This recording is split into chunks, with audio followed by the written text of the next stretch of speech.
Morning, everybody. Welcome to Monday. Welcome to, my goodness me, I wonder what the weather's going to be like today. It was very mixed over the weekend. We had sort of a day where it sort of rained on and off, and then we had a day when the sun came out, and then we had a day where I had afternoon tea with the Groovy Gang, which was lovely. I'll tell you about that a little bit later on. And all in all, it's been quite, and here we are at the start of another week. Because I'm resting from Sunday. I did tweet about it and just let you know that better to sort of, as my boss said, better to have you for another 10 to 15 years. I thought, you're optimistic. Now he's medically qualified. It gets better and better. Kate and Arlene to be made dames. The vaccine battle to save June the 21st. Harry and Meghan. I mean, well, the cynics amongst you. I have to include myself. How wise, using Diana's name and Lilibet, which is the Queen's nickname that she uses. The crowd vaccination cards on sale on eBay for 50 quid. And who's the idiot from Towie doesn't believe in it? Oh, don't worry about COVID. What a buffoon. What a complete plank. How to get stupid people on the television. But there again, so many of them on the television are stupid people. Also, campaigner Jill Robinson. You should be hailing this woman today. You might not know who she is, but she did something quite remarkable in China. She went out there and she rescued 101 bears from a farm in China. What they do is they get the bears, they catch them, they put them into little cages. They can't move.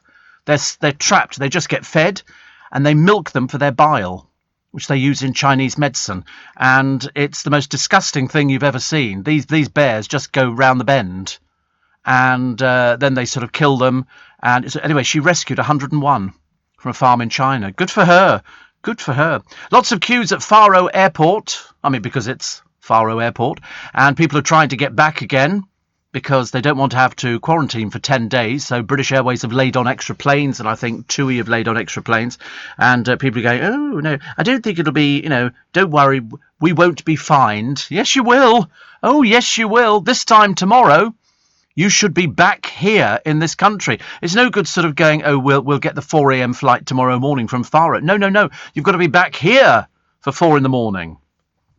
Don't like it, but you've got to have to do it because the government have moved the goalposts again. The Maddie case could be solved in months. Yeah. I'm sorry, I've lost the will on that one. The rare stamp will go for sale. I never was a philatelist. I did have an old Stanley Gibbons album, which was a big old one. It looked fairly ancient, but somebody had removed all the valuable stamps from it, so we were just left with lots of little hinges, which was okay. Blackpool pulls out all the stops to become the UK's staycation capital. In your dreams. In your dreams. There's a place you don't want to go to. Although there's a lovely picture in one of the papers of people on a pier somewhere. And do you know what was the great British preoccupation? Because we didn't expect a lot. The entire country used to go on holiday at the same time. So everything would close down. Everything would come to a grinding halt. And that's why holiday camps were set up. The Pontins and and all the other, the Billy Butlins and everything else. And that's why that Heidi High programme on the television was so accurate, because everybody went on holiday on the same time. We all had the annual 2-week holiday. And in Blackpool, what did they do? They sat in deck chairs. Sixpence. Got you a deck chair. You could keep it all day, and people would sit there on the pier in a deck chair. Blackpool Council sold all their deck chairs in 2014. 6,000. But they're now looking for a new chair operator. So the successful firm will be given 2 pitches on the promenade north of Central Pier. I mean, to be honest with you, we do like to sit down, don't we? We do like to sit down. And so people would come round and they used to have a little ticket machine. And you'd have a ticket to make sure that you'd pay, like bus conductors, yeah. And you'd pay, and there's lovely pictures in some of the papers today of all these people crowded into deck chairs. Obviously not all on the same deck chair. That would be silly, wouldn't it? And people paid 6pence for the privilege. It looks lovely. I mean, we were easily pleased. Times were better. Times were an awful lot better. And so we would sit there, and everybody's fully clothed. They've still got ties on. A lot of the people have got ties on and stuff like that. It's lovely. Absolutely lovely. Scarlett Moffat says Richard Madeley drinks from the fountain of youth. Scarlett Moffat drinks from the fountain of the kebab shop by the look of her. Richard Madeley, she thinks, is young looking. I suppose anything compared to her is very young. And Dan Osborne is the stupid one from Towie. He's married to Jacqueline Josser, well, sort of. And he doesn't believe in COVID. He doesn't believe in the pandemic. He thinks it's all a shallow attempt to make money, proving he really is as thick as we thought he was. Really is dumb, and even dumber. You've just embarrassed yourself beyond belief. Cheeky Naturists, I'm a cheeky naturist, have just launched on their website a new range of clothes. I thought the whole idea of being a naturist was you didn't wear clothes. I mean, I'm not really sure, whether or not that's the ideal thing. Oh, so Dan Osborne believes in COVID, but not the vaccine. He doesn't think it does any good. It's the same as Beverly Turner. She didn't believe that the vaccine did any good either. And you think, well, I tell you what, you don't have it then. Okay, that's your problem. Got nothing to do with us at all. If that's your belief, So Dan Osborne believes in COVID, but not the vaccine. So he's not going to give his children the vaccine. I mean, apart from the fact they're a little bit too young for the vaccine anyway. But presumably he's not had it. Unless, of course, it's all just a load of old baloney, ladies and gentlemen. And somebody says, sorry to hear that Paul from Manchester has passed away. Condolences to his family. Yes, it was. I was told by John Warrington the other day, and then I heard it from Duncan Barks that he was 54, not very old at all, but he did come down to the Magic Circle. Little Julie said she remembers him being in the audience because I said, "Oh, is he here?" I think it was our very first show that we did at the Magic Circle, and loads of our regular people were there, which was lovely. And we take all your texts and emails. 84850 steve@lbc.co.uk. So we'll be looking for a number, hopefully. Soon. We had afternoon tea at the Chesterfield in Mayfair. We did get a little bit carried away, me and the Groovy Gang. You can tell I was carried away because A, I paid for it, and B, we had 2 bottles of champagne. So that was my first alcoholic drink that I've had, which was okay. But I was very good. I let the boys finish off the champagne. Bit of a treat for them. We had cakes and sandwiches, and it was all very nice. But as I say, it's a very expensive thing to do. I think this was £47 a head. But then on top of that, you've got service charge, and the champagne was quite expensive. But I thought you only do it once. You do it once as a treat. The boys seemed to like it, which was quite sweet. And also, then I was watching television the other day, Top Gear, and they go to Alexandra Palace. They've got way too many presenters on this thing. It was so much better with the other people because they weren't trying as hard as these ones are. And inside the Alexandra Palace, they built a wall of death.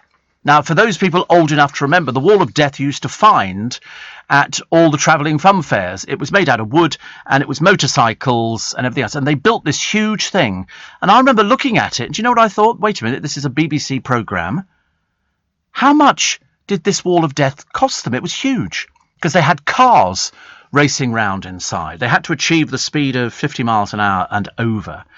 And if you want to know where your licence money went to, the Top Gear programme, with an audience of really not very many, spent how much on this Wall of Death? $1 million. That's what they spent on it, which means it was £62,500 per minute, £1,041 a second. Andrew Flintoff, Paddy McGuinness and Chris Harris all drove around the track, and they used it for 16 minutes. That's how the BBC waste your money. What idiot managed to get that past somebody? £1 million. They had to pay for it. An insider said the Wall of Death was scrapped. Now people know where their TV licenses money is going. No, we don't. It was steel, and it cost $1 million. They said it was actually quite heartbreaking to tear it down. A BBC spokesman said the wall had been responsibly recycled. Oh, shut your trap. The gubbins they come up with. It's just ridiculous. What a waste of money. For a show with, not exactly a huge audience, and they wasted £1 million of your money.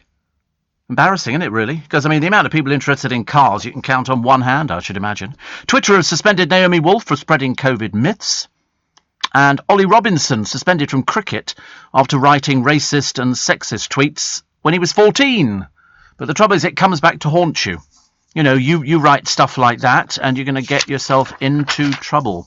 Piers Morgan brands a publicity-shy actress a liar. Who can that be? Can't imagine. And Tom Jones says he's way too old for fans to get knickers in a twist, because people throw knickers at Tom Jones. I just get Philosan, which is quite nice. And Entrepreneur Edgar Johnson shows off the fruit pots that made him supermarket's youngest supplier. He makes yogurt at home. He supplies now 100 pots a week to a supermarket, and he's 7. I mean, isn't that fantastic? Sorry, he said something else that I just read. 7 years old and he's making yogurt. So much cheaper to go and buy it. But anyway, 19 arrested as crowds clash with police in Dublin.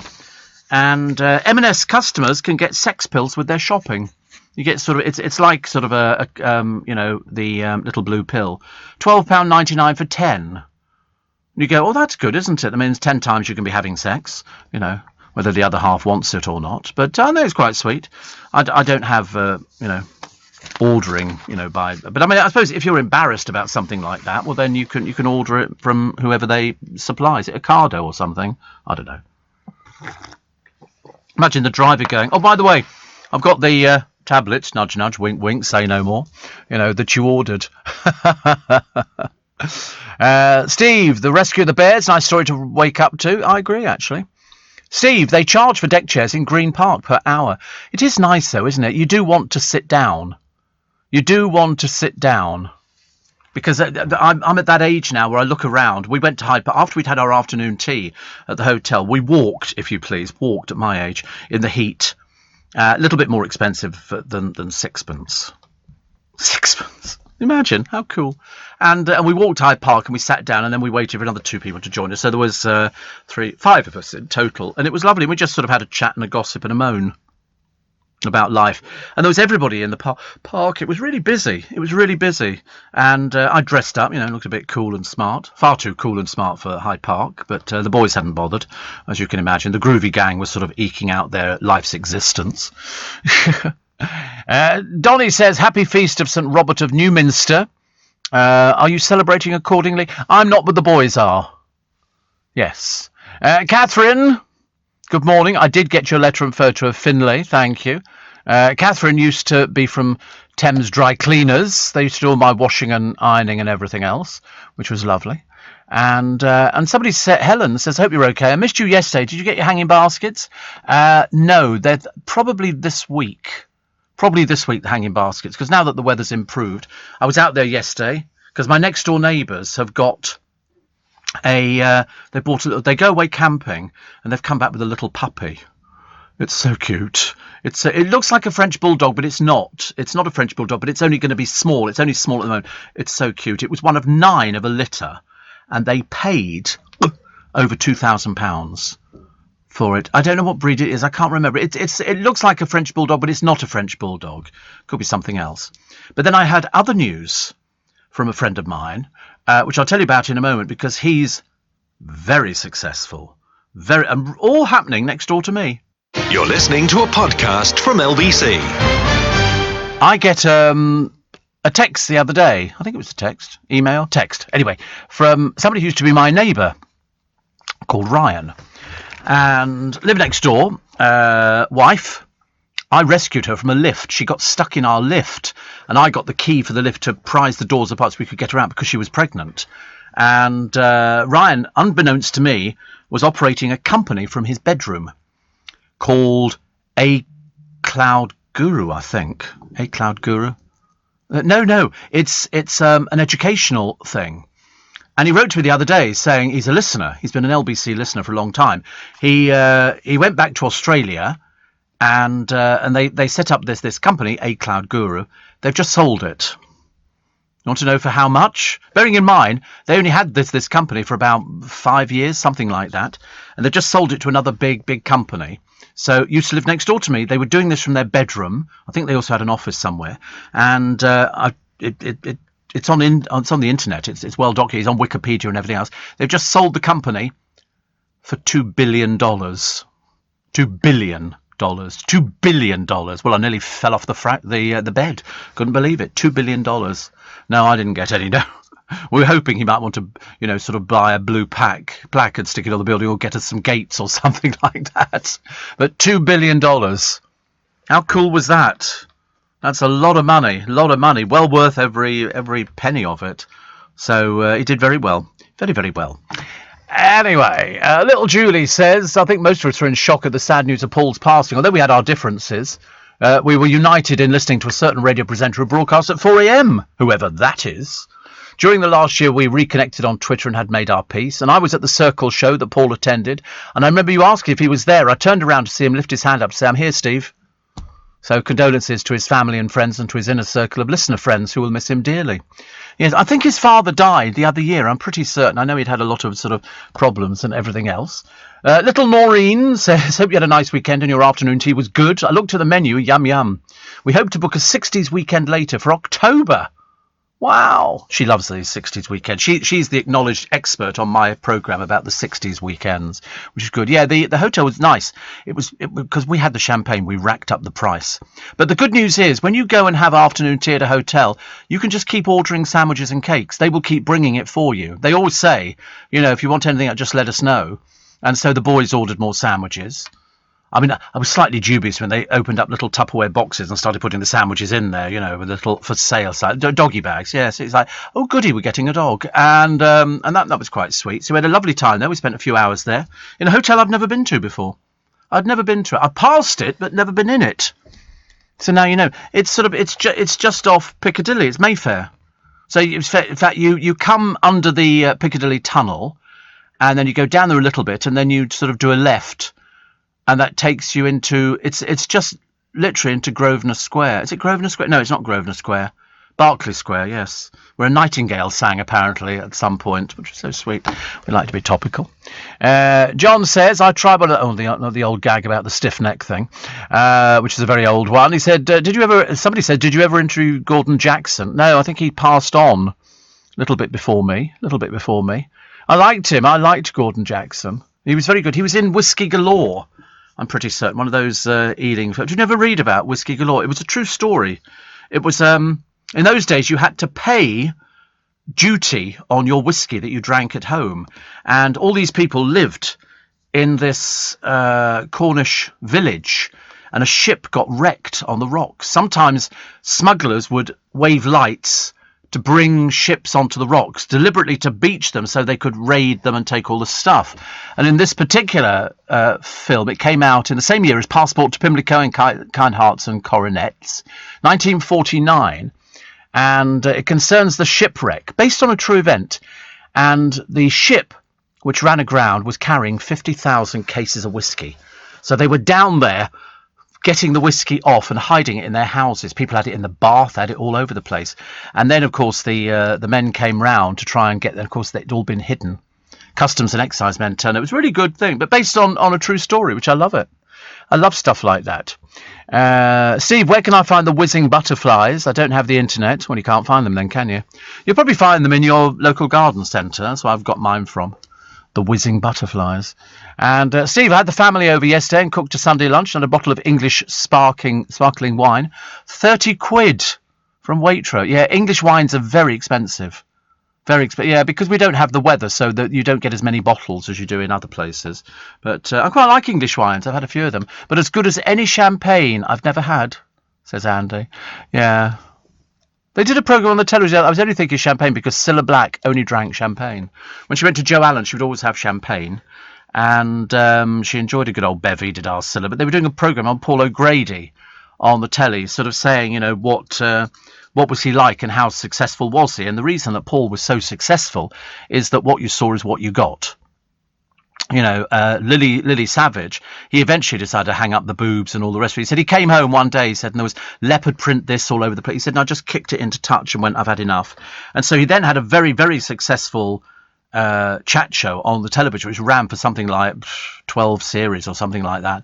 And people loved it. His book sold in huge amounts because it was him. It was him telling you his story. I always used to say to everybody who'd never met him, he's exactly the same. There's no airs and graces with Paul. He could lose his temper, but it all sort of went apart. But he pulled himself back together when his partner died, and he was absolutely charming. But Paul was magnificent, and he did revive Lily Savage a few years ago to do pantomime. They offered him a huge amount of money, and he went, "All right, I'll do it." And he did, and he was very successful. But he was so interested to see all the other people talking on the programme, because I worked with Paul years ago. I can't remember which one he did, but he also played Miss Hannigan in Annie the musical, where he was, which absolutely suited him down to the ground. It was a good character, Lily Savage, and he told the story, and he would work his little socks off. He came to my 40th birthday party. So I had my 40th birthday party in a theatre in London. They gave us the theatre to have the 40th birthday party, and then we got booze and food and all sorts of things. Rod, Jane, and Freddie were there. Of course, that was another bit of a tragedy recently when we lost one of them. I can't remember what the pantomime was that Paul O'Grady did, but he was sitting in a box with a friend of his. Was it Widow Twankey? Oh, right. He was very good, but they paid him a fortune to come back. Paid him a fortune, and well worth it. Well worth it. So what you said, 2012 that was, 9 years ago. What you saw with him is what you get. And I went to interview him about a year ago for In Conversation, and he said, "You're right, Steve." He was always like that. He was lovely. Still is lovely, actually. But he gave a great eulogy at Cilla Black's funeral, which Dale never went to.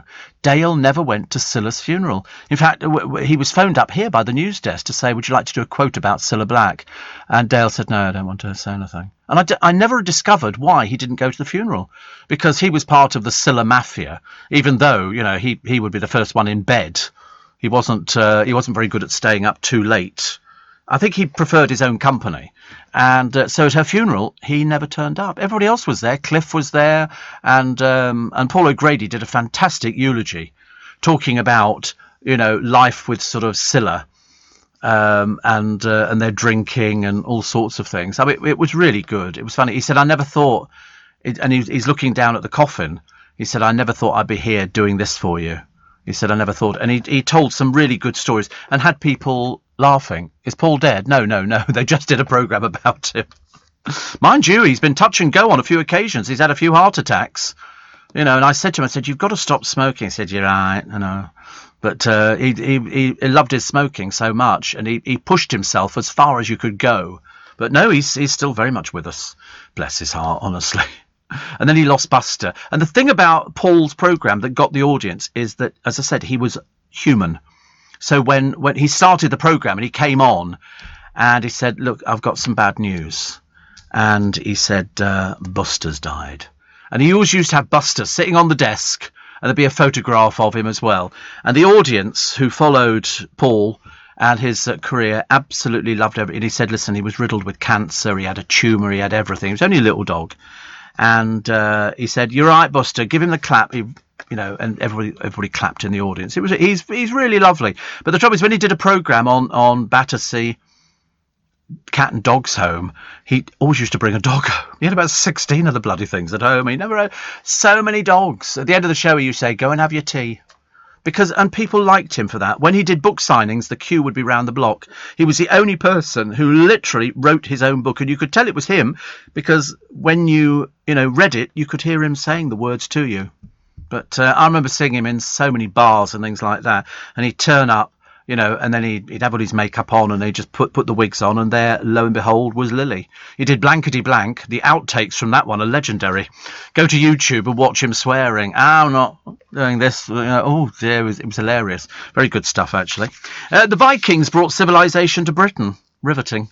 I'm sorry, I'm not sure if many of you remember the Vikings popping over. It was an awful lot of pillaging and rape and stuff like that. But apparently they brought civilization to us. And they never wore those helmets. They used to have all these pictures of these Viking helmets.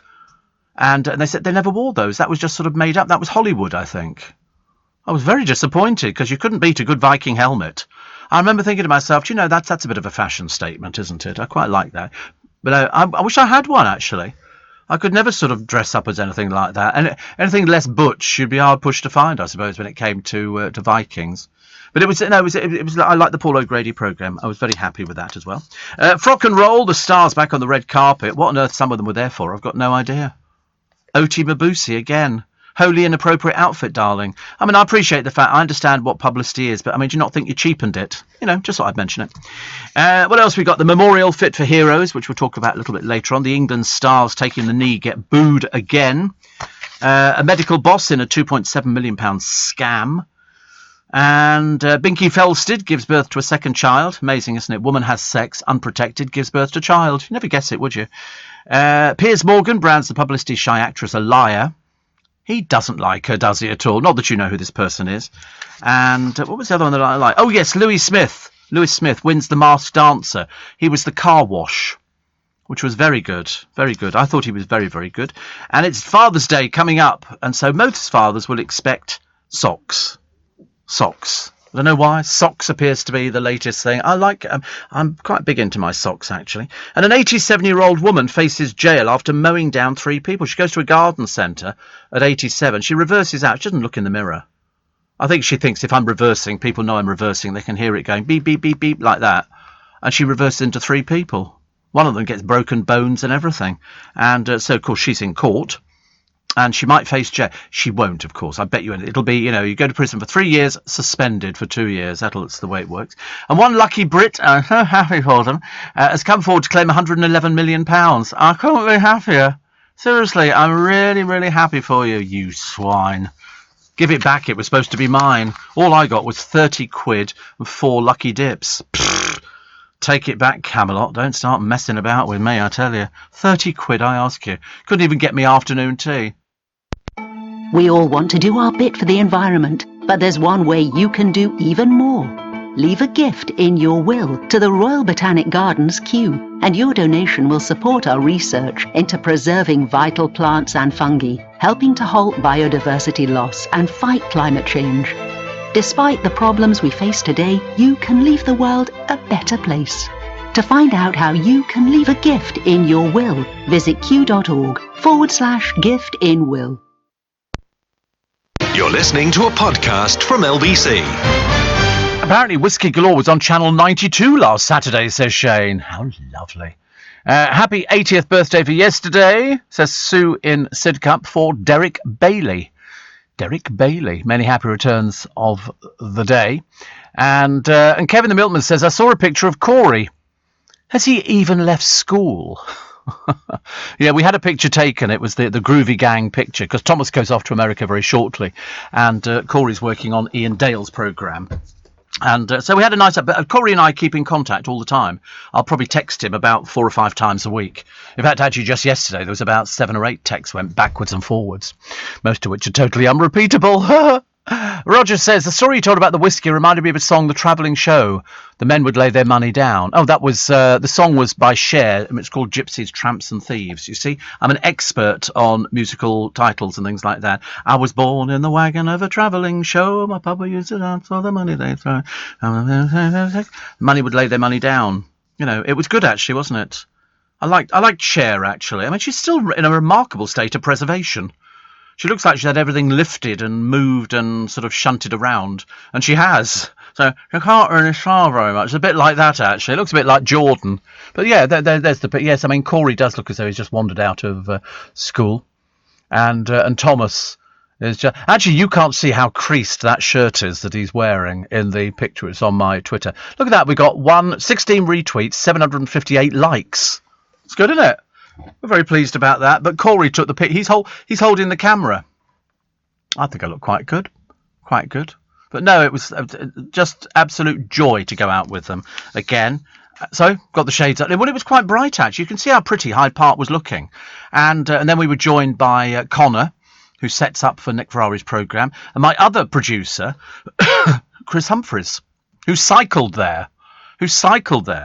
And we had a lovely chat and a gossip, and it was just really pleasant, actually. We're going to do it again at Christmas. Steve, I enjoyed Paul O'Grady's show yesterday, says Suzanne in Westcliff. It could be Jane, and says, are you sure he's not dead? What, Paul O'Grady? No, as far as I know, he's very much alive. Thank you, very much alive. And somebody else asked you about the whizzing butterflies.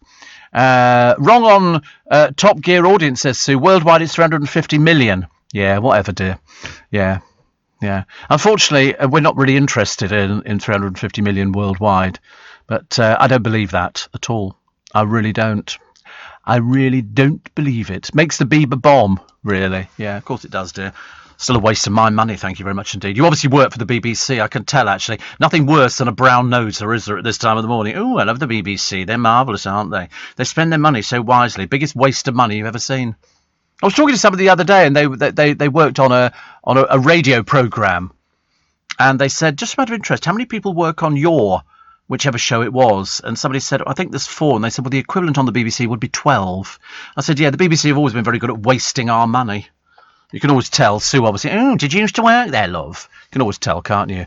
Shared with Darren as well. Yeah. Definitely.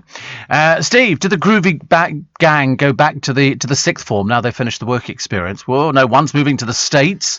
He's got himself a really fantastic job over there, and Corey's on the up and up. On the up and up.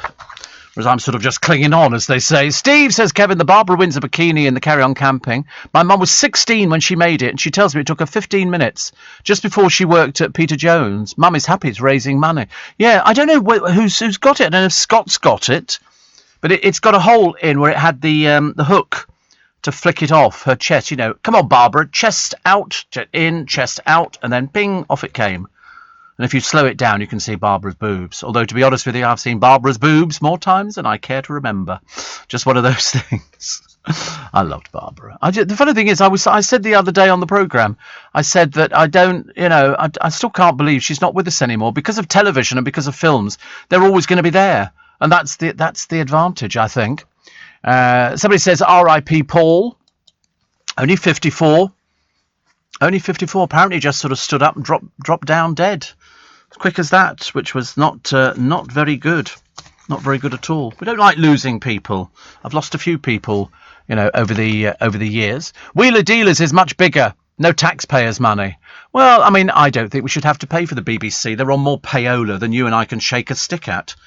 Did you not ever see that? On all the programmes, I remember seeing on EastEnders once, and I remember thinking, wait a minute. They had a clear case of product placement, and it was on propolis.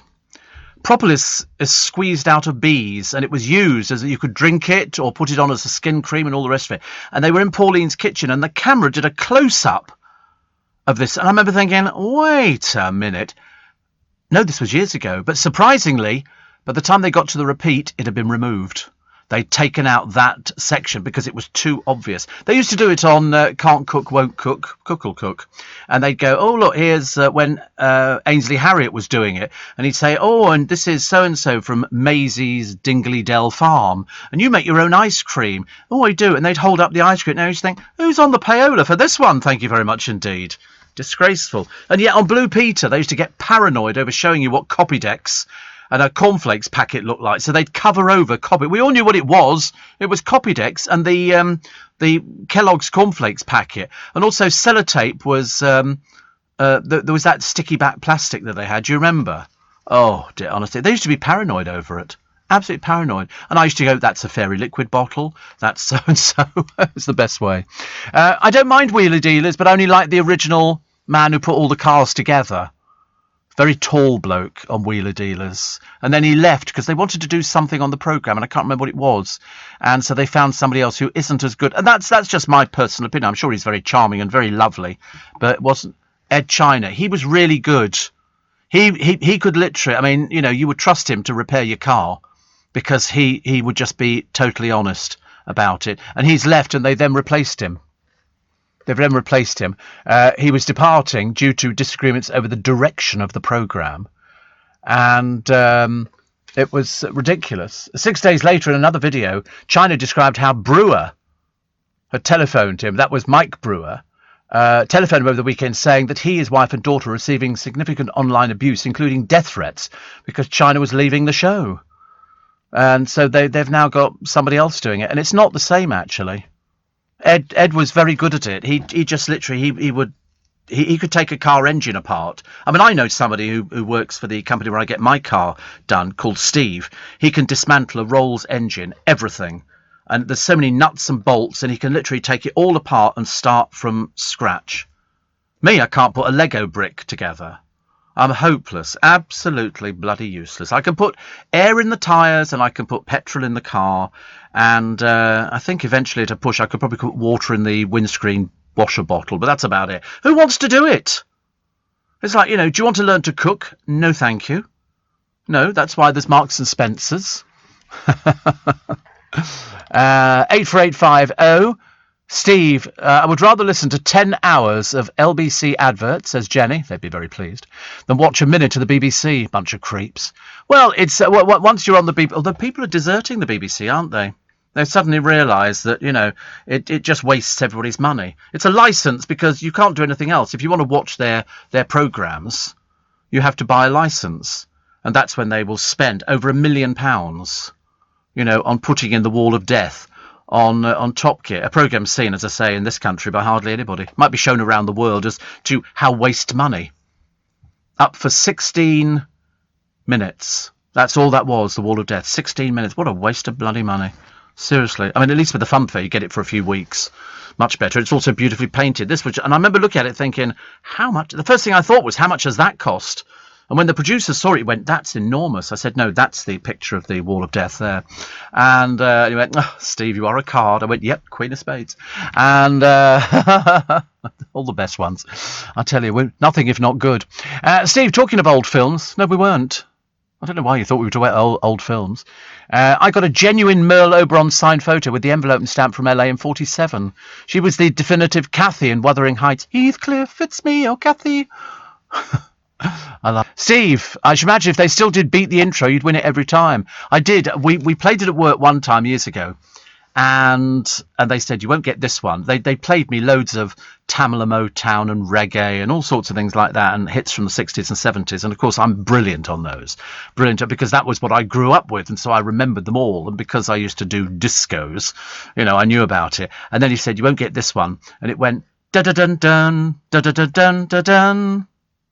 And that was the intro. Da-da-dun-dun, da-da-dun-dun-dun.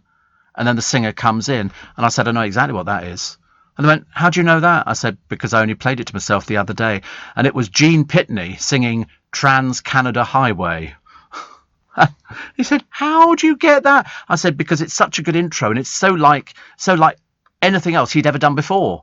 All of his other stuff was, she was a town called Pity and all that kind of stuff. She was only 24 hours from Tulsa, and I'm doing da-da-dun-dun, da-da-dun-dun-dun. Get it, check it out on YouTube. It's a really good tune, and it's called Trans-Canada Highway, and the chorus is Trans-Canada Highway, take me home. Sometimes I think I'm going to nip home and listen to this programme myself. If I was at home, I'd be listening to it. If I was delivering Warburton's bread and, cleaning a train out and stuff, I'd be going, I'll listen to that. If I'm at Stockwell Bus Garage and my name's Derek, I'm going to be listening to that Steve Allen. I'm not going to miss out on that. Thank you very much indeed. Half the people where I live listen to me. It's as good as that. Even the postman, when I fall ill, the postman goes, people were asking after you, Steve. I said, I know. You're listening to a podcast from LBC. Somebody says here, Peter, he says, but surely you're a Royce owner, Steve. According to the Owners Club, as the term Rolls is normally used by hoi polloi chavs. I'm not a Rolls-Royce owner at all. So I don't know where you got that bit from, Peter. Hopelessly out of date. It's a bit like Jim. Don't boost your own show by knocking the BBC because they can't answer back. Jim will be flying the red flag, won't you, Jim, all by your lonesome. And he said, how can I boost my own show? I've got a bigger audience than they have anyway. What are you talking about? Honestly. But also, you're writing to me. Should you not really be writing to your favourite station? And Shane says, you're right, everybody's listening to you. I'm in my flat at Riverwood listening to you. And somebody says, why are the BBC forcing everybody to pay the TV licence while they pay millions to their staff responsible for losing millions of viewers and listeners, says Richard. Absolutely. Dreadful waste of money. We could get rid of it. You don't need it. It's been proven, long time that you don't need local radio. You don't need anything like that. We've got commercial radio now, which is absolutely fine. But they seem to have a monopoly on things, don't they? And they waste the money. Oh, let's just do this. They built that new. You didn't need it. You don't need any of these sort of things. But I don't need Jim to boost my own show. Thank you very much indeed. It boosts itself. But as I say, I've seen some of your previous texts, and you're obviously very sad. Very sad indeed, and possibly a little bit lonely.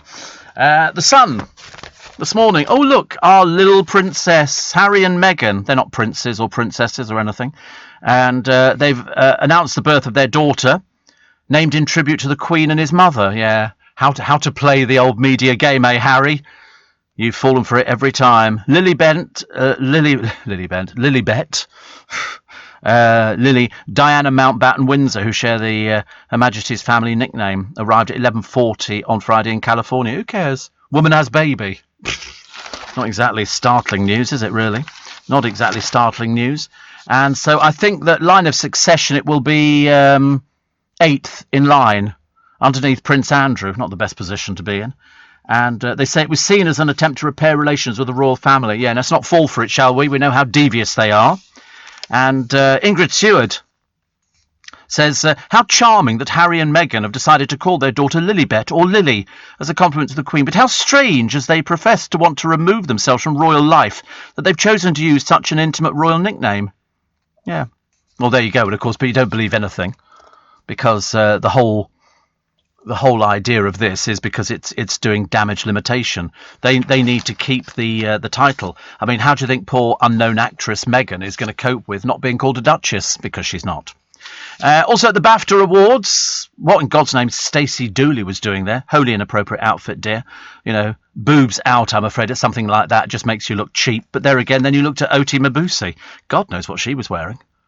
I really can't work it out. It was like sort of a cheap bride's outfit that you'd buy in a shop in Blackpool. You know, nice to know that you've got your boobies hanging out, dear, and a skirt slip sort of up to your thighs. Very inappropriate. Very inappropriate. Billie Piper turned up looking like an unwrapped gift parcel, and Helena Bonham Carter, I just think, is mad, and I love her. Bradley and Donna Walsh turned up, looking a bit smooth. Letitia Wright and Papa Essidou, which is lovely. Stacey Dooley kept it short and sweet. I know. The trouble is she looks uncomfortable. She'd be better off in a pair of dungarees. You know, she doesn't do the femme stuff at all. And Ramesh Ranganathan got an award. Martin Frizzell claimed the BAFTA judges had no knowledge of what it took to produce hundreds of hours of live TV through a pandemic. We love Martin Frizzell. We love Martin. Oh, look, another picture of Rita Ora. Go away. Boring old baggage. And the UK ticket holder, 111 million. It's going to change Christmas this year, isn't it? Which is lovely. Also, here are all the people. Brits struggling to hit 4 a.m. Portugal deadline. You've got to be out. You've got to be back here by 4 a.m. If not, got to isolate. It's not good at all. Steve, Ed China was succeeded by Ant Anstead, where the show is based in the USA. Mike Brewer recently returned to the UK, and now the new engineer is called Mark Elvis Priestley, who we worked with Lewis Hamilton when he was there. It's not the same. Ed China was the best. You know, Ed China was definitely the best. You've got Shane in Oz, Jake in the USA, little old me in Witten, says Roger. Can't beat such a diverse audience. And somebody says, I've had enough of the BBC. I'm going to cancel my Sky subscription so I can get rid of my TV licence. I either listen to LBC all evening or stream something on demand these days, says Stephen Stroud. Is it Stroud or Stroud? I never know. Stroud. He says, the BBC no longer produce anything I like. I know very little stuff. And whatever it is, it's terribly expensive. Terribly expensive. But of course, they don't have to worry about that because you're coughing up. And if you don't, they send somebody around to come and sort out, you know, doing the money kind of it. Oh, look, people on the beach.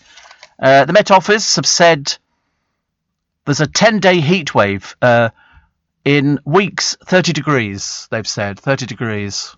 Oh, I don't like the sound of that. That's 86 degrees Fahrenheit. They said there's more to cut. Oh, I don't want to sit on the beach. Not with the great unwashed. Thank you. Oh, no, thank you at all. Yesterday, Isla Campbell enjoyed an ice cream on the Blackpool beach. She's a very cute little girl. They've just given hold this ice cream. I don't want an ice cream. Hold the bloody ice cream, will you? And take a picture of it. So she's there and she's about to take a bite of it. They go, okay, thank you very much indeed. We'll have that back. Can't give an ice cream. Today, 14 degrees. Oh, no, tonight. Is that now? Like, yeah, Monday, 23. Tuesday, 23. Wednesday, it's cloudy, though. Cloudy today. Wednesday 25 and sunshine, then Thursday 24, excuse me, cloudy. Friday cloudy with sunshine 25, Saturday 25, cloudy with sunshine, and Sunday 26 degrees. Yuck, yuck, yuck. For the football. Oh, right. What, there are people playing? Who? Who's playing football? England. How marvellous. England are playing football. Well, there you go. And Coral are offering odds of 4-6 on this June being the hottest ever. Oh, dear. You see, the trouble is when it gets hot, people just want to go into the sea, don't they? So you sit on the beach and you sort of, you know, dig little holes in the sand, and then you go, oh, should we go for a swim? And they go for a swim over on Bondi Beach. I've seen the television programme. They have people on the beach and the lifeguards not only looking out for people who are getting into difficulty in the water. Shark! And some people go, oh, we don't worry about that, as the shark drags them under. But it's people who go about on the beach nicking people's bags and stuff like that. And they catch people. You get a lot of thieves over there. And also people taking pictures of girls in bikinis. They had one a short while ago who was sort of touching girls inappropriately in the water. And so the lifeguards pointed him out to the police and went, that's him there. And people nicking bags. Where did you get this bag from? Oh, I just found it. No, you didn't. You've just stolen it. We caught you on camera. And then they run because it's full of thieves. Full of thieves. I feel better getting that off my chest. Oh, look, here's a picture of Little Mix. They may have lost Jessie Nelson. No hardship. No hardship there. To be honest with you, it's not going to happen. It's going to happen for Little Mix, of course. But they've recruited another Essex girl to join them, Anne-Marie. So that's lovely, isn't it? Anne-Marie. What, Arnie? What? How you doing? And here she is, Bella Hadid, wearing a bra, mask and knickers, which rode high on her hips. What is it with people just sort of wearing their knickers high on their hips and bras in this day? It's like me going out topless or something like that. I mean, it's wholly inappropriate. It really is, a little bit naff. Also, what was the other one here? How many people? 1, 2, 3, 4 people have to do Simon Boyle's Bizarre column. Now, come along, Simon. You can do this by yourself. It's not difficult. Most of it's press release. Even I could manage it. But can I have a few more people that I've heard of? Could you start writing about Glenn Miller? Because I don't want you to write about groups I've never heard of. I haven't heard of most of these people in this column today. Seriously, that's why I mentioned it. I've heard of Jay-Z. I hadn't heard of Anne-Marie. Also Olivia Rodrigo. No idea. Bella Hadid I've heard of. Siegfried, not a clue. And some group called A7S. Or boy, I don't know, never heard. Naughty's pop music podcast, Right Back at Ya. Recently hit the 40th episode, and hosts David Lim and Joel Babington celebrated by exploring the career of Steps. Well, that shouldn't take too long, should it? Welcome to the world's first miming band. Anybody singing on this one? Well, there might be one person singing on it, and that's it. The rest of them do, 5, 6, 7, 8. My roots scooting, baby, is driving me crazy. Lee does a rap on that, does he? Yes.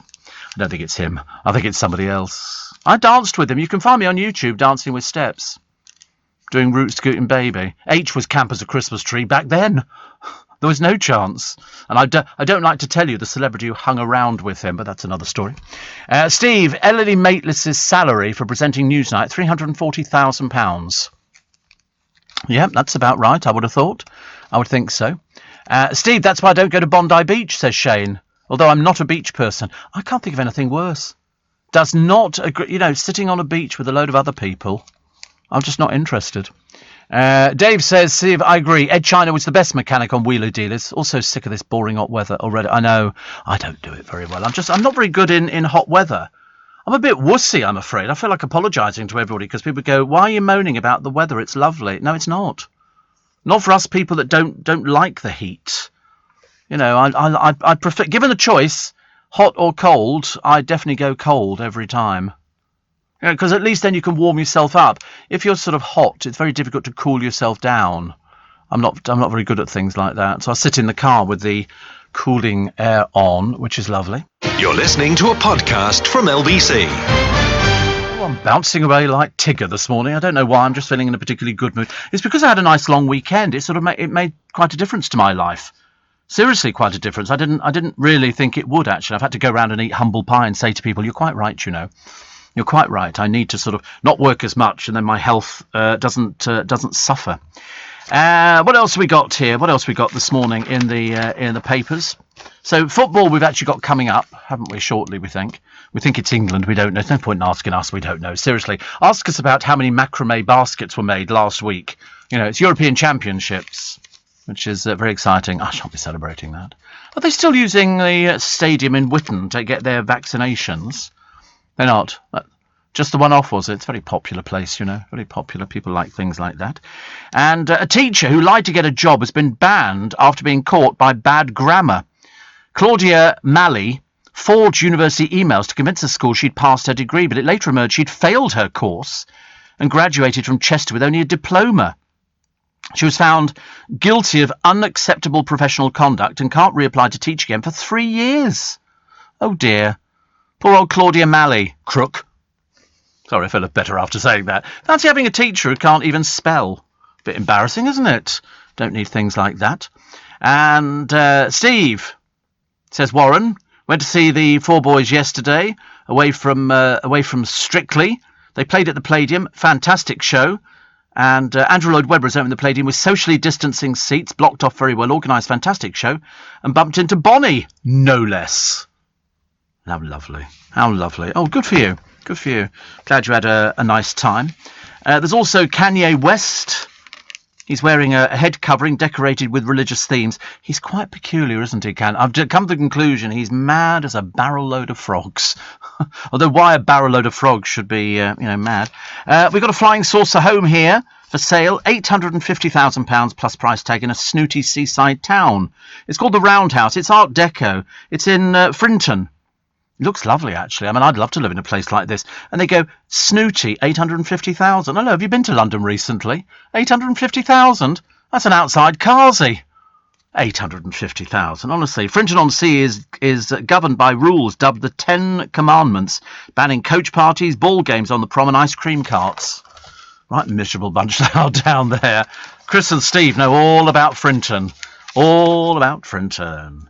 Louis Smith. Is it Louis Smith? He kept his Victoria's car wash for a whole month. He was very good, actually. He was very good. I was very impressed. And Towie's Dan Osborne. That's the thick one. They don't get any stupider.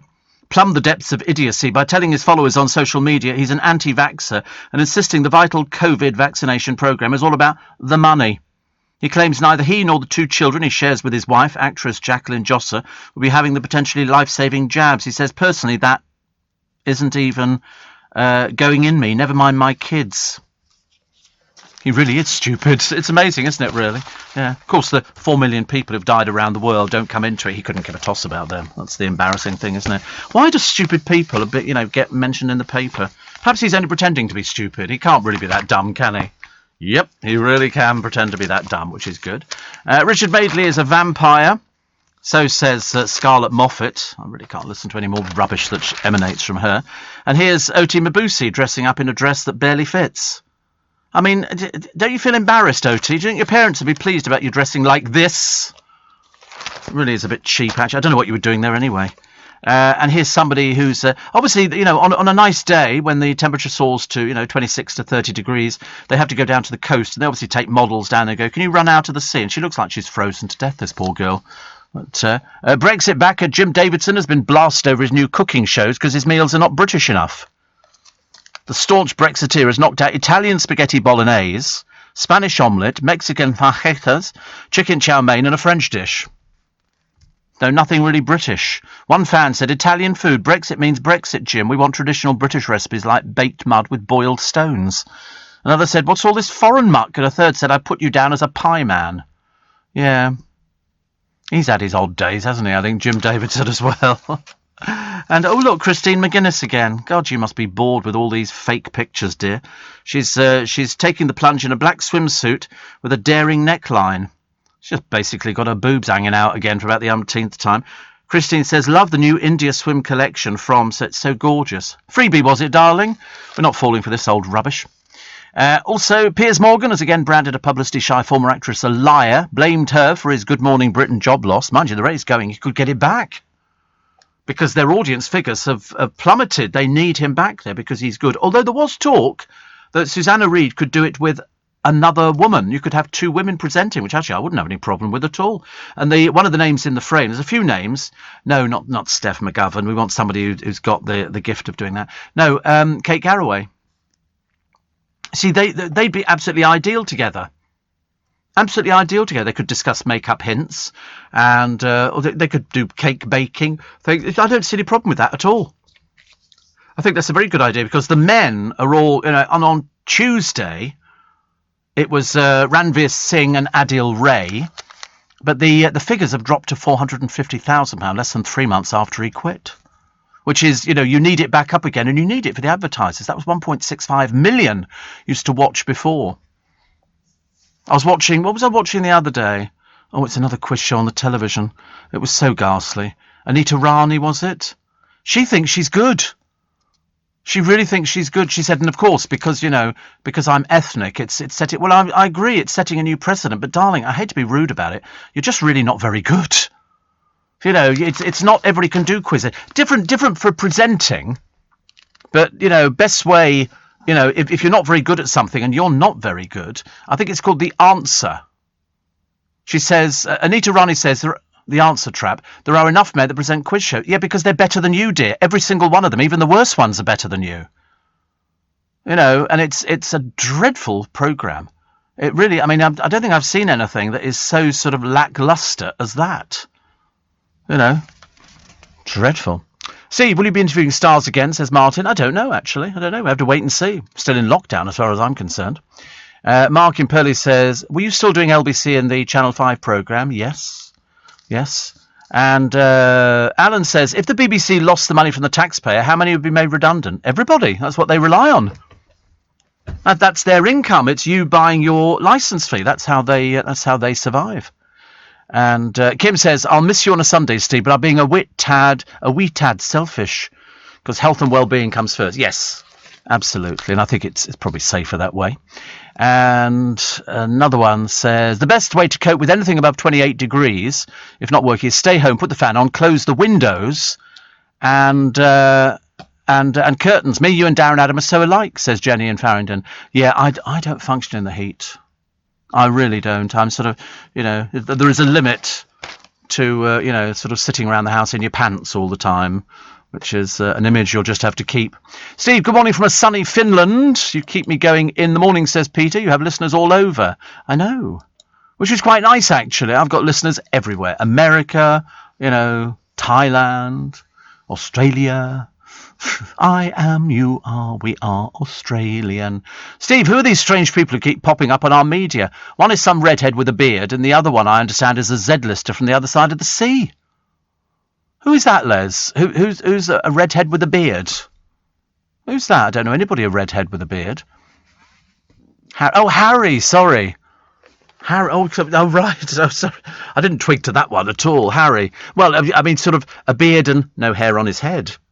Falling out by the day, isn't it? I'm not surprised, actually. Start insulting the royal family. I should imagine they've all got dolls with pins hanging around, just to make sure that hair is falling out. I'm surprised he's not had a hair transplant. The Americans are big into hair transplants, and they'll start a bit like Davy Boy Beckham's hair. That's so fun. I think that arrives in a can or something, like that. Have a good old squirt. But Harry's definitely losing it. But, no, in fact, nobody believes this. Well, they believe that she's had a baby, but they're not bothered about the name.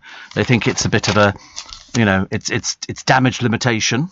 Gary Barlow wants more live music on television rather than talent shows. No, what he wants is to see more Gary Barlow on television because he plays live. He's very nice, but dull. And following the success of his BBC show, I'm With the Band, he wants more opportunities for acts to perform live. Yeah, but people can't.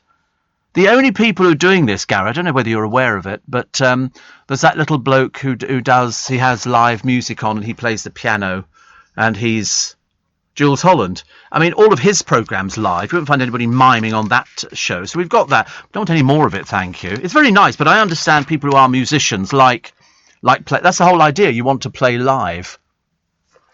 So, but I mean, I'm not sure whether we want sort of Gary, but because it's just going to be the same, isn't it?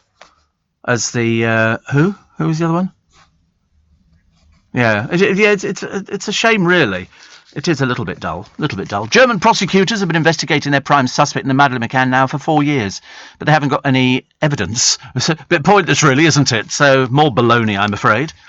But the official Find Madeleine campaign Facebook recently encouraged supporters never stop believing. No, I agree with that. We just can't afford to keep shoving any more money into something that looks like a nigh on impossibility. Did you see somebody the other day? It was another one of these psychics who claims that they know where she's buried, if you please. She's in a forest. And you think, well, where is this baloney coming from? It's like you do get psychics and they go, of course, the police have used me for a lot of things before. And you go, no, I'm so sorry. I'm not buying into it. That's like believing in Sally Morgan, isn't it? Oh, he's here, darling, with me now on the stage. No, he's not. I mean, I don't know if the police still use psychics. I mean, some of the psychics will say I've been used by the police before, and you can never be too sure if they're telling lies, because she's been missing for how many years now? I've forgotten how many years it is. 14 years, and now they come out and say something. Why did they not say it ages and ages ago? I mean, I personally don't think she's alive still. I really don't. But there again, if it was my daughter, I'd be going, let's have some more money to keep looking for her, because you never give up the hope, do you? I know some people don't agree with that, but, that's the way it is. 84850 steve@lbc.co.uk. Oh, I've taken another break. John, it's non-stop breaks on this programme. It's just so busy, isn't it? You've come in here and I thought, I'll put my feet up. I was going to give the boys a crunchie, but unfortunately they sat in the car all night and they've gone a bit soft. And, only the chocolate, the hard honeycomb is still rock hard. And that's quite nice. But, you can hardly sort of drip the chocolate off and just eat the honeycomb, can you? Although they do that, don't they? They do bonfire toffee, which is like a honeycomb with sort of a chocolate on it. Hello? Am I facing the right way? You could have a go at sort of, at trying it. I'll bring him in, actually, in a moment. You're listening to a podcast from LBC. Morning from sunny Dubai. It's Steve. Already 36 degrees. You don't know heat until you live through Dubai summer. Opening the front door is the equivalent of opening an oven, says Hannah. I've been to Florida. Dale used to have a place in Sarasota. And you would get out the shower and get yourself, ready. You walk outside the front door. It was like walking into a wall of heat. I've never had anything like it. So he'd have the roof of the car down, and he'd put the air conditioner, and you think, hurry up, I'm just absolutely burning up here. And you would be dripping wet. Absolutely dripping wet. You put on nice clean clothes and all the rest of it. So I can imagine what it's like in Dubai. That's why a lot of people who live in Dubai come here for the summer, because it's a lot milder here than the heat that so when you look at all the property around Hyde Park in the hotels and the flats and the apartments, it's mainly people who've come in from places like Dubai and Saudi, because it's so hot. I wouldn't want to put up with heat like that. And yeah, I did when I was little, because we generally walked around with hardly any clothes on. I'm looking in Dubai. Dubai at the moment is 42 degrees. 42 degrees. Tomorrow it's 40.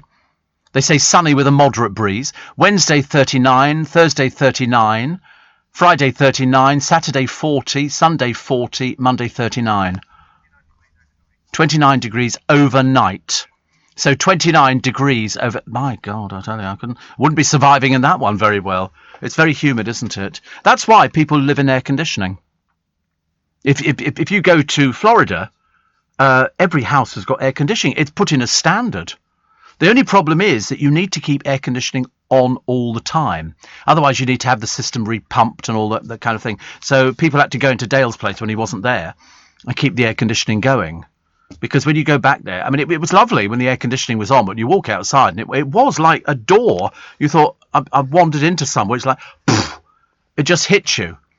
And I didn't look attractive when I blow dried my hair. And I was now standing there dripping. When you somebody holds their arms up. You can see them sometimes on the show. They go like that and it's all wet underneath their arm. You think, oh, no. Not nice. Not nice at all. So no respite at night either, says Hannah. Oh, I couldn't cope with that. I'd be dreadful. I really would be dreadful. Not very good. Lara, I don't know the answer to that. I would hope so, but I don't know. Steve, good morning from a sunny Finland. Love the show. Keep me going in the morning. Oh, so Finland. I like Finland, actually. You know why? Not many people. I like that. I like the idea of not many people at all, which is good. And it's the not knowing that gives the McCanns a glimmer of hope, says Roger. Yes. Yeah, it is. You put it this way. One half of you is saying, because I get all the emails and everything else and text messages, and people say, we can't waste any more money. We've spent £12 million looking for Madeleine McCann, and we're no nearer now than we were when we first started. But if you were the McCanns, or if it was your child, you'd be going, well, we can't just stop looking. Admittedly, they have £1 million in their bank account in the Madeleine McCann fund. That's what the McCanns have got, just under the £1 million. So they could keep doing it. But none of this stuff leads to anywhere. Even though you find, stories on the front pages of the papers going, the police are near. And you go, no, they're not. No, they're absolutely not. You don't want to sort of absolutely call somebody out on it, but, Jimmy in Fulham says the BAFTAs now care more about diversity than talent. Turned off after 15 minutes. Embarrassing. I didn't see it. I went to bed early last night. I was in bed by... What time was I in bed by? 5:30. It was lovely, actually. I had a lovely night's sleep. Lovely night's sleep. And Steve, a Crunchy. My very favourite chocolate bar. I've been indulging in them since Fry's owned them. I'm jealous, Steve, says Kim. Well, I bought them a whole pack of Crunchy. They'll eat them. Seriously, they'll eat them. They're like that. They like them. A little bit of chocolate always goes down, a bit of a treat. I listen to Paul O'Grady every Sunday. He broadcasts from his home in Kent with his dogs. You get live on airplanes flying by, and he even has deliveries to the door. He shouts to the delivery person that he's on air. He does a very good double act with his producer. Yes, some people do actually, Janet. Some people do things like that, and they seem to be quite happy, which is good news. So it's Monday, 7th of June, already the 7th of June. It is quite frightening, isn't it? The 87-year-old woman who mowed down 3 people is facing jail. This is a woman called Pauline Haynes. She went shopping to a farm shop, and then she reversed into a mother and son. Then she careered through a farm shop's apple orchard, where she pinned one customer to a tree. She's been able to walk, this Miss Walters, since the incident at Broomfields Farm Shop in Worcester last August. Pauline Haynes admitted 2 counts of causing serious injury by dangerous driving, received an interim driving ban, and she'll be sentenced at Worcester Crown Court next month. So she's 87. I don't really know what you do with an 87-year-old. You just say you're not driving anymore. You're too dangerous. My Auntie Enid, the police basically took away her licence a long time ago. She said to them, I've never had an accident, but I've seen loads. I thought, yes, in your mirror, you've seen loads. That was it. She had no knowledge of anything. She was one of those sort of people that believed as long as you'd indicate, you just pulled into the lane because you'd indicated and everybody knew. The fact there was a car right next to you, it's neither here nor there.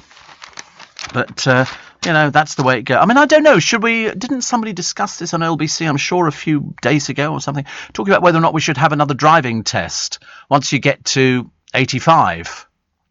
Or 80 or something like that. Oh, the poem. I completely forgot about the poem. Honestly, what is the matter with me? I'm having a bit of a breakdown. What's he forgetting about the poem? Such an important and integral part of the programme. Such an important part of your day.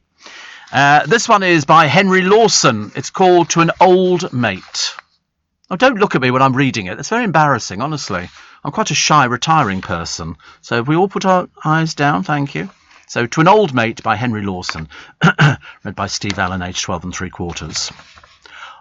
Old mate, in the gusty old weather, when our hopes and our troubles were new, in the years spent in wearing out leather, I found you unselfish and true. I've gathered these verses together for the sake of our friendship and you. You may think for a while and with reason, though still with a kindly regret, that I've left it full late in the season to prove I remember you yet.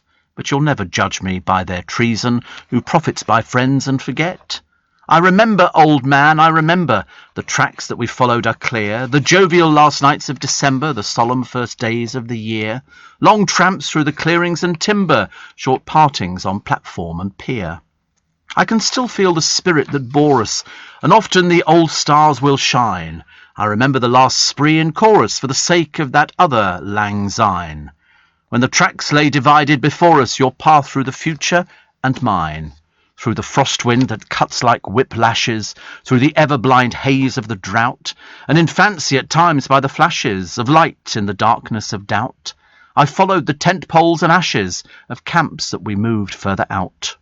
You will find in these pages a trace of that side of our past which was bright, and recognise sometimes the face of a friend who has dropped out of sight. I send them along in the place of the letters I promised to write. Beautifully read, I thought, To an Old Mate by Henry Lawson. I thank you very much indeed. I'm available for bar mitzvahs, just about any birthday celebrations you can think of, which is very nice indeed. If you have just joined us, welcome to the programme, 26 minutes past 5. Steve Allen's early breakfast on LBC. I make no more apologies than that we're going to... Aren't we glad that we're not over there in Dubai? I couldn't cope.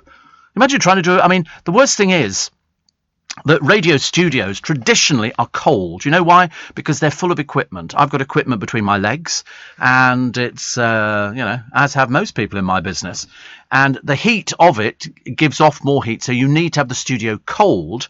Not only does it stop us falling asleep, which is an occupational hazard, I'm afraid, because if you're sitting in a room for 3 hours and you're talking, you're not exactly sort of, expelling any energy at all. It's not like I'm doing exercises. And so the air conditioning is here not just to keep me awake, but also to cool the equipment down.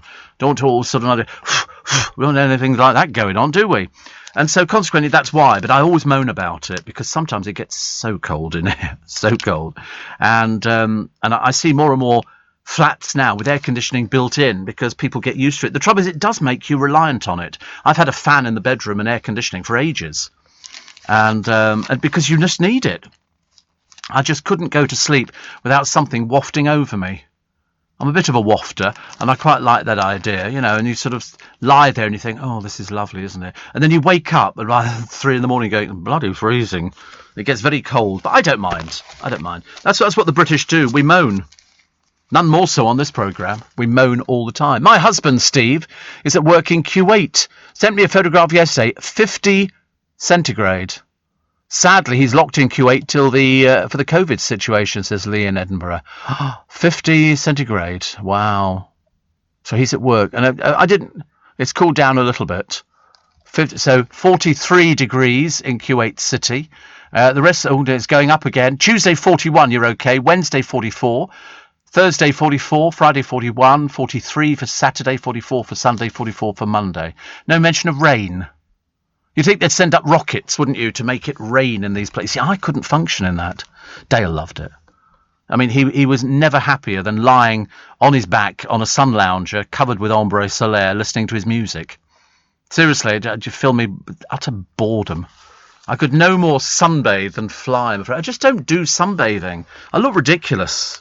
My little Speedos, bright yellow, and, this gut hanging over it. It's not an attractive look. So I tend not to do that. I'm more the one going swimming with a t-shirt on.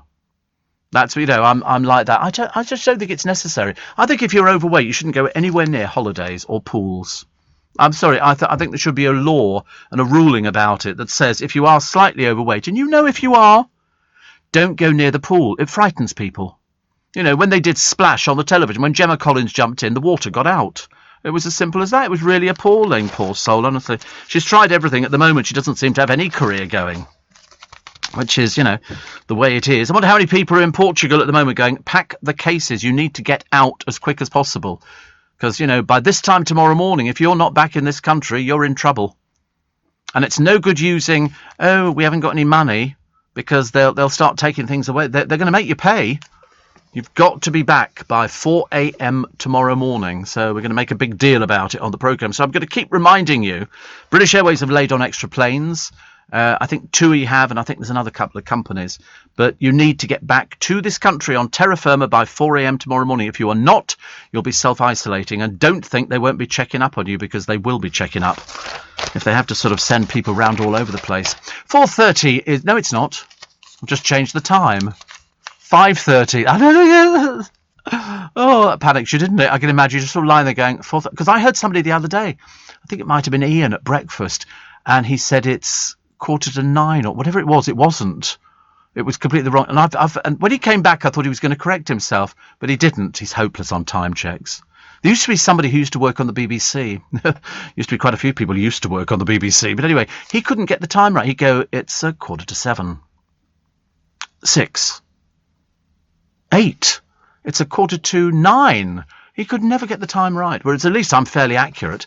It's just the newsreaders I can never remember. This is the story of that day you cleared out the garage. Classics with the best MC in the galaxy.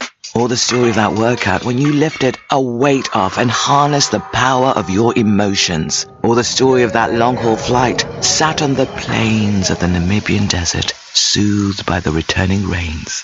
From the Corrupt FM podcast to Darren Brown's Bootcamp for Emotion and Sleep Sound with Maya Jama. For the story you need right now, listen on Audible. Subscription required. See audible.co.uk for terms. You're listening to a podcast from LBC. My mother-in-law, Steve, is 76, recently standing behind a friend's car. She's 80. The lady backed into my mother-in-law's leg, bruised her so badly, then just waved as she drove off. She didn't realise she'd done it. This lady also keeps blacking out, but still drives. We've tried reporting her, but the DVLA or DVSA, what's that one?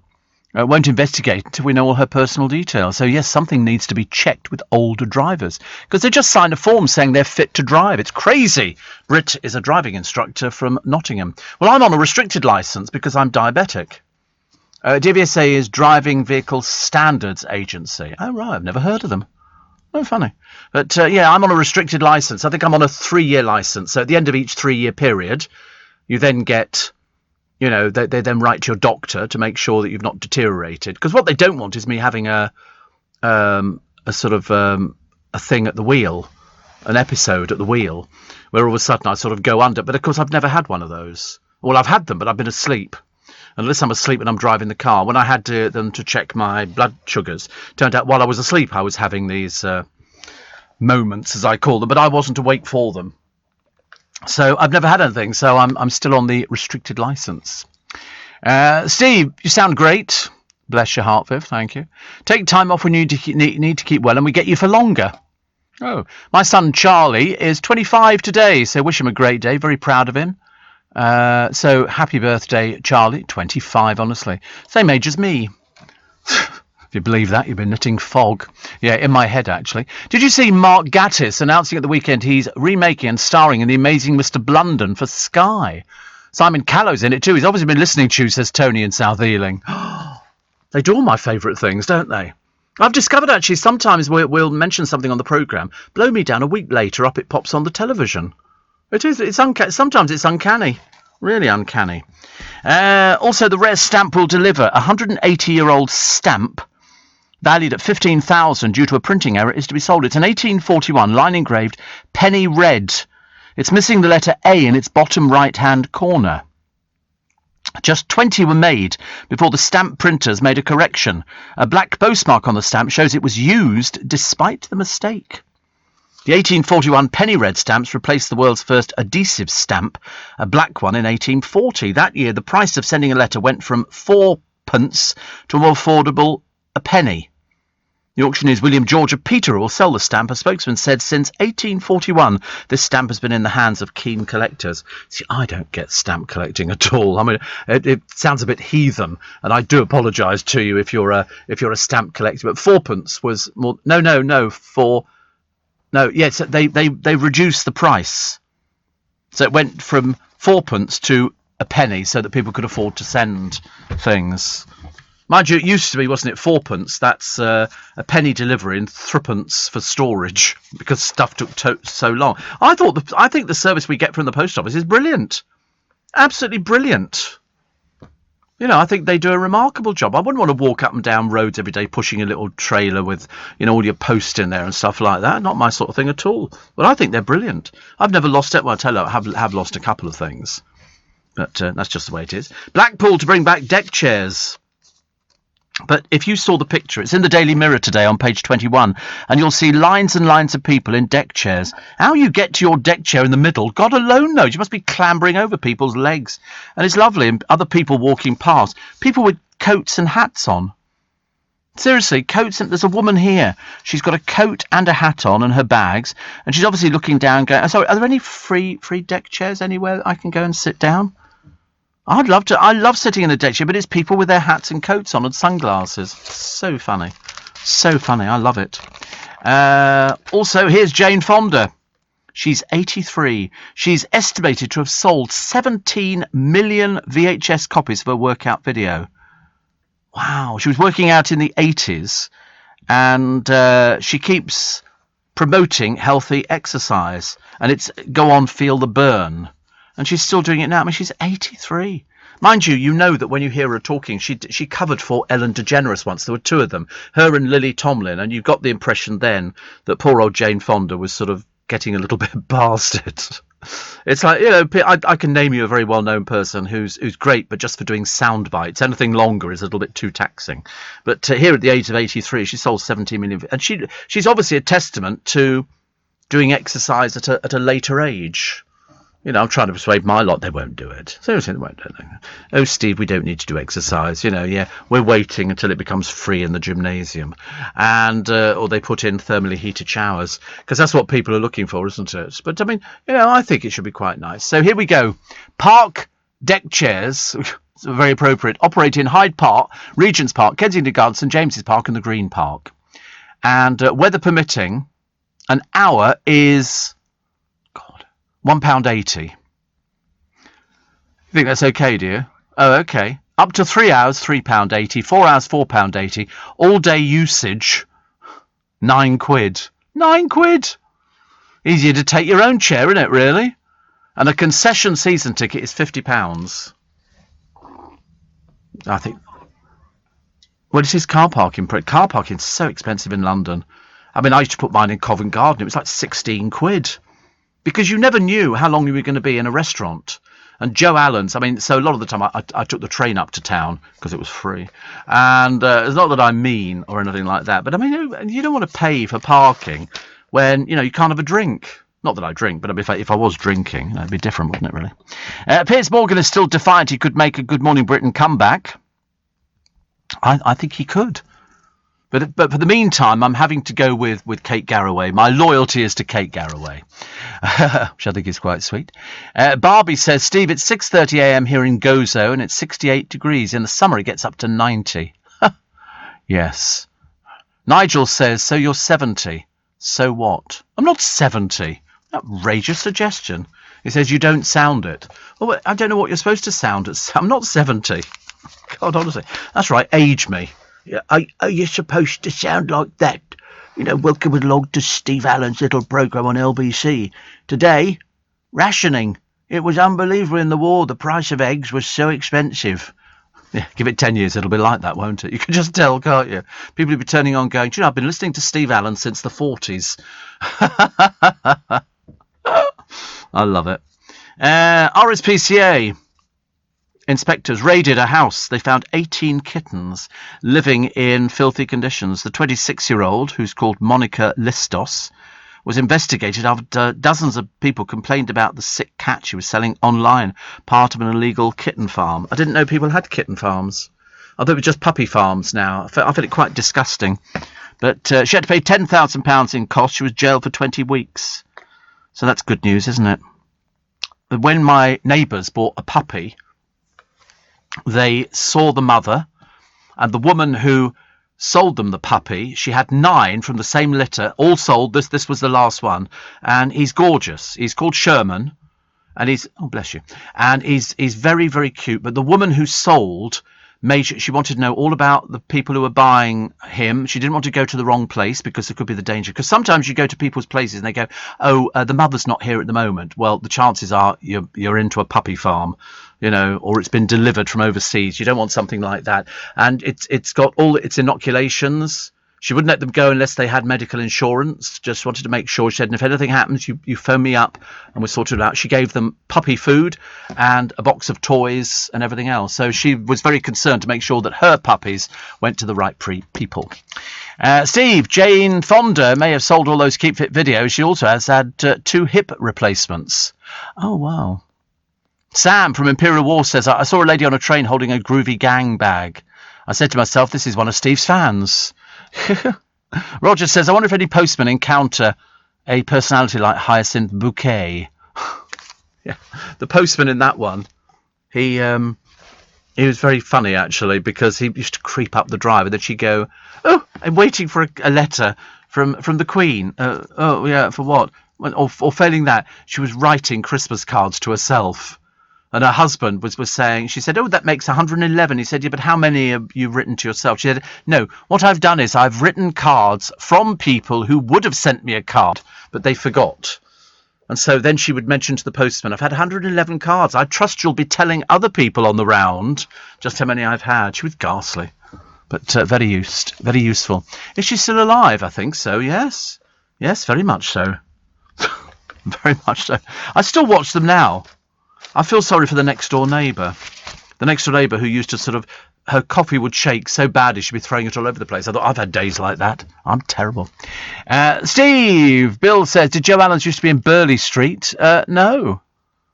Well, not as far as I remember. Actually, I could be wrong, but I think unlikely. And Grace says, I was in McDonald's in Montana, looked up, saw Peter Fonda, Jane's brother. He autographed my napkin. Well, that's nice, isn't it? I always think getting a photograph of somebody like that is good. I've had photographs taken before. People go, you look just like this person just robbed that bank. Can we just have a picture of you? It's always the police. You're listening to a podcast from LBC.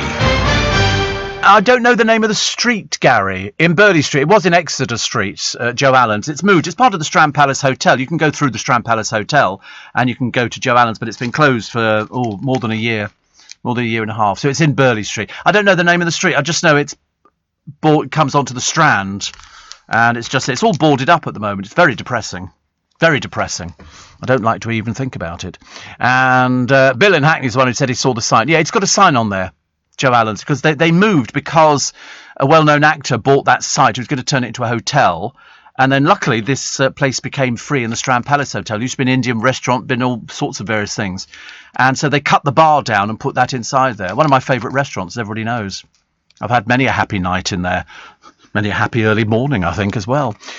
Steve, I think you'd appreciate the Canadian winters. I lived in the northeast of Canada. Winters were brutally cold, but so well equipped to deal with such conditions.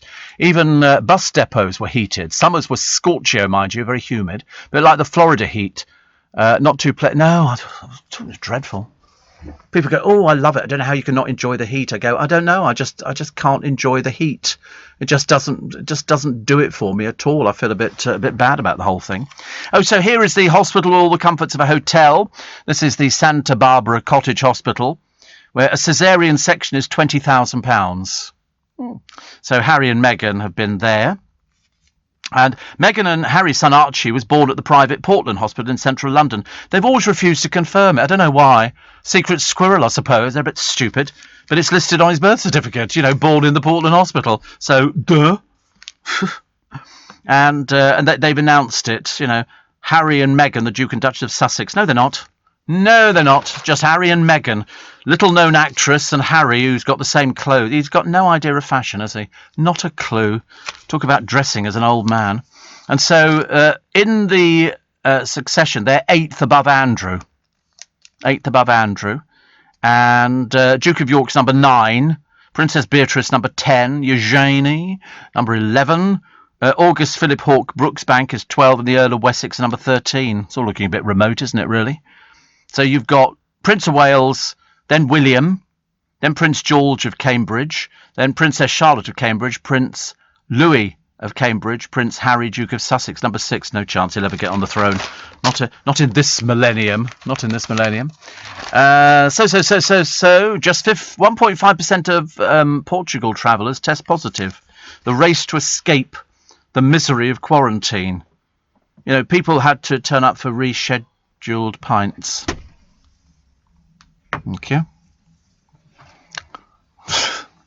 Don't like people creeping behind me. It's very dodgy. Don't creep up behind me like that. Frighten the life out of me, honestly. So, frantic Brits. I think I'm a frantic Brit myself. But they were queuing for hours in baking heat, trying to beat the clock. Hundreds had turned up for Farah to line up outside the terminal in 77 degrees Fahrenheit. The wait was even longer for those scrabbling to get COVID tests, without which they couldn't get on the plane. So people have cut short holiday. Well, you don't want to have to, sort of self-isolate for 10 days. You really don't. The airlines are really fed up with it, as you can imagine. And the travel agents, very fed up. But it's all these people. Somebody says here, we hadn't even checked into our hotel room when we found out Portugal was going amber. So here they all are, standing in the boiling hot sunshine. Can't be a lot of fun, but you've got to get back here before 4 a.m. tomorrow morning, okay? No arguments on it. Nothing. Girls, I don't know who's going to pick up on this one today. I don't know if it's going to be... I can't remember. Somebody will pick up on this story on LBC today. It's girls as young as 4 are being told to wear modesty shorts to cover up and prevent people seeing up their skirts. Critics say the advice from schools implies that what girls choose to wear could be a problem, but heads say they can't stand by whilst children's actions may attract inappropriate attention from members of the public. The Dell Primary in Chepstow, Monmouthshire, gave the advice due to concerns about children inadvertently showing their underwear whilst doing headstands, but a parent said it's shocking. It suggests their pants and what they wear are a problem. They are. Okay, they are. They don't, because little kids do handstands up against walls and everything else of it, and they don't want, but there are some people who won't be used to seeing things like this, and it's, so they've asked them to wear shorts. In South Yorkshire, they issued similar advice, but a parent said children should be able to do what they wanted before the inevitable hang-ups of puberty. Yeah, but unfortunately, I wish everybody thought like that, but unfortunately, they don't, which is not good. Riyadh, Steve, says Dave, is up to 45 degrees in the days, 37 already, and it's 7:40, no humidity, which makes it perfectly acceptable. Oh, God. Dreadful, isn't it? He said, but thank you for keeping me company on the drive-in every morning. Keith says, I'm glad you're feeling well. Keep it up. Don't get me wrong. I love your humour, but knock old age. It comes quicker than you think. I'm in old age. I'm a pensioner. I don't need to sort of, I'm a pensioner. Okay. An old age pensioner. I've got the Freedom Pass, free buses, free trains, free undergrounds. Pensioner. Just don't sound very old. Jess says, wish my mum Tina a happy birthday. She's a huge fan of your show. Thank you. So Jess's mum Tina, happy birthday. Steve, I have a meeting with my boss this morning for a pay review. Any advice? Don't go. You'll never get it. Never get it. It's like, how do I stand for a pay rise? You don't. You kneel. That's about as good as it gets, I'm afraid. Steve, could you find out the answer to the following questions on dockless e-scooters? How do you trace the people knocking them over and moving them? I've got no idea. No idea. Well, it's like bicycles, isn't it? Bicycles, you can't trace that again. And were any tests undertaken to establish how stable e-scooters were against members of the public pushing them over? No, nothing. I mean, I think we're heading for a major disaster. I really do. But that's just me, isn't it? I always thought that. I always thought it was going to be a little bit bad. And you see that you want to come around here in the morning. I should really film it and put it up online. You could see it. There's a kid who goes up this road every morning on a skateboard, but it's a motorized skateboard, and he leans back, and I'm thinking, you shouldn't even be allowed on the road. You're a complete idiot. These people are far too dangerous, and they're all over the place. Down the pavements, jumping. It's just too dangerous. I always deliberately stand in the middle of the pavement. One the other day rang his little bell. I thought, you can whistle. Millions of rodents are rampaging across Australia, attacking people in their beds and burning down houses. The twist in the tale, their ancestors were British. It's funny, we all go, oh, aren't they cute? No, they're not. And greedy holidaymakers contribute thousands of tons to landfill by taking too much food from a hotel all-you-can-eat buffet. I do like an all-you-can-eat buffet. Do you not? Great fun. Oh, blimey, look. A tea bag with a string on it. We've never had that before. Don't you just use it in the jar? Never had one with a string on before. It's very posh. Not sure. Only the best. You're quite right, actually. That's how it works, There's a pecking order on this programme, and I'm it. Can't beat a cup of tea. We're so British, aren't we? We can't beat a cup of tea. When they had a beach clean the other day, what did they find? Discarded underwear and ladies' thongs. This is at Lytham St Anne's in Lancashire, the posh bit, just outside Blackpool. Well, typical, isn't it? Outside Blackpool. Rubbish included flip-flops, tents, plastic buckets and a trolley full of beer bottles. Tracy Hope said the amount of litter brought her close to tears. She said, we found lots of underwear. We're not talking about wet swimming costumes or kids' underwear. We're talking about, a few pairs of thongs. What's going on there? Well, best not to think about it. Who wears thongs? The only person who used to wear thongs was Peter Stringfellow. He used to wear thongs. I wouldn't wear them.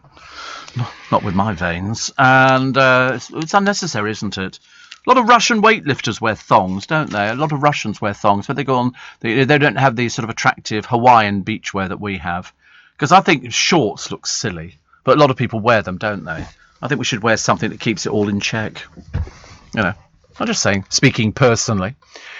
Steve, apparently if your Freedom Pass has a rose on the corner, you can travel all over the country. Of course it has.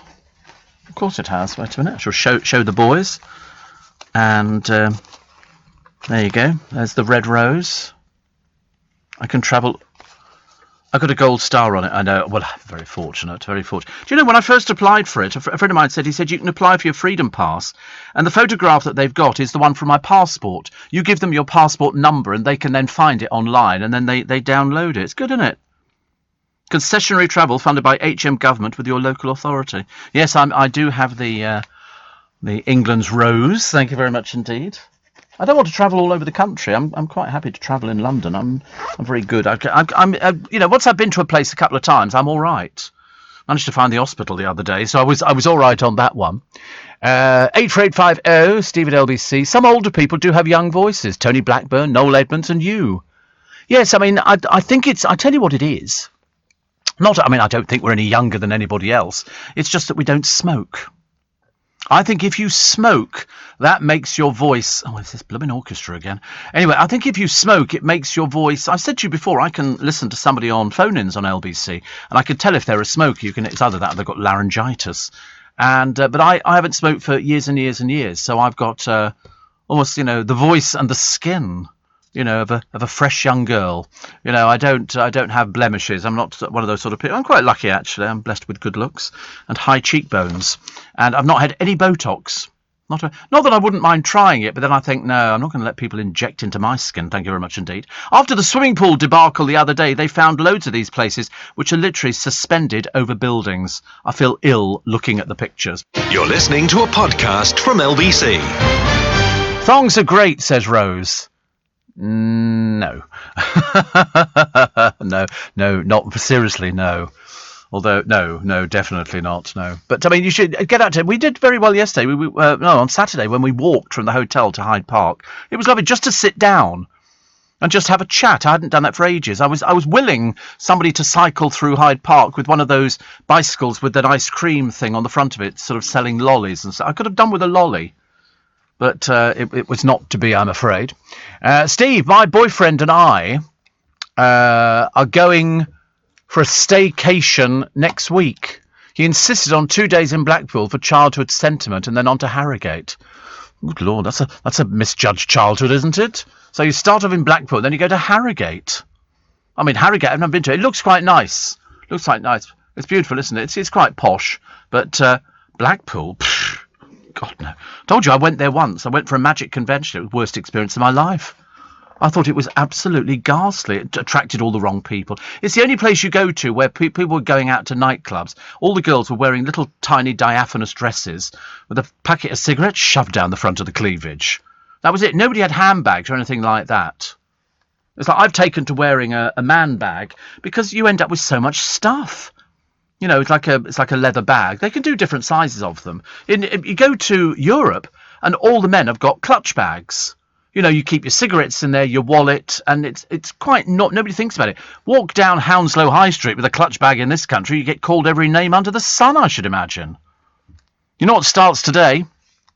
The trial of e-scooters. That'll be exciting, won't it? The contraptions are very stable, says Alan Clark. The best possible safety features such as dual brakes and a reduced top speed. You want to come round here? They look highly dangerous. The stupidest people are two people on them. People are looking for new ways to travel. Well, we weren't thinking of something on wheels that could burst into flames at any given opportunity. I mean, there are concerns. Private e-scooters can only be legally used in the UK on private land, but you see them all the time on the roads. All the time. If you stopped every single person this morning, when I leave here at 7, you will find out that more than 90% of these people are riding private ones and they're using them on the road and on the pavement. Totally illegal. Charity guide dogs have called for the sale of private high-speed e-scooters to be banned. I would also want them to be banned.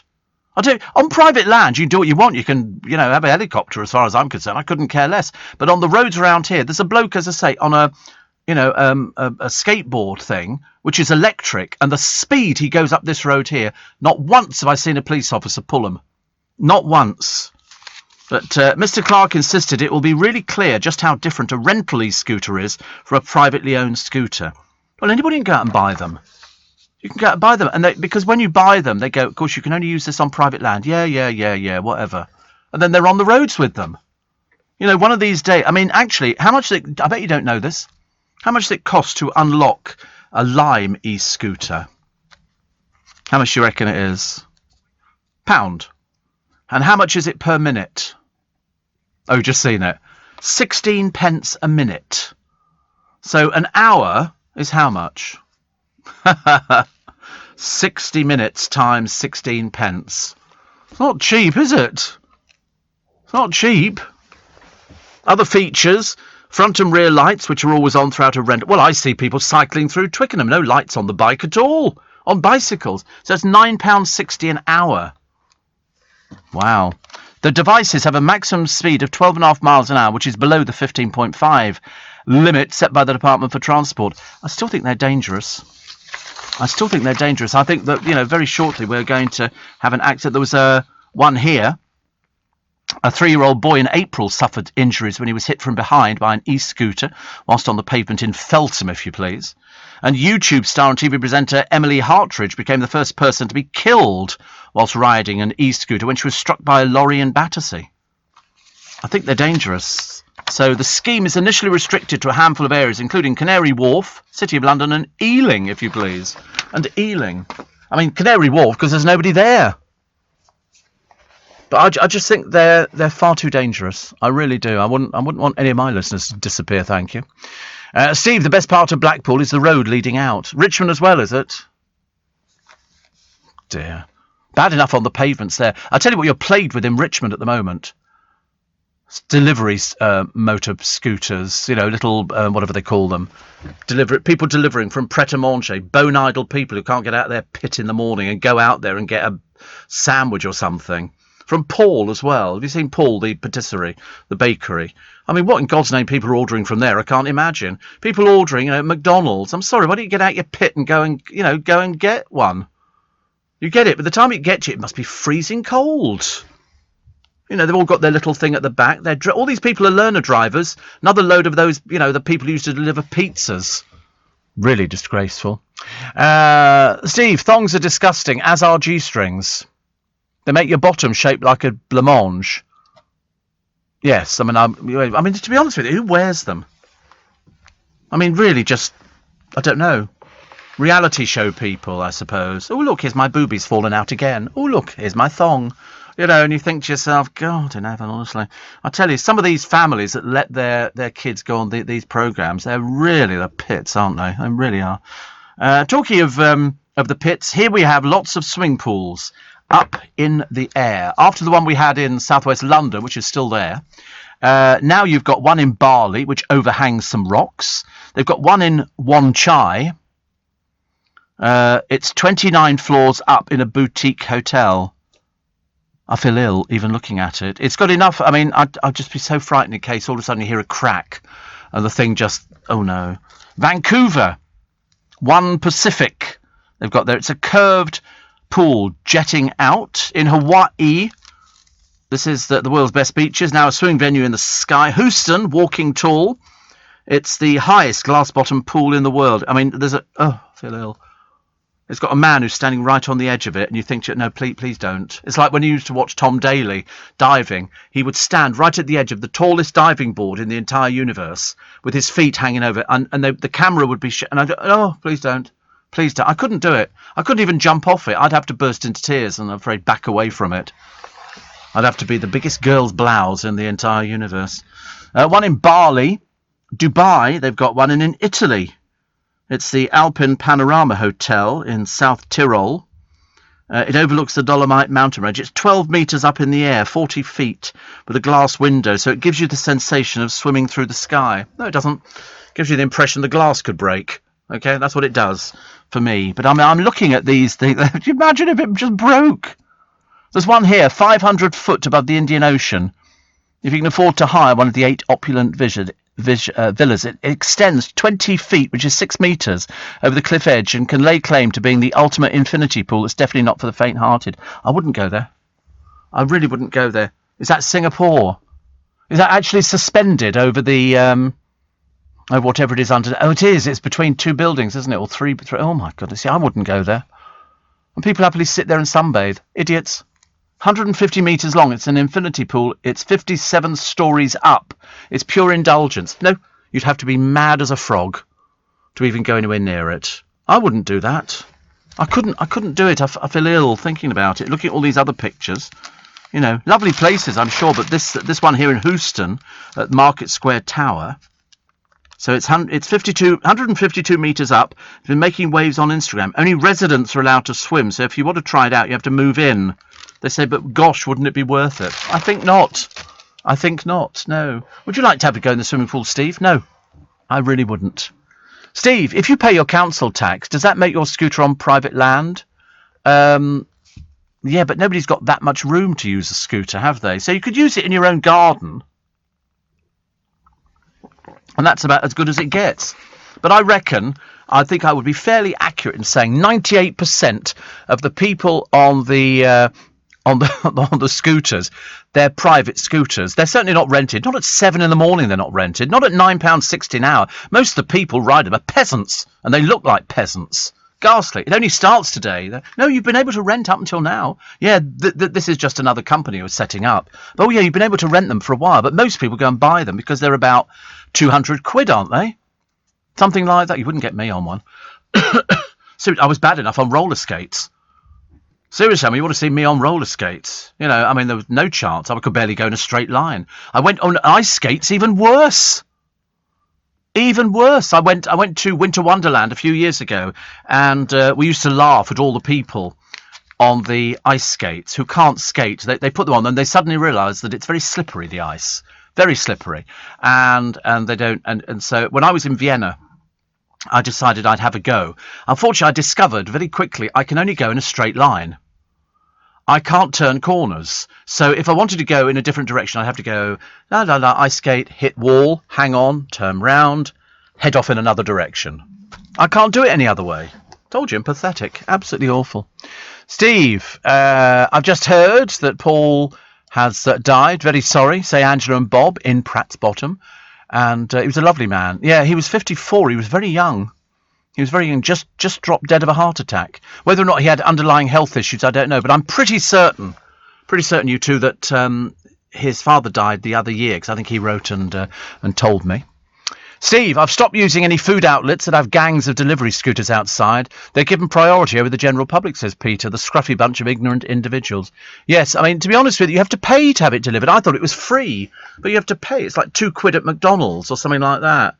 Honestly, people must be bone idle. Oh, what should we have for breakfast? Double sausage and egg McMuffin. I know. I just go for the double sausage. I don't have the egg in it. If I'm going to have an egg, I want a proper egg, not something that looks like a poached egg, but it's sort of a bit bizarre. Doesn't quite look right to me. And also, I want chips in the morning. I don't want a hash brown. You've got to wait till 11 for chips. What's the point of that? I'm taking a break. I'm just discussing my sort of... Why can't you have chips? It doesn't... Surely, if they're cooking hash browns, they can do chips. Can't be that complicated, can it, for them? Oh, for goodness sake, wake up! Sorry, I'm so upset. You're listening to a podcast from LBC. Morning, everybody. I was just looking at the television and the memorial honouring the soldiers who died under British command on D-Day and in the fighting that followed has been unveiled in France. And they've got...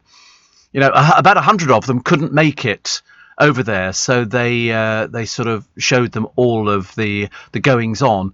22,442 people were killed on D-Day and at the Battle of Normandy. And one of the old soldiers, we've worked out he must be 100, nearly 100 now. He actually went over there to see this fantastic memorial, and just to look at him now.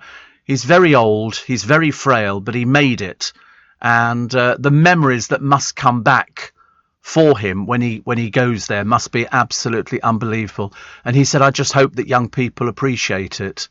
And I hope so as well. And he's Harry Billinge. And his last duty was to secure the D-Day memorial for comrades. He's got all his medals on and everything else. And you look at him and you think, if you saw him on the streets without his medals on, he's just another old man. But what he did, and to survive that long, is just something to break your heart. Even his wife said, she said, you can't help but cry. And he's just a hero. He's just a hero. It's just absolutely amazing. He says, my generation helped save the world. There are not enough words to describe the feelings I have for those whose names are on the memorial. And he's absolutely right. He's absolutely right. 22,500. He said, my greatest wish has been to see this memorial built in my lifetime. It's our last duty to our lost comrades, because when he looked at, he's 96. We weren't far off.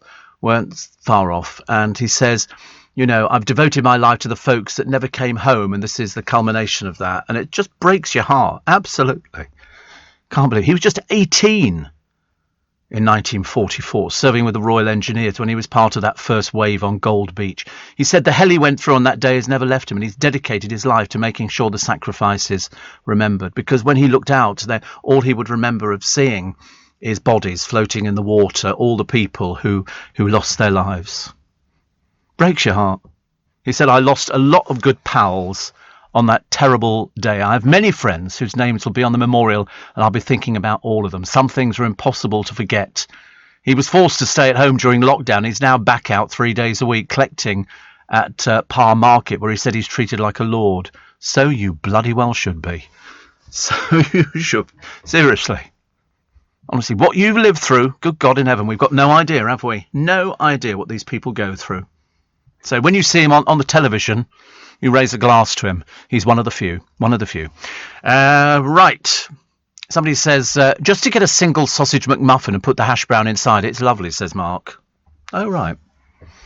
I quite like that idea, actually. I'm not sure whether that would work for me. Steve, your friend Jamie Oliver praised McDonald's as for over 20 years they've used a real free-range egg to make the poached egg in the muffins. Oh, yes, I know what it is. And then somebody says, you must be the only person, Steve, in the UK that doesn't like McDonald's hash browns. Fair point about the chips, though, says Alex. Yeah, no, I mean, I just want chips in the morning. I don't want a hash brown. I like why can't they do the same hash browns that they do in Burger King? Little round ones, 3 in your mouth at the same time. I don't like the other hash browns. They're too big. Sam in Peterborough says, Steve, how was your afternoon tea? Hope the cake was the size of your head. Yeah, lovely. Yeah, I mean, put it this way, cakes and sandwiches. In Portsmouth, Steve, John says the rental e-scooters are ever so popular down here. Yes, I can well imagine. Steve, I'm 60, says Dave in July, and I have an e-scooter which I ride to work sometimes because the traffic is so bad. But you see, you're not allowed to use them on the road. You're not supposed to, because the traffic, it doesn't matter whether the traffic is awful at all. And Mo says, we take our beautiful city for granted. London is beautiful, come rain or shine. Forget holidays abroad. Yes, I agree. And somebody says, I've stopped using any food outlets that have gang. Oh, we've done that one, haven't we? And somebody else said, did you realise that they need to clean the screens in McDonald's on a regular basis because people don't wash their hands before they use them? So all these dirty people are touching these screens. I mean, basically, you should have somebody standing next to them so that when you touch it with your hands, it's clean. But I don't think they are half the time. They actually did an experiment, and they said that traces of not nice things have been found on every single McDonald's touch screens.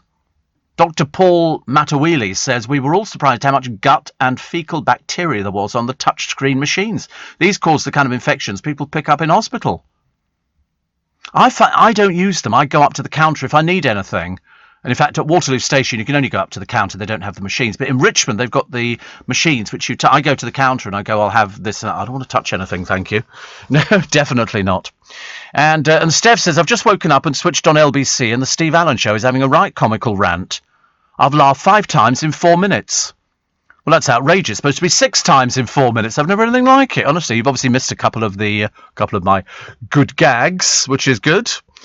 I like the idea. Steve, I skipped dinner last night. Is it acceptable? I've lost the blooming thing now. Wait a minute. Roger says the undesirables, of course, use these electric scooters to pounce on little old ladies at bus stops. Yes, my producer got done by one of them the other day. So e-scooters are a menace, says Dominic in Isleworth. And so is it acceptable, somebody says, to have pot noodle for breakfast? Oh, yeah. You can have anything for breakfast. You can have a box of After 8 if you want. Oh, yes, I'm all in favour of things like that. Steve, the food takeaway deliveries for disabled people are a godsend. Well, I'm sure they must be, but isn't that Meals on Wheels? If you can order this sort of stuff, I don't know why it should be a godsend. What were you doing beforehand? Not eating McDonald's, not eating Paul, not eating Pret a Manger, not eating all these other places. But that's it. People like sort of getting all this, food delivered to them. But I mean, it must be stone cold by the time it gets there. It really must be, which I find a little bit disappointing. Blackpool, Steve, is not quite the end of the world, but you can see it from there. Thank you. Da da da da da da da. Good old Blackpool, yeah. It's a good old Blackpool as long as you don't have to go there, which is fairly good. Steve, talking of ice skating, the funniest TV moment ever was Todd Carty. Yeah, they've always looked on the dreadful ice skating programme. There you go, these e-scooters. Look, 2 people on one. Stupid pair. Honestly, I tell you, if all of a sudden you miss the break, you're going to be killed. But people don't realise. Have they got insurance? No. Do cyclists have insurance? No. No. Do they bother stopping? No, I mean, people don't bother stopping for red traffic lights. I understand if there's no traffic there, then why should you bother stopping? Steve, I bought an aeroplane today. As I was paying for it, the salesman said, "Do you want to keep the hanger?" They always ask you that, don't they? When you buy Marks and Spencer's, I bought a jacket the other day, and they said, "Would you like the hanger?" I went, "No, not really, no." It's like whenever I go to a shoe shop, buy a pair of shoes, they always go, they always put them in the box. I said, don't just stick them in a bag. Seriously, I'm not really that fussed about it. What gets me is the length of these micro mini skirts. Well, exactly, but it's always the unattractive people who wear them. Have you noticed? You see people out on the streets. I mean, you feel like tapping them on the shoulder and going, "Not for you, love. Really not for you." Yeah, try it. Brian, wear something else. That's the way it goes, isn't it? And they wear these micro mini skirts, and then they turn up, because if you go to the BAFTAs, it's how little you're wearing that gets your picture in the paper. So Oti Mabuse, is wearing a wholly inappropriate dress. Well, I hope she's absolutely delighted. Her parents must be thrilled. Oh, that's our daughter, the one who can't dress herself. She's wearing a white dress. It's a black tie, dear. At least try and get it right. And it's slashed up to the, just cheap and tacky. Boobs hanging out. I mean, she looks awful. But, she'll probably be delighted. She's a bit like Rita Ora, any sort of outfit to get yourself in the paper. Happy birthday today. I've got 2 birthdays to celebrate for you today and some other little bits and pieces. But both the birthdays are in their 90s. So who can that be? We shall find out very shortly. And what did they do on June the 7th, 1971? Give you a clue. Children's programme. Okay, children's programme. Debbie says, "Your words are beautiful for that brave gentleman." I get so emotional when you look at these old soldiers and he's 96. He's not going to go forever and a day. And his contribution, so, we give him a big build-up on the programme. The papers give him a big build-up and the telly as well. He's worth every bit of it. He's worth every bit of it. You can't fault what these people went through. When they say, they do it at the Royal Albert Hall when they do the Festival of Remembrance. Breaks your heart every time. Breaks your heart. I don't think I've ever failed to watch a Festival of Remembrance where I've not been in floods of tears throughout the whole thing, because I've been there for a few of them. I've actually been there, and when the poppies fall down from the ceiling, does me in completely, because each one represents a life that's been lost. People who've given their lives for some of the toe rags you read about in the papers today. Oh, look, I nearly lost my temper. Good heavens above, and it's only Monday.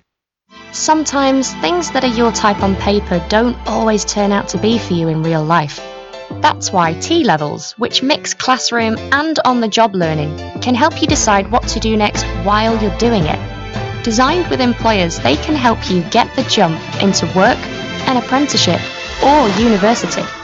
With subjects covering software production and design, construction, and health and science, to name a few, search Get the Jump and see what's out there for you. You're listening to a podcast from LBC. Steve, it's apparently Tom Jones's birthday today. Is it really? He doesn't feature in the paper. Well, he might be in somebody's paper.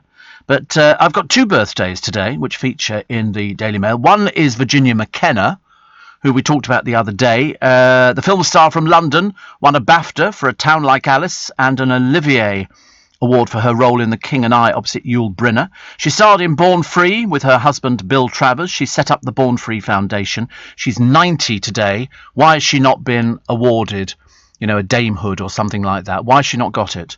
Virginia McKenna, 90. Many happy returns of the day. And the American filmmaker James Ivory is 93. He did Howard's End, The Remains of the Day, and he did also A Room with a View. 6 Oscars between them. Amazing. And the television programme was Blue Peter. And why is it important? Because on June the 7th, 1971, Blue Peter buried a time capsule not to be opened before 2000. It contained a set of Blue Peter badges and a full set of new decimal coins. Seems a bit naff, doesn't it, really? Saying as they're not there anymore. They're up in Manchester, I think. 1984, the BBC first broadcast Crime Watch, hosted by Nick Ross and Sue Cook. And the phrase to go doolally, have you heard that expression? You're a bit doolally. It means to go crazy. It's named after the Indian town Doolally, which had a sanatorium where British troops were sent who'd been driven mad by the heat. So you've been sent to Doolally. I don't think it's pronounced like that at all, actually. It's probably pronounced doolally.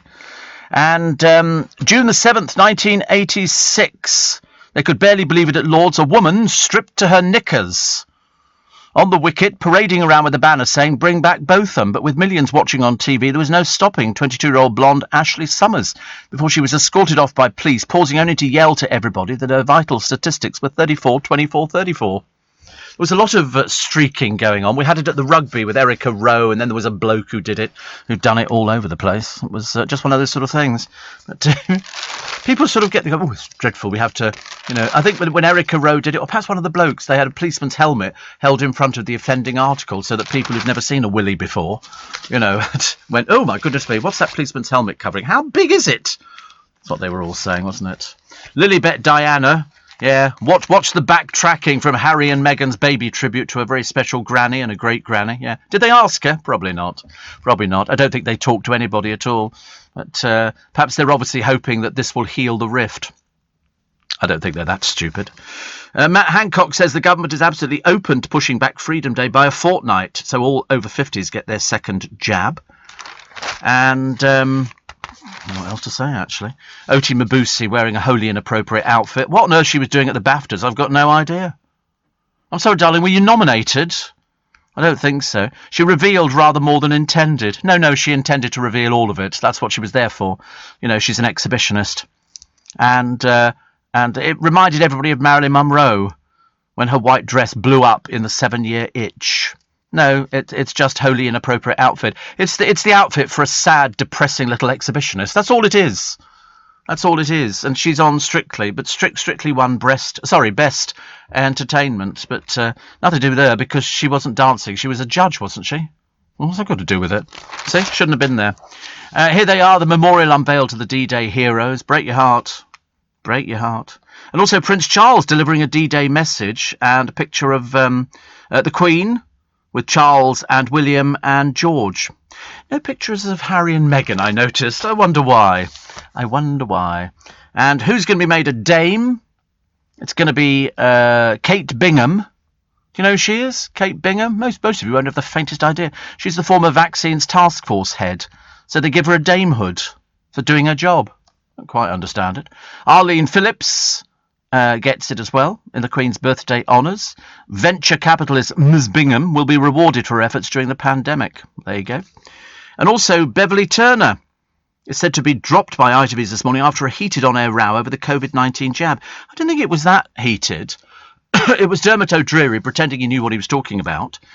And he said, "Why are you so sceptical about the whole thing?" And she said, "Because of the fact there's a 99.8% survival rate from COVID-19. The average age of death is 82. Not in India, it's not, I'm afraid." So Beverly has been a regular reviewer, and she clashed.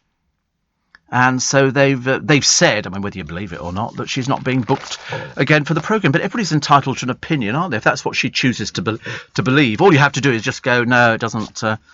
It's misinformation. Misinformation. Plus, the unpaid carers exhausted as vital support is withdrawn. And Griff Rhys-Jones bought his lovely house in Fitzrovia. It's a lovely house, actually. It's big, high ceilings. And he paid, in 1998, $1.45 million. He's just sold it for $15 million to Tracy Emin. It's got 7 bedrooms and an exercise pool. And because Tracy Emin's been given the all-clear from bladder cancer, neighbours say she started decorating. Well, just throw stuff on the walls, dear. I mean, it's Tracy Emin. You don't need to sort of... Don't be all posh now, dear. The unmade bed, biggest pile of rubbish I'd ever seen in my entire life. Couldn't believe it. I mean, I do that every day. Also, Venice in rage at the cruise ships. They don't want the cruise ships there. They don't mind the money that they bring in, but they don't want the ships there. And so loads of people protesting against them because they think it's, the ships as tall as apartment buildings have been stopped for good, but the ban only comes into effect once new terminals are built. I mean, there's a 16-deck ship here. 16 decks. It's amazing, isn't it, really? And so small boats flew flags saying no big ships as they followed the post-COVID cruiser, the giant 92,000-ton Orchestra, out of port. They've been saying this for ages because, Venice is crumbling, as they say, all in, the wrong kind of way. 1 in 5 dads expect to unwrap a pair of socks on Father's Day. That's about as exciting as it gets for dads nowadays. Most people have got no imagination. No imagination. They go, what should we buy for Dad for Father's Day? Does he smoke? No. Okay. So a pipe and tobacco's out. Does he do chocolates? Not really. It's a bit girly. Oh, no, a pair of socks. And so Dad gets a pair of socks. Very disappointing, isn't it, really? But apparently also a wallet. Fairly popular. DIY equipment, a tie, gloves and a novelty book. So there you go. They say fathers get at least 35 pairs of socks as gifts in their lifetime. I love it. I love it. So, pair of socks for Father's Day. Sorry, dads. That's about all you're worth, a pair of socks. Mind you, saves you going out. Do you think Harry's ever been shopping for clothes? Not judging by the way he looks. He seems to only have the 2 pairs of... He has a couple of suits, and he has a pair of jeans that don't fit with his boxer shorts showing over the top. I can't imagine him buying anything that's called fashion. Bit of a shame, isn't it?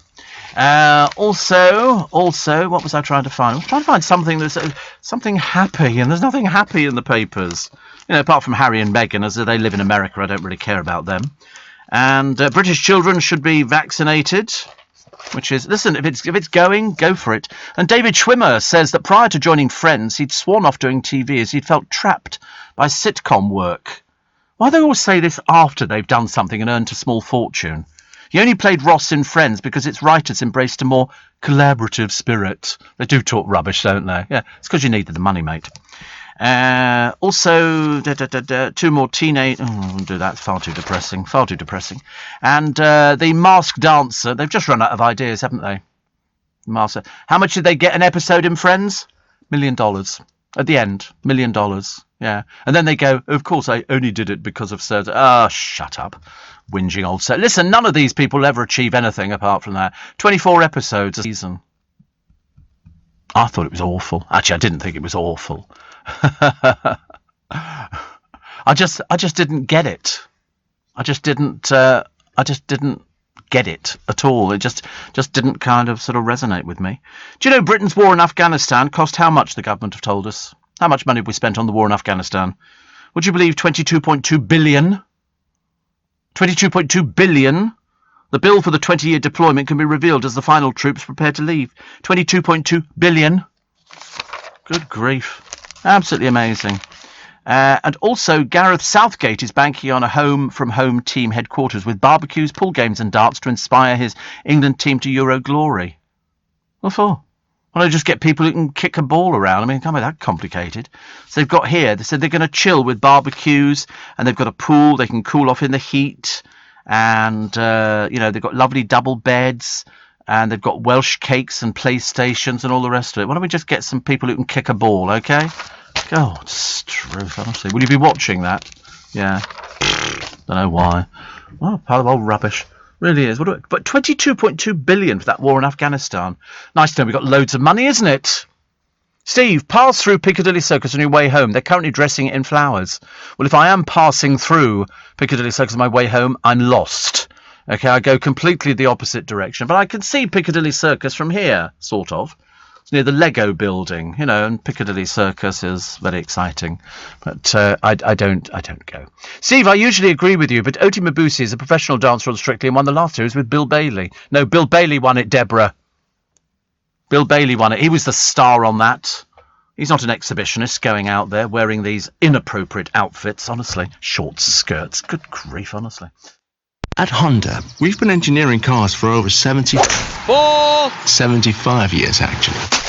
We know that excellence takes time.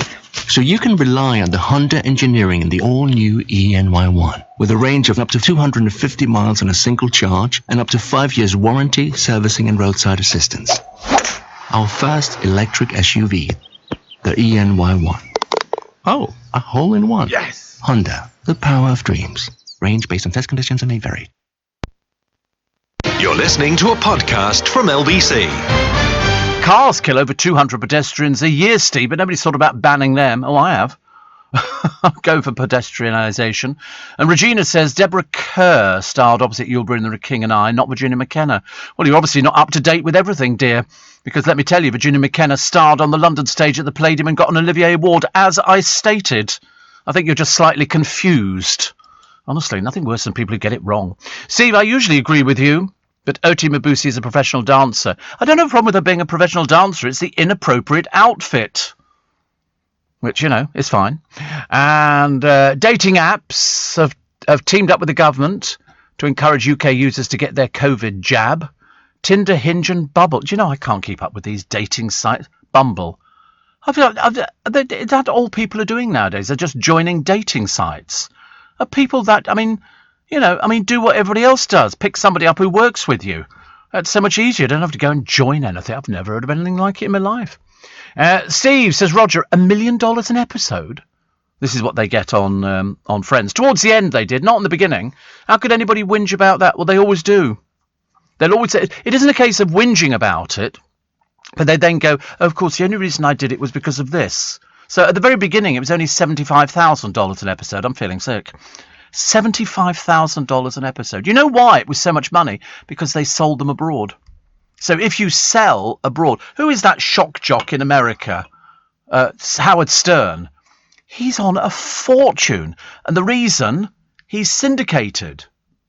He's syndicated. And because he goes around the world, that's how they make their money. We used to run a program years ago over in Vienna with, oh God, what was this guy? Casey Kasem. Casey Kasem used to supply his programs on disc, and you play them. Howard Stern makes $100 million a year. That's how big he is. You can never get anybody in this country who's ever going to make as much as Howard Stern. Although you could be listening to him. I've never actually. Regina said you don't have to be nasty. Well, get your facts right then. Get your facts right. It's not my fault you don't know the facts. You know. I'm glad I hardly listen anymore, liar. Liar, liar, pants on fire. Well, I tell you what, Regina, I'll put you out of your misery. 0651. There you go. If you can't get something right and you write in something abusive to somebody, you deserve what you get. You know, if you can't get your facts right and you don't know anything about people, that's it. You've gone now. Goodbye. Somebody said $1 million an episode. Why do I have to keep repeating $1 million an episode? That's what they got towards the end. At the beginning, it was only 75,000.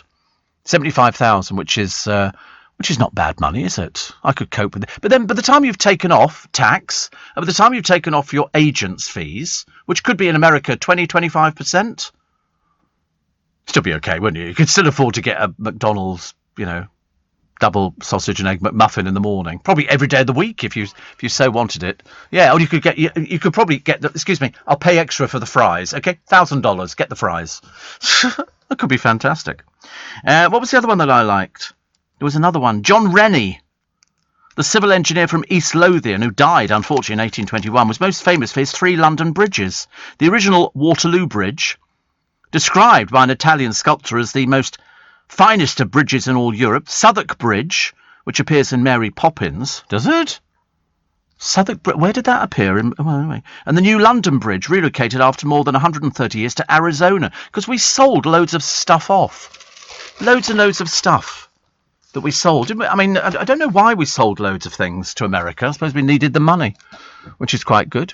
Also, Steve, I've lived near Aldershot all of my life, and council forgets it was home of the British Army. One memorial that I've seen. Yes, we like things like that. And Charlie Girling raises a very interesting question. And, Charlie, the answer is not many. I can't tell people what the question is. She's asked me a question. She sort of raised a question, but unfortunately, Charlie Girling, show business lovey. I can't repeat it on the programme this morning, bless her. We've not heard from her for a little while, actually. I'm assuming she's still doing that power walking she does. Every time I hear from Charlie Girling. Beverly says, best comedy show was Will and Grace. Yeah, except she was on a hiding to nothing, wasn't she? There was no sort of chance that she was ever going to get off with him, even though they talked about having children at one point. I just thought she was basically somebody who just sort of hung around with the wrong person. She couldn't really find the right person at all. I thought the scripts were very clever, and I loved Jack. I thought Jack's scripting was very good, and then they put him on the Ellen DeGeneres show, and he really wasn't very exciting. It was a bit dull. I was a bit disappointed. Grace says, as a teen, I listened to Casey Kasem's American Top 40 each Sunday. He loved the phrase, smash it. Right. Brian says, Howard Stern is now on satellite radio, no longer syndicated, and earns so much due to the highest subscriber base. Of subscribers have gone over 30 million since he started on satellite. That's why he earns 100 million a year. It's a phenomenal amount of money, isn't it? I mean, it really is. I don't know how you ever get to that stage. What does he do on the programme? Is he really that rude? Oh, is he? Oh, right. Sorry, he's a bit like somebody else. But I mean, I'm always interested in how somebody can earn that much money. £100 million a year. What do you think he does with it? Do you think he sort of, spends it on clothes? Or you've got to have something. You've got to have an outlet, haven't you? You've either got to buy lots of property or lots of cars. Who was it? It was in the paper the other day. And they bought a load of cars for friends of theirs. They spent something like so many million to buy cars for friends. So that's why. But I'm glad you know who Casey Kasem is, because I met him once, and he was he died years ago now. But he had these syndicated programs that came in on disc. They would arrive in, and then you would buy the program. He had people who helped make the programs for him. It's quite clever, actually. Very, very clever. So Richard Madeley is a vampire. That's according to good old Scarlett Moffat, another wonderful pronouncement from Scarlett. She believes that he looks the same as he did when he was 25. I don't think so, dear. I mean, she said she was baffled by his youthful looks. But she says, I think he's drinking from the fountain of youth. Yeah. I mean, to be honest with you, she made her comparison on a podcast. I wouldn't bother with these things. They talk absolute drivel. They really do. It's absolute rubbish. The worst thing. What was the thing I was going to do? Oh, we're going to be hotter than Portugal. There'll be nobody there. What's the point in it being hot in Portugal? People say, oh, isn't it amazing? It's going to be hot in Portugal. And you go, listen, people have got to be out of there by 4 a.m. tomorrow morning. If you're not back in this country by 4 a.m., you've got to isolate, and it's going to cost you a small fortune, and they will be checking up. Ridiculous, isn't it? At the very beginning, says David, the Friends cast were on 22,500. Yeah, whatever. We're not going to argue over a few $1,000s. And Jay Leno is a very large car collection. Yes, he appears, Roger, on lots of car. I've got to go. You should be back by now. If you're not, you're in big trouble. I don't know whether or not, when they say you should be back from Portugal and all the people who were queuing up standing in the sunshine yesterday, does that mean the plane's touched down and you're okay? Or do you have to clear terminal and customs at this time of the morning? I've got no idea. I wasn't even aware that customs operated at this time of the morning, but I suppose they must be. I mean, do they have overnight flights? Or are you supposed to be back long before this? I wonder why they made it 4 a.m. It's all very confusing, isn't it? Anyway, the good news is Harry and Meghan are taking, 20 weeks off. Because they're so busy. It's so... Well, God said, according to all the newspapers today, you won't have to listen to him sort of droning on and being all whingy and whiny. So that'll be good news. I love the way, it's a month's rest. From doing what? From doing what? Talk about bone idle. My God, we're well off out of it, aren't we? And one of the columnists in The Sun today calls Dan Osborne, former Towie cretin, which I think kind of sums it up, because he's not the brightest penny in the box. Fern McCann, you've heard of Fern, haven't you? Father of her child in prison, you remember that one. And she's split with her latest boyfriend. I mean, fairly long term for Fern, 6 months it went on. Loose women have to apologise after Linda Robson said the A word, another word for bottom, on the programme. And she went, oh no, sorry. And they had to get the presenter of the programme, Charlene White, I think it was it Charlotte White, to apologise. I thought, oh, surely people have heard this word before. I'm sick to death of people having to apologise left, right and centre. It didn't make any difference, but she said, oh, good that you apologise. I thought, what sort of audience do you think you're attracting? Are they mamby-pambies? They not know these words? I mean, Linda Robson uses that word all the time. That's why she came out with it. Honestly. Happy birthday to It's a Heartache, Nothing But a Heartache, Bonnie Tyler. 70 years old. Sounded like it was the female Rod Stewart, wasn't it? Which was good. Total eclipse of the heart. You know. So the microscopic worm-like creature thawing out after 24,000 years on ice. Amazing, actually, some of these things. And the Great British Spring Clean is just what the doctor ordered. Jason Manford, the police told him they're watching him after he encouraged his daughter to dodge rail fares. Not very good, is it? Not very good at all. Simon Cowell wants to take over Las Vegas. And Christmas comes early. Kellogg's are flogging cornflakes with a picture of Father Christmas on the front cover. I quite like that idea, actually. I didn't think that was bad at all. And the man bitten by a king cobra in India, I believe was a charity worker. King cobras are lethal. The trouble is it wasn't helped by the fact that he had COVID. And so it's been exacerbated. So he was bitten by this king cobra because they rear up, don't they? They literally can sort of... I mean, they're absolutely unbelievable. So I hate snakes. Hate. My worst nightmare would be going out to... I'm a celebrity, not that I would. And they go, all right, now we're going to pop all these snakes in with you. No, thank you. Anyway, he's now lost both of his legs and he's totally blind. I mean, that's how dangerous these things are. You only have to look at them to realise that they spit. I mean, I'm looking at pictures of them here, actually, and they just look highly dangerous. Highly dangerous. There's one of them here. What's it doing there? Oh, it's enjoying a bath. Very worrying. But they literally... You know, they rear up these things, and then there's a man kissing one. He's kissing a king cobra. I can't think of anything. I mean, seriously, I feel ill looking at it. Not so good. Not so good. Warnings of e-scooter crashes. You know, I saw two of the stupidest girls this morning. They must have been caught on camera in Twickenham High Street, going up Heathrow. Two of them on one scooter, on a rented scooter. Talk about thick. Ghastly. Steve, I was listening to your Monday show on Catch Up. Interesting to hear about your neighbour's new puppy. Oh, it's so cute. Oh, it's so cute. And would you like to send you one of my new luxury dressing gowns so you can give it a gift? I am assuming you're godfather. I'll mail you a picture. I'm not actually. I don't think we have godfathers for puppet. It's so cute, though. It really is. It's called Sheridan. It's just so... Or Sheldon. Sheldon, I think. It's so cute. I mean, it really is. Puppies, I think, are cute. Amazing. Deb says early risers are vibrant. Yeah, I mean, apparently the good news. People go, oh, it's awful being, early sort of risers, and you go, no, it's really, really good. It's really good. It means that you don't suffer from depression.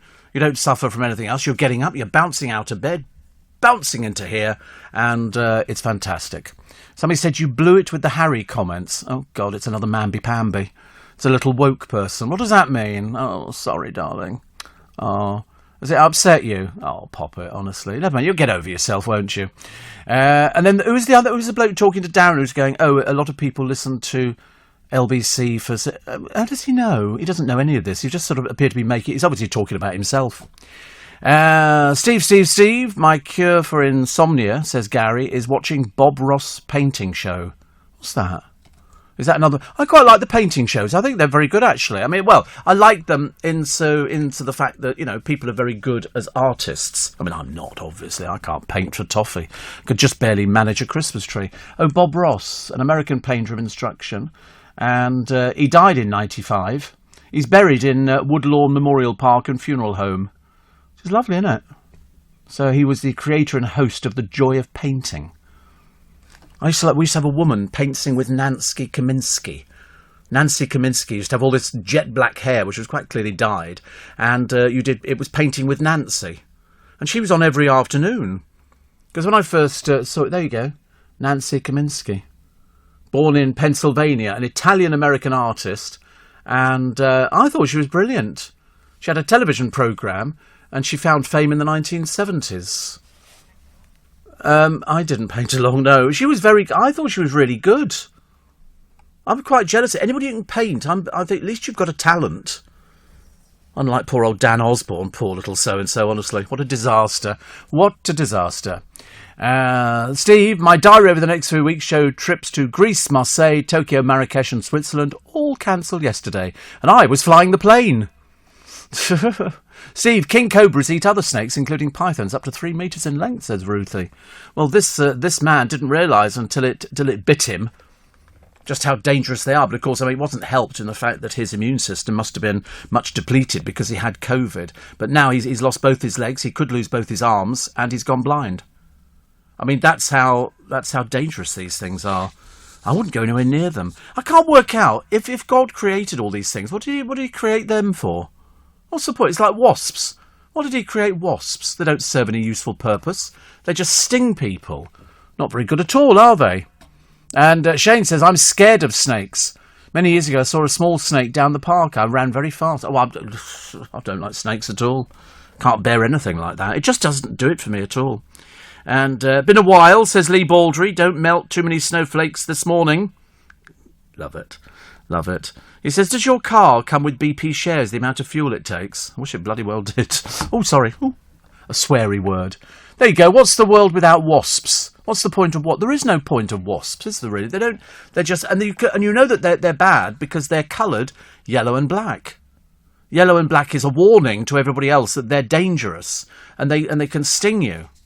But at the moment, I'm okay. I try not to give off pheromones. I don't like wasps at all. We've had a couple of wasps' nests. I've never been stung, no. I got stung by a bee once, only because it was in my slipper, and I put my foot into my slipper, and it obviously retaliated. But I didn't like that at all, but no wasps. Oh, horrid. No, we've had a couple of wasps' nests at home, which is not very nice, is it? Not very nice. But I'm a little bit worried about king cobras eating other snakes. I don't like anything like that at all. I'll try not to think about it. Britain in the scramble to get back, and that sad story about the cost of coffins to rise dramatically, because apparently we're sort of short of everything, and also deck chairs we're short of, and balls and stuff like that. I don't know why, honestly. The mum of the black rights activist Sasha Johnson wants somebody to come forward and admit to this. It's just dreadful, isn't it? And Jade Goody's boys will finally watch their mother on Big Brother. Don't know why. I don't know why. I mean, what are they going to show? Is Jeff going to show them the racist Jade Goody? Or the bit where she was fine at the beginning because she was a bit dipsy, and then she started playing up to it. And of course, the Shilpa Shetty was absolutely disgusting to watch. And there were three of them, weren't there? Three of them, not so good. I've got a Lordship of the Manor dating back 900 years. You don't get anything with it, just a piece of paper from 1482. But I don't know if you can put it on your chequebook, but nobody writes cheques anymore, so who actually cares? The handwritten lyrics for Candle in the Wind, which is also the Goodbye England's Rose, isn't it? Is up for sale. I don't know who owns them. Strictly dancer Katya says she was trolled. Oh, shut up and go away. Everybody's been trolled, dear. You're no different to anybody else. She was telling us the other day she had sex outside the car. I felt a bit sorry for her, a bit tragic. And the MP son of Prue Leith has been hit with a bill after his dog started chasing deer in Richmond Park. What a buffoon you are, sir. £700 I think he got fined. You know, not very good at all. Not good at all. Steve, Lee in Canterbury says, morning, Steve. Every morning on the way to work, I see parents taking their kids to school on a scooter. Mum and kid mostly. Well, these two stupid girls this morning. Talk about thick. And a car came up behind them. All right, there was a light on the scooter, but I mean, had he hit them, I wouldn't have been at all surprised. Two of them clinging onto each other. Stupid children. Stupid. I'm surprised the police didn't arrest them. You're not supposed to put two people on them. This was one of the rented ones, unless they'd nicked it. Martin Bashir goes on a walkabout. He's always doing a walkabout, isn't he? And the press are always there. And Kevin McLeod has found a new love 4 years after he walked out on his wife. Pranksters have revealed a fake win after a £5,000 party. They tried to pretend they'd won the lottery. These are people for whom, you know, the word brain cell is severely missing. And vegetarians have the lower risk of serious COVID than meat eaters. I'm still not doing it. I don't mind veggies. I don't mind, you know, sort of having vegetables, but I've already had my big COVID jab, so I'm not really too bothered about that. Steve, Bonnie Tyler and Rod Stewart, do you think they could do a duet? Would you better tell them apart? I don't know. When I first heard her, I did think she sounded just like Rod Stewart, but he sounds different now, doesn't he? The handbags and the glad rags. Like an impressionable show this morning, isn't it, really? And what was the other one? Oh, the Furious Farmer. We don't know if it's a fake or not. Using his forklift tractor to flip a car over that blocked his lane. And then I think he then hit the driver of the car, who apparently was driving without his shirt on. Well, I don't know anybody who drives cars without shirts on. Do you know people like that? I don't. And I want to find out more about, whether you're supposed to be back in this country already, because I don't think there are night flights in from Portugal. So, in fact, if you're not back, you're in big trouble. And they will be checking, I'm told. They will be checking. So you'll have to isolate for 10 days at home. You see people saying they won't find us. Yes, they will. Yes, they will. That's the worrying thing. You'll be filling in a form and they know exactly where you are. You're listening to a podcast from LBC.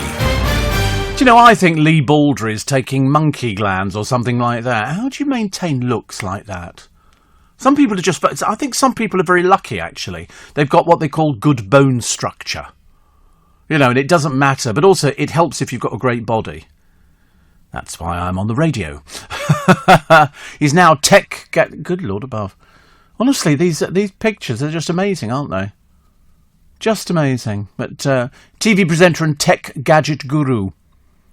So, there you go. There he is. But he's... Oh, Lord above. Let me look at that picture. I don't want to look at all the other pictures. But he's very good friends with my boss. Everybody's good friends with my boss, actually. It's quite a good idea, actually, including me. Sidcup Julie says, very nice to hear your voice every morning and a relief you're feeling better.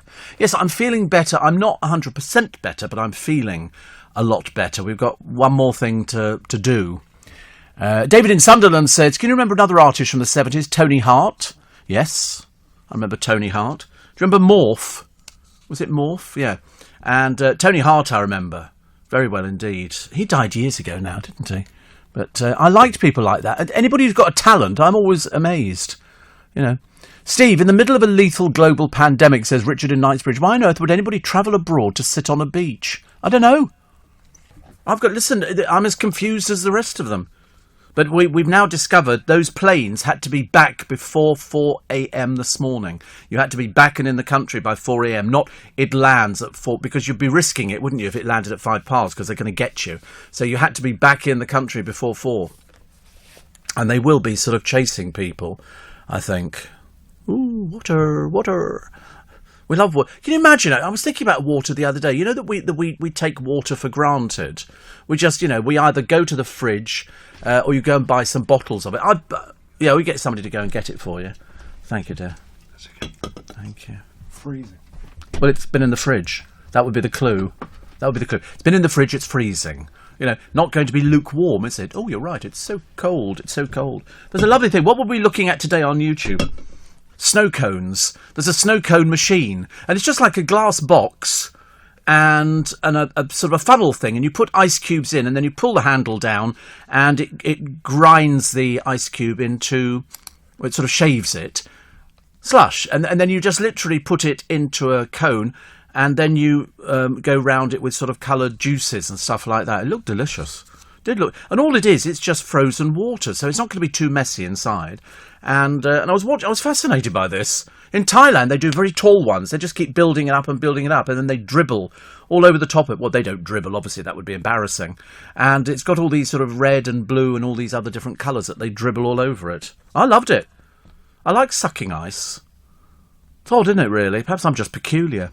I must be the only person I know. Seriously, if ever I go to a pub or a meal out, long forgotten pleasure that was, and I always ask for loads of ice in my lime juice and water, and I just suck ice cubes. I've got a thing about sucking ice cubes. I love ice cubes. It's only water, isn't it? And you can buy bags of ice in Iceland. Best place to go, I suppose. And I think they sell it in Waitrose. But you've got to be quick. If you're stuck in front of somebody, I've been there. Some people are very good. If they see me standing there with a box of ice lollies, and that's all I've got, and they've got a whole trolley, they just go, do you want to go in front of me? I've only got one item. And I go, thank you very much indeed. And I limp. And that sort of gets a bit more sympathy. And then there was a couple the other day in Iceland. They had a complete trolley. And they saw me stand. They both turned around and looked at me. And I'm standing there with my one little box of ice lollies. Did they let me go in front? Did they, Buffalo? No. They didn't. So I glared at them, like, perhaps manners would be something quite nice, but they looked a bit chavvy and they didn't look as though they're going to live much longer. So I thought there was no point. No respect. We like a bit of respect. Lee Baldry said, I almost crashed my car. Because he likes sucking ice as well. How cool is that? There's something about it, isn't there? I don't know what it is, but I used to like slush puppies. But then I realised that it was manufactured ice, wasn't it? It's little pellets. But but the trouble is, if you've got an ice cube, Lee, as you know, you can suck it for hours. You can, whereas if it's been shaven down, it melts a little bit quicker. But what I should get is a fridge that dispenses ice cubes. I've seen them in America, and some of them do shaved ice, because I quite like it, Lee, when it's been shaved. And it doesn't last as long, though, does it? It does not last as long. But I've got this thing about, and I don't know where it stems from. I can't remember when you sort of get into these peculiar habits that see you through into your twilight years.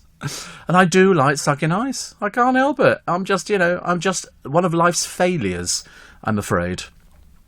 It's only because I've had various ice trays over the years, and I just think it's the best thing ever. To fill a glass up with ice and then pour on cold water over the top of it is absolutely delicious. But to have it, you can buy a little portable ice making machine that sits on your counter. They're about £100. Really cheap. You can go to Amazon, ice making machine. They're even cheaper than that, I think. Very nice. Where are you coming back from, Lee? If you nearly crashed the car, what are you doing out at this time of the morning? You must be coming back from somewhere. He must be coming back from working. There you go, look. Little ice machine. 159, 139, 149. 140, yeah. Ready in 6 minutes, 2 litres, ice making machine with self-clean function. It's only water. Cheap though, isn't it? I quite look at that. I mean, look at that. It's so clever. And then you sort of, I could just sit there and just eat ice all day. Yeah, in squash. But they're very cheap, 150 quid for an ice machine. They're very, very nice. 2 litre water tank. And presumably it just makes ice until it runs out of water. It's good though, isn't it? Ice machine. We're talking about ice machines, dear. Hopeless, isn't it, honestly? Yeah. And it's nice, because there's something good about it. If I lived in a very hot country, I would live in an ice machine. Steve, I have a pint glass of ice cubes every single night, says Kathy. Oh, how wise. And Steve, the other day you mentioned an iconic bikini swimsuit. The first thing I thought was Farrah Fawcett's poster. Still the biggest selling celebrity poster of all time. Yeah, no. And Steve, a friend got a pet snake for her son. It escaped last week and is loose in the house. It's not venomous, but the family have been scared to death and creeping about the house like the Pink Panther ever since. Oh, can't think of anything worse. It'll be curled up behind something. There's a lovely piece on YouTube. It's so cute. It's a little lost puppy, and it tags on behind this woman. Could be Greece or something like that. And it's so cute. And it gets to the house, and she tries to entice it in, and it's wagging its tail like mad. And it was so desperately wanting to go into the house. Then eventually it goes in. And then there's another one it's a squirrel. The cat brought in this squirrel. He rescued it, and now it just lives. It won't even go back to the wild. It lives with him all the time. Sits on his shoulder, buries its nuts in his hair, and which is always good, isn't it? Yeah.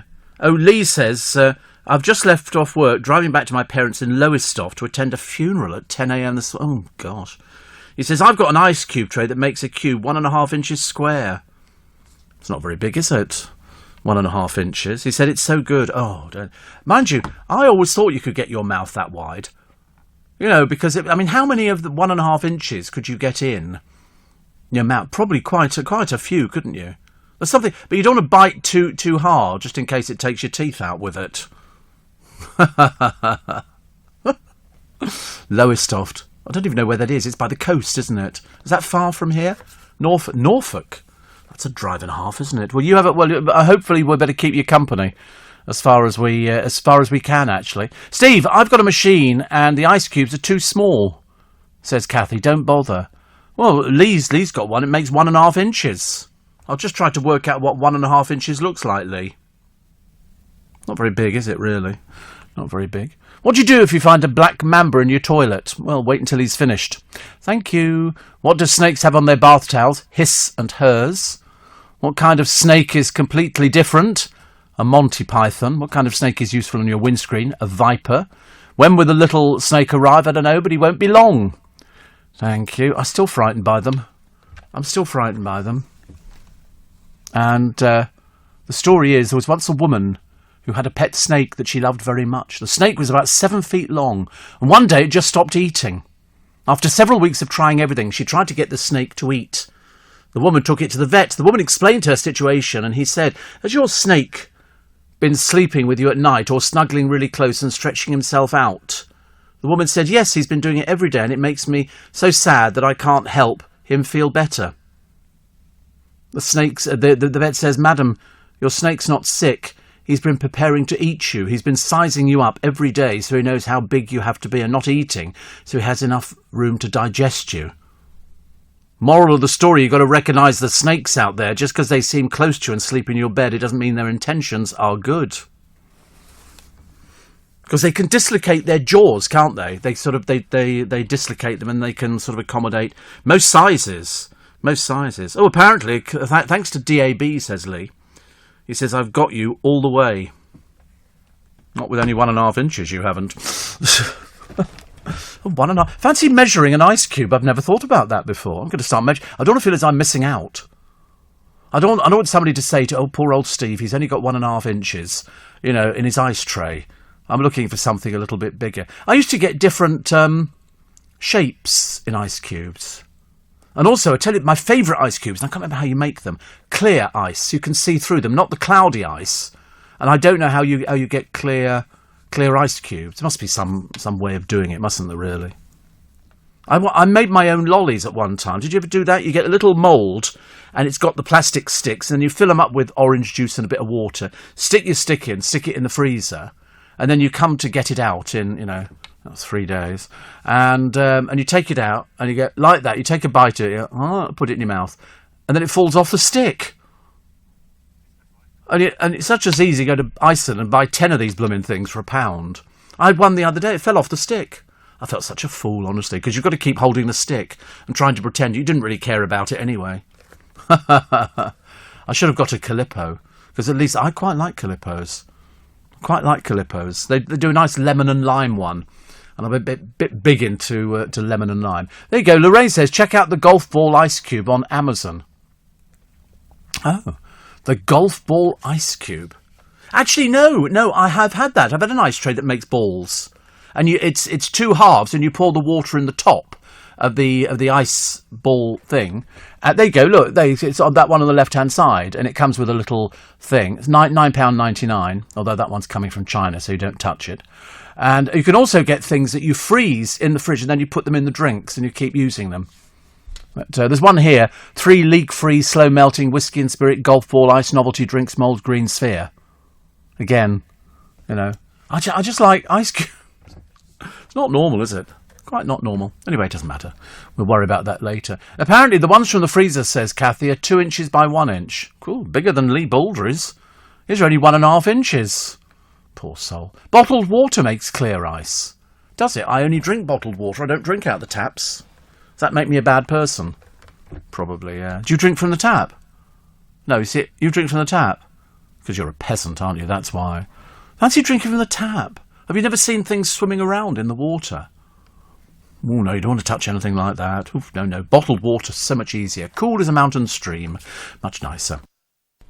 I'm Elizabeth Day, host of the podcast How to Fail, where I explore what failures my guests overcame and what that taught them about how to succeed. And when you need that extra bit of motivation, have you tried Peloton? It's a fitness experience for your body and mind. From cycling and running to strength, Pilates, meditation and boot camps, there is something for everyone. I can personally speak to that with my own Peloton membership. I always look forward to the various workouts, and best of all, you can fit them into your own schedule. That should give you more time to catch the bonus Peloton episode with Joe Elvin on my podcast, How to Fail with Elizabeth Day. Listen now on Global Player. You're listening to a podcast from LBC. The good news is Harry and Meghan are going to disappear off for 5 months because apparently life is just so exhausting. I don't know how they've coped with it. A couple of Oprah Winfrey interviews and they're done in. Small wonder he couldn't survive. She probably said, We've got another ceremony to go to. Went, yeah, we're in the royal family. She went, I'm not doing that. And that's how it started. That's how it started. So all of a sudden, they'd become bone idle. But then again, he always was bone idle, wasn't he? He enjoyed the old, up by the bar, Harry gets drunk again. Very embarrassing. Very embarrassing. Kevin McLeod, as I say, has found a new love. Martin Bashir goes on a walkabout again. And I'm going to find out more on the PM refuses to slam booze but urges support for people, and Simon Cowell taking over Las Vegas at the Luxor, which is where they had the Titanic exhibition, which is where we went. So the columnist in the Sun calling Dan Osborne a former Towie cretin. Yeah, these people are simpletons. The lotto winner who's died aged 23, he only won about £393,000, which actually, if you're sort of young, I think he was 19 when he won it. I mean, that's quite a lot of money. You could put that to one side, couldn't you? And you could sort of, you could have a slush puppy every day. Go and buy your own fridge. Did you see that programme on the telly the other day? It was the little Scottish village up on the coast, as indeed are most things in Scotland. Sorry, Balamory? No. And it was the town that won 3 million on the postcode lottery. And it was really sweet because they don't have anything up there. One bloke, he wanted a chair that swivelled and went back and he could lie down and go to sleep in it. And he paid £300 odd for it. And he was so happy, he won about £20,000. And I thought it was quite good. The town that won 3 million, which I thought was very funny. Very, very funny. But it was interesting to see how little they had. There you go, Main Street Millionaire as Inverkip. £2 million better off, the former fishing port. And they all got different things. I mean, Walter Jones was one of them. Walter netted 400,000 and a brand new BMW 1 Series with 2 tickets. I think that's quite sweet, don't you? That they've never had that sort of money before, and they win it. I think it's absolutely brilliant. The Postcode Millions party held on the 10th of September was a star-studded affair. They got entertained by Britain's Got Talent contestant Sean Smith. Who? Sean Smith. That was a case of, sorry, could we have somebody else? You got Sean Smith. He's been on the television. Has he really? How exciting. Carol McGiffin. Smiley, Carol McGiffin. Smiley, Carol, yes, Carol McGiffin. Bless her. But local charities, including Children's First Scottish Wildlife and Maggie's Cancer Caring Centres, all benefited too. 14 million raised by good... But the people who set it up must be absolutely laughing. They must be making a fortune, I should imagine. Don't you reckon? I think so. Steve, the great W.C. Fields had many great quotes. One of my favourites is, water, I never drink the stuff. Fish have sex in it. Do they? I don't know, actually. I've never seen things like that. And apparently to get clear ice, freeze warm water in a cooler for 18 to 24 hours, says Lee. Oh, I don't think I've got that much time in the world. 24 hours? What are you going to do with 24 hours? And Steve, I freeze grapes. Really addictive but bad if diabetic. Yeah, there was a bloke the other day. He was on one of these emergency 999, you're going to die soon programmes. And he was 20... And he's lying he was in A&E, and he's lying there with his shirt off and all the rest of it. And he was doubled up in pain. It turned out he was diabetic, and his sugars had gone through the roof. Absolutely through the roof. And he was in so much agony that it took them, I think, nearly 24 hours to get his blood sugars down to a normal level. Very dangerous. I don't think he was one of these people who was a bad diabetic. I mean, I'm not a very good diabetic, but at least I make an effort. And grapes I used to enjoy when I used to go to Vienna at Christmas. If ever I went there, I used to go to the Christkindlmarkt. And they were Christmas markets. A lot of people get coaches from here to go to Winchester. I mean, God help you. You know, they go to Winchester and they've got a Christmas market over there. But if you go to European countries, they've got really fabulous Christmas markets. And they're so lovely because, generally speaking, you get snow. So they've got one in Vienna, one in Salzburg. And it's all little shacks and huts and all the rest of it. And they used to do, probably still do actually, grapes threaded onto a stick and then dipped in a toffee, and then they let them harden. So when you bite them, it's like sort of a grape toffee apple kind of thing. I mean, really, really delicious. And as you know, I'm an absolute sucker for the German sausages. There you go. They are toffee grapes and chocolate grapes. They do all these. They just look delicious, don't they? And it's all it is. It's something very simple to do, but look at those there. How to make grape toffee. Yum, yum, yum. And you walk around you could just eat them till the cows come home. But those and a Käsewurst, I'm quite happy with. Seriously, I could die happy with a sausage impregnated with cheese. It's actually got cheese in it, so it's a German sausage impregnated with cheese. Käsewurst, they're called. And they're you can sometimes get them on the South Bank at Christmas, and you can get them here at Winter Wonderland. And if that doesn't cut back this year, I shall be having a little bit of a A session. Oh, look at those sausages. Lovely. Käsekreiner. And that sort of thing. And that mustard on the top there, you see that yellow mustard? That's Senf, which is like a sweet mustard. It's quite nice, actually. It's better than the other stuff. But you bite into one of those sausages in its baguette. And if it's the one that's got cheese in it, you've got to be really careful because it's boiling hot, the cheese in. So sometimes you need to let your sausage cool down a little bit. But I love... So I could stand there. There used to be a woman who had a Wurst stand. They make the most money in Austria, in Vienna. And she had one near the Opera House. And once I realised she was English, she'd married an Austrian bloke, but she was looking after the store. She would sort of explain to me how it worked. You could have a piece of this sausage and that sausage. And I would... Oh, dear, I loved it, honestly. I was as happy as anything. Happy as anything. And sometimes the boys from the travel department would bring me in a sausage in the morning. And there's something nice about eating. It's all right if you work on a music station because you get loads of breaks. You know, you get 2 or 3 records and then you get a break and then you go, oh, that was the Beatles followed by, Zabadak or something. Anyway, and you could eat it. You can't do it if you're doing this here. You can't do it at all. You should check out Lincoln Christmas Market. German sausages available in Lidl, says Jason. Yes, I should have. Well, did you know I know where there is a Lidl down there? Perhaps I should go there because it's German, isn't it, Lidl? So they would probably have some... Or Aldi, they would probably have some nice German sausages as well. Oh, don't. That's a bit of a tempting one, isn't it? So it's going to be very hot over the next 10 days. Very hot. And not so good. Not so good. It's not good for me, but I'm sure for loads of you, you love stuff like that. Really hot. Too hot, I think. Too hot for me. So today, 13 degrees. Today's Tuesday, isn't it? 25 degrees. Oh, you're going to hate it this week. Put it this way, if you're like me and you're a bit funny about it, 25 degrees, sunny intervals and a gentle breeze. Tomorrow, 25 degrees. Thursday, 25 degrees. Friday, 26 degrees. Saturday, here we go, 27 degrees. Sunday, 27. Monday, 27. Oh, God. 27, so double it. 54, 84 degrees. Oh, that's me done in for a start, isn't it? I'm not going to enjoy that. And then the following week, 27, 27, 27, 25, 27, 26, 25, 24, 23. 27 degrees, 54, 84 degrees. I mean, I feel sorry for people listening who are going, oh, don't say that, Steve, I've got to come in on a train. And you're all pushed in next to people and they're dripping sweat all over you. Oh, it's horrible, isn't it? You get people, and they always get somebody on the train who's sitting there, and then they get their makeup bag out. Oh, my godfathers, honestly. They're going to do their makeup on the train because they're too bone idle to do it at home. Dreadful people. And they sit there, and they get everything out, and then they're sort of doing their eye. And you think, I feel like saying so. I'm sorry, why don't you just get up earlier, darling, and do it at home? You know, we'd like to go stand in the corner of the train and have a wee or something, if that's what we're doing. Ghastly. What else we got? Christmas comes early. The Kellogg's selling the cornflakes with the Santa pic. It's only in one particular shop, and I can't remember where it is.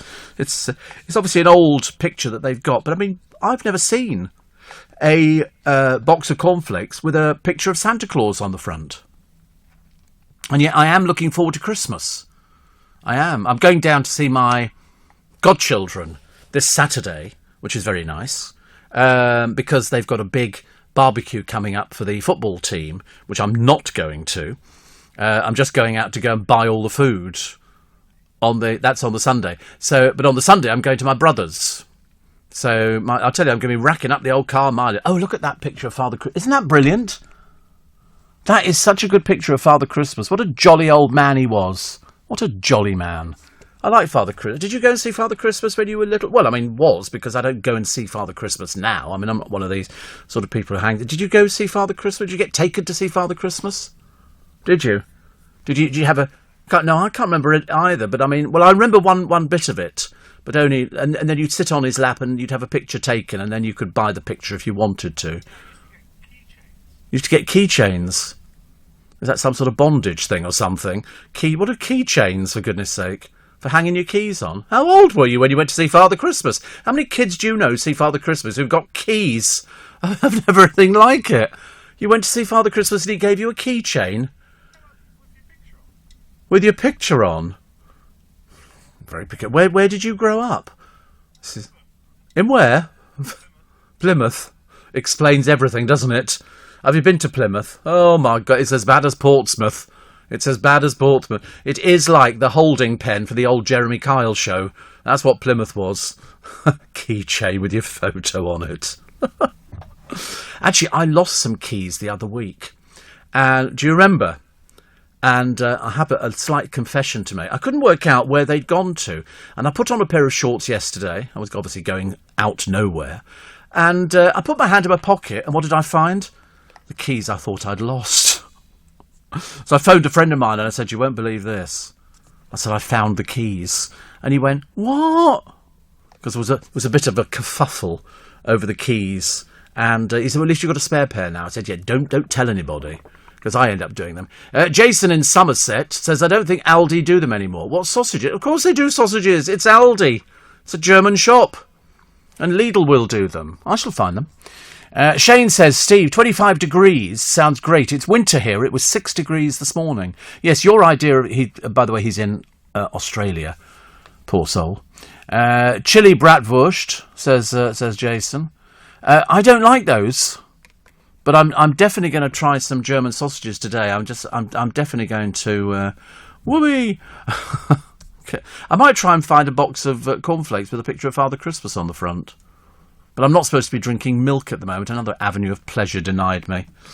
I bet you anything. I wonder if Lee Baldry is the same as me. Whenever I go on a journey, either to my godchildren or to my brother, I always nip to Marks and Spencer's, buy a couple of coffees. There's something called Jimmy's Coffee. It comes in a cardboard little thing, and it's chilled, and it's delicious.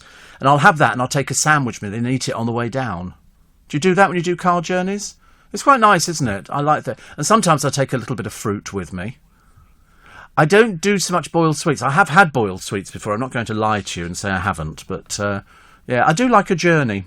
I do like a journey down. See if I can find the place. Every week, or every time I go to my godchildren, I always manage to miss the place. Because it's down all the little back roads and everything else. Which is, it's quite nice down in Essex. I like little back roads in Essex. It's always good fun. You're listening to a podcast from LBC. Will you be watching the Euros this weekend, says Mark in Romford. Yeah, woo, up the Euros. And, no, of course not. Don't be so ridiculous. England, Croatia, I think, on Sunday, isn't it, if memory serves me. That's at 2 p.m. Yeah, unfortunately I don't get up till 3. So, woo, no point, is there? It just doesn't interest me. I'd rather watch synchronised diving. Not that interests me, it's just that I can get frightened by watching that.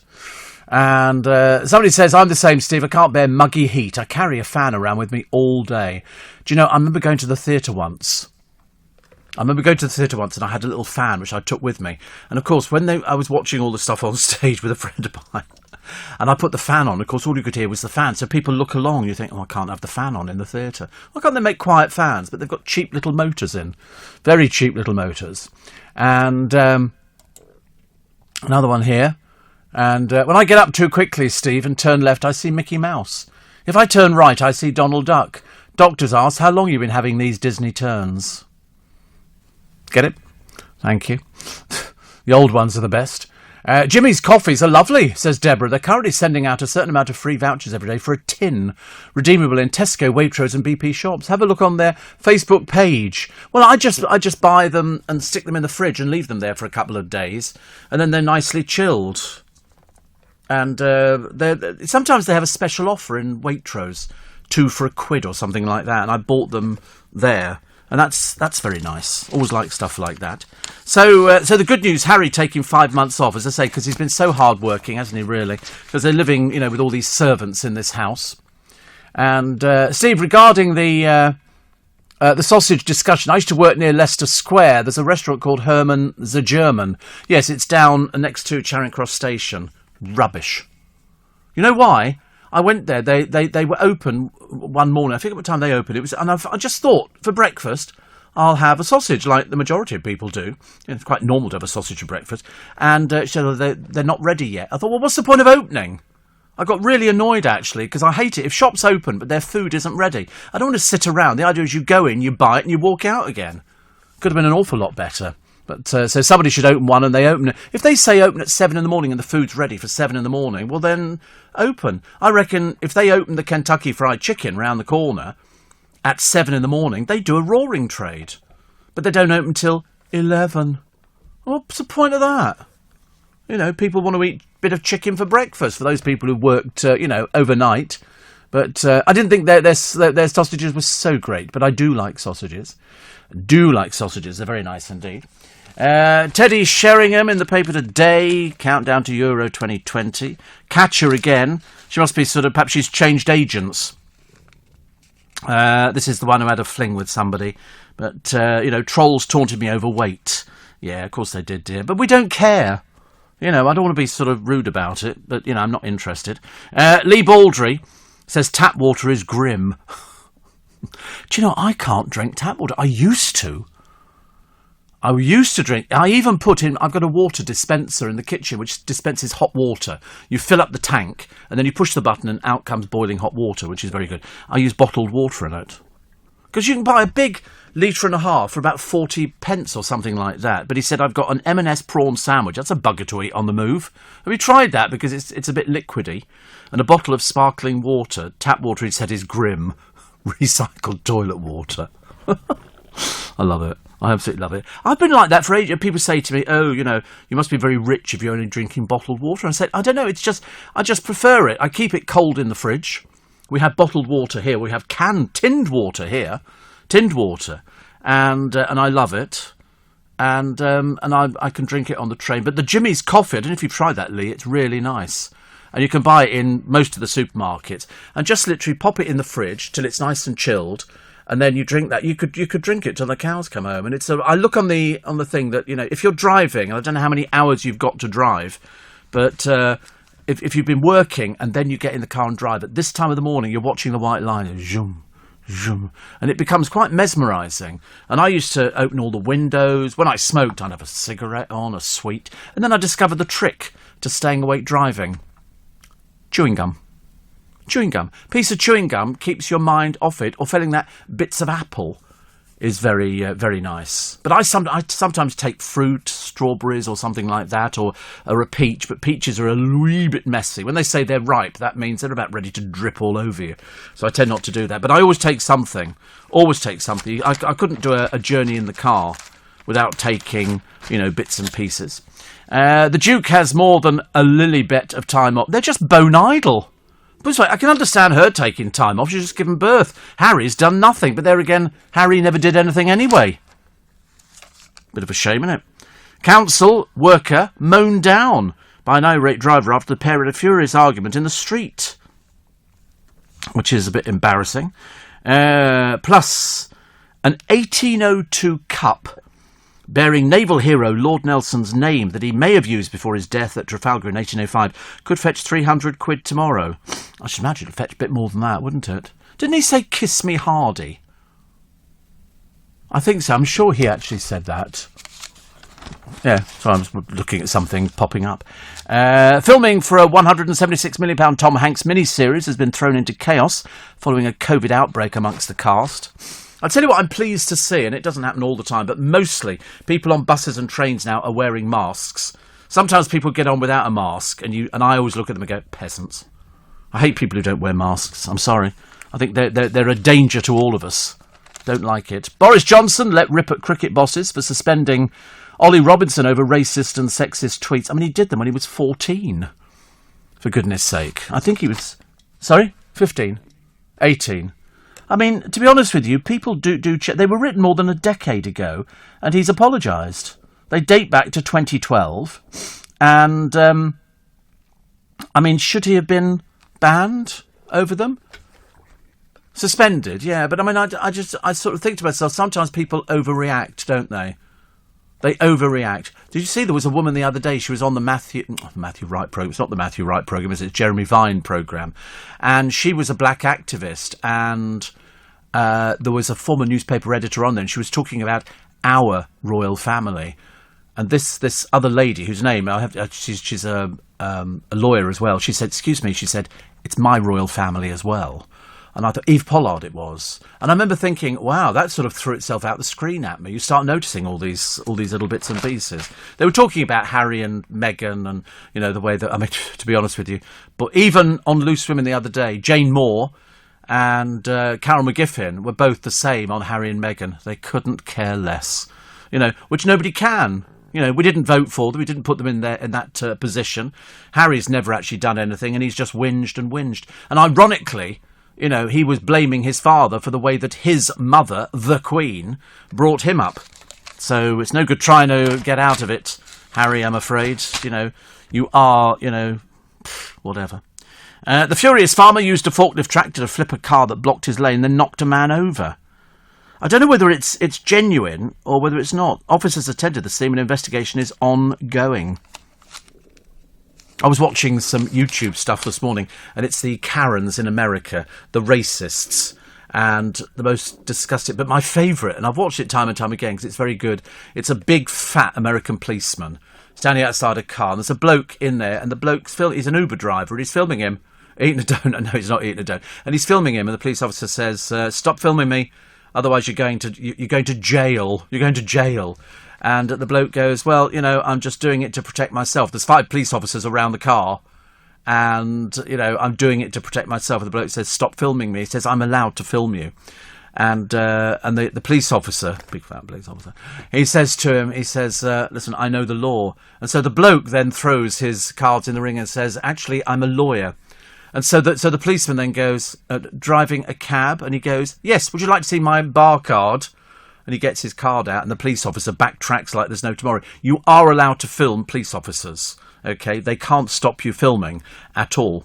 It's, you know, it's as simple as that. And the policeman had to then... He didn't apologise because he was one of those. One of them got fired for saying to two black guys, your type aren't wanted around here. And the black guy said... He was filming him, and the policeman... In America, the policeman actually said, my name's so-and-so, so-and-so. He said, I know everybody on these streets. I don't know you. He said, and we have gang trouble and all the rest of it. And so the blokes carried on filming him, reported him to his superior officer, who fired him on the spot. America is terrible. I tell you, I've never seen anything so bad as in America. Not so brilliant over here at times, is it really? Anyway, at least we can be cheery this morning and, you know, see you into Tuesday. Somebody says we use a kitchen top water filter, which I bought from Robert Dyers for 40 quid. 40 quid! I've had a Brita filter before. They go a bit manky after a while, don't they? You're listening to a podcast from LBC. Lowestoft apparently is near Great Yarmouth, but it's in Suffolk, because Great Yarmouth is in... Oh, it's pretty, isn't it? Do you know, I've often thought I could quite live in a seaside resort. I think I could, actually. No, not anything but Blackpool. But I'd quite like to live in a small place, you know, like Mevagissey or something like that in Cornwall, and have. I'd quite like to have either a fish and chip shop, but you're never going to get rid of the smell of fish and chips, are you? And you would be tempted to keep pinching a chip every so often. Something that would fill Lee Baldry with horror, I should imagine. Or filling that a little tea shop full of sweet little old ladies with sort of bonnets on and stuff like that, which I think is good. And me doing something like we have a place down in Richmond called Maids of Honour, and you can go there. They do these lovely sort of cakes and all the rest of it. And you've been. Of course you would have been. And it's just for gay men. It's just, I don't think anybody else at all. Little old ladies and gay men go there, which is very funny. I've never been, but I passed it 1,000,000 times. And we did buy a box of the cake. A friend of mine, I was out driving a friend of mine, and we parked right outside. And he went in there, and I said, what happens if the police come on? We shouldn't. He said, well, limp. So just to pretend, which was a bit bad. It's very pretty. It's been lovely. It's original Maids of Honour. Got an old car outside, and they do an afternoon tea. How much is their afternoon tea? Just a matter of interest. I've got very big into this, Lee, recently, the afternoon teas. I've done it in most different places, and they do. Look at that. They do a full English breakfast. I didn't know that. Did you know that? For a tenner, they do 2 free. There we go. 2 free-range eggs, 2 rashers of cured back bacon, pork sausage, sautéed mushrooms, baked beans, roasted cherry or Bloody Mary tomatoes, and plenty of toast and butter. When they say plenty of toast and butter, how much is plenty? Because I can get through. That's very nice, isn't it? So here we go. Special taster set tea. £35, but that does include glass of Prosecco, glass of champagne, glass of red or white wine, tea or filter coffee, 5/4 of tea sandwiches, English cheddar, oak smoked salmon, roasted ham. It's big stuff, this. Cocktail sausage roll, half portion of pie, chicken, steak or salmon, half portion of quiche, scone. You get quite a lot, don't you? That's a big tea. And 1 large cake choice from the patisserie counter, gift pack of 4 chocolate truffles. All for how much? £35. Good God in heaven. We paid 40 something the other day. It was nice. But this one here, the special taste, you also get a scone with clotted cream or butter and jam. I tell you what, it's delicious. Marks and Spencer's do clotted cream strawberry. Have you had it? Oh, did I give it to you? It's delicious. It's absolutely delicious. I can't begin to tell you how fab it is. And Stuart in the fish shop, it says, morning gorgeous, because he knows me. And yeah, wrong number, as always. He said, did you ever do the Fortnum and Mason's afternoon tea? I didn't. How long's it valid for? He gave me a voucher for Fortnum and Mason's afternoon tea, which I thought was very generous. But no, I didn't. I'm saving myself. But that Maids of Honour, Stuart, is very good. All that for that price. I might have to book in the Steve Allen entourage for that one. They'd like that. Lee's driving, as I say, so he's going up to. He said, "I'm not sleepy. My car monitors my driving with alerts." I was trying to explain how that worked to the producer. So the car pretty much drives itself. So no coffee needed. And besides, he said, I want to get a quick nap when I get there. ETA, because we're up with the lingo, 1 hour 35 minutes. Oh, that's not too bad, is it? That's not too bad. I've nearly fallen asleep behind the wheel of the car before now. Fortnum Mason's tea is $62.50 a pop per person, which is, I suppose, but that Maids of Honour, that looked really good value. It looks so much good, doesn't it? Have you had it? You've had one of their afternoon tea, right? Yeah. Being a gay man, I suppose you would have. One of those things that gay men do, isn't it? Where are we going? We're going for afternoon tea. Can we make sandwiches? No, we can't. But it does look extremely good value. I've never heard of such good value. I'm hoping it's serious, because I might have to book in, and I'm looking at the tray. That's got everything on it, hasn't it? The funny thing is, I do like scones, but I can't have them because it comes with that jam, which is a shame. But it looks very good. I can't have any of that stuff. I could have the sandwiches, but even that, I don't know. Just the bread. Can't have the filling.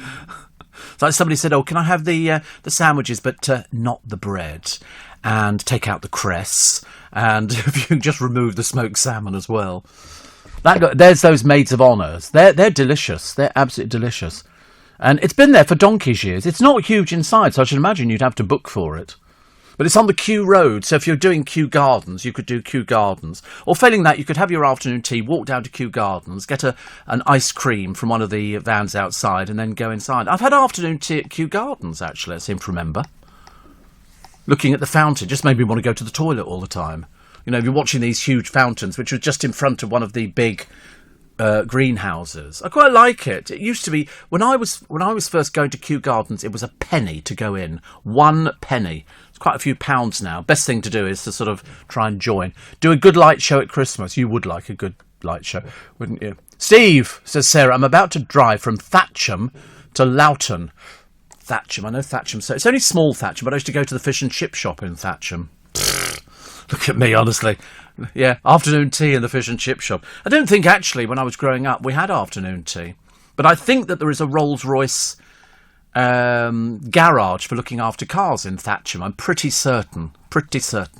I don't know why I think that, but that'll be a nice little thing. Martin says, how are you getting on with your diabetes? A lot better than most people.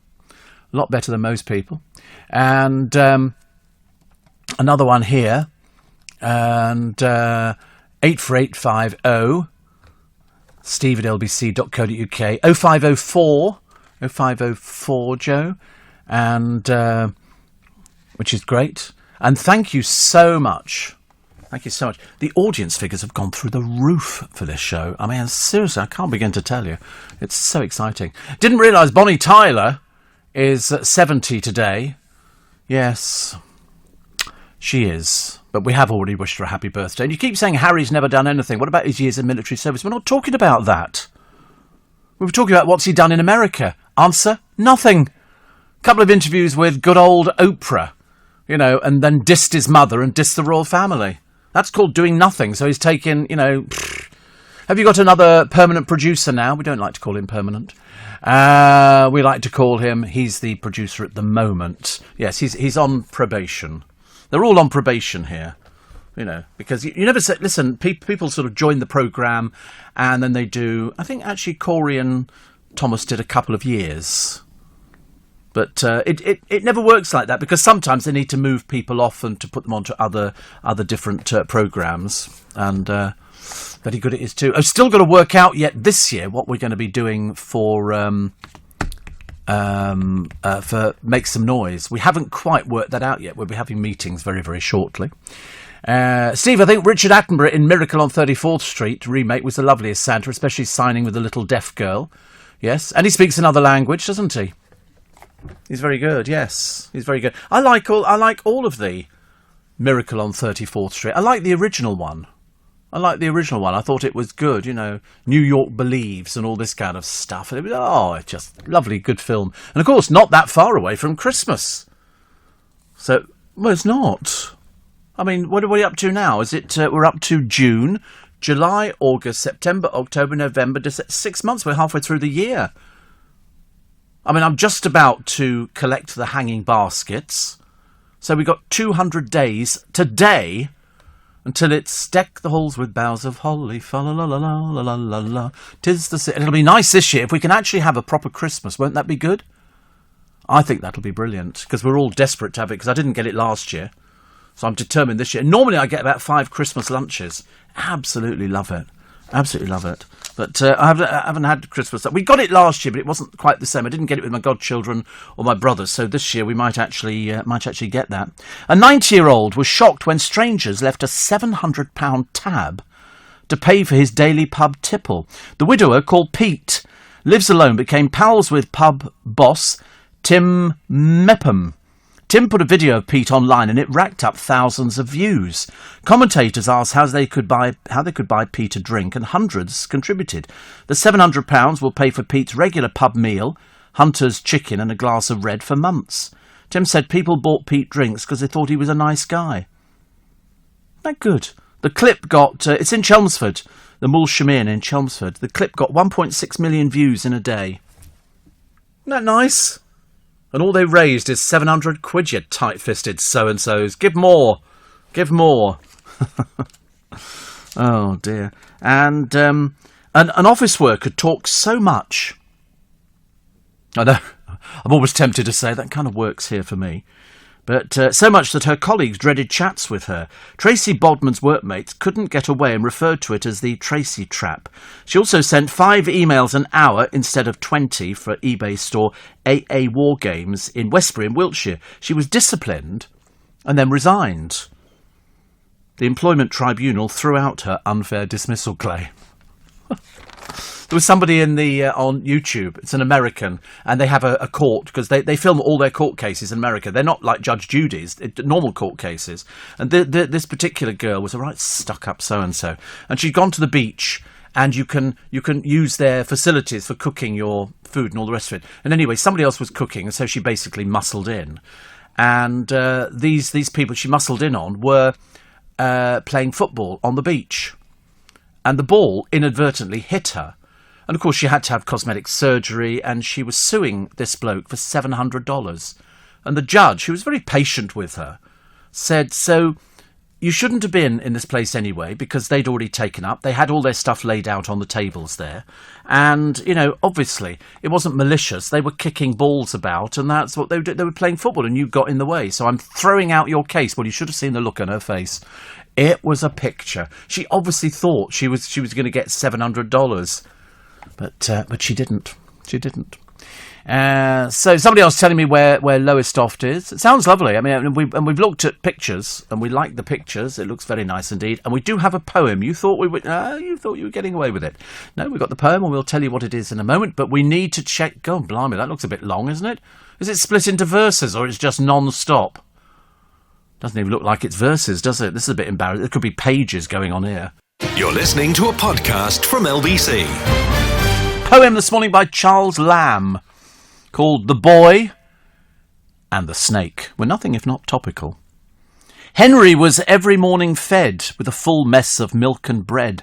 One day the boy his breakfast took and eat it by a purling brook, which through his mother's orchard ran from that time ever when he can. Escape his mother's eye, he there takes his food in the open air.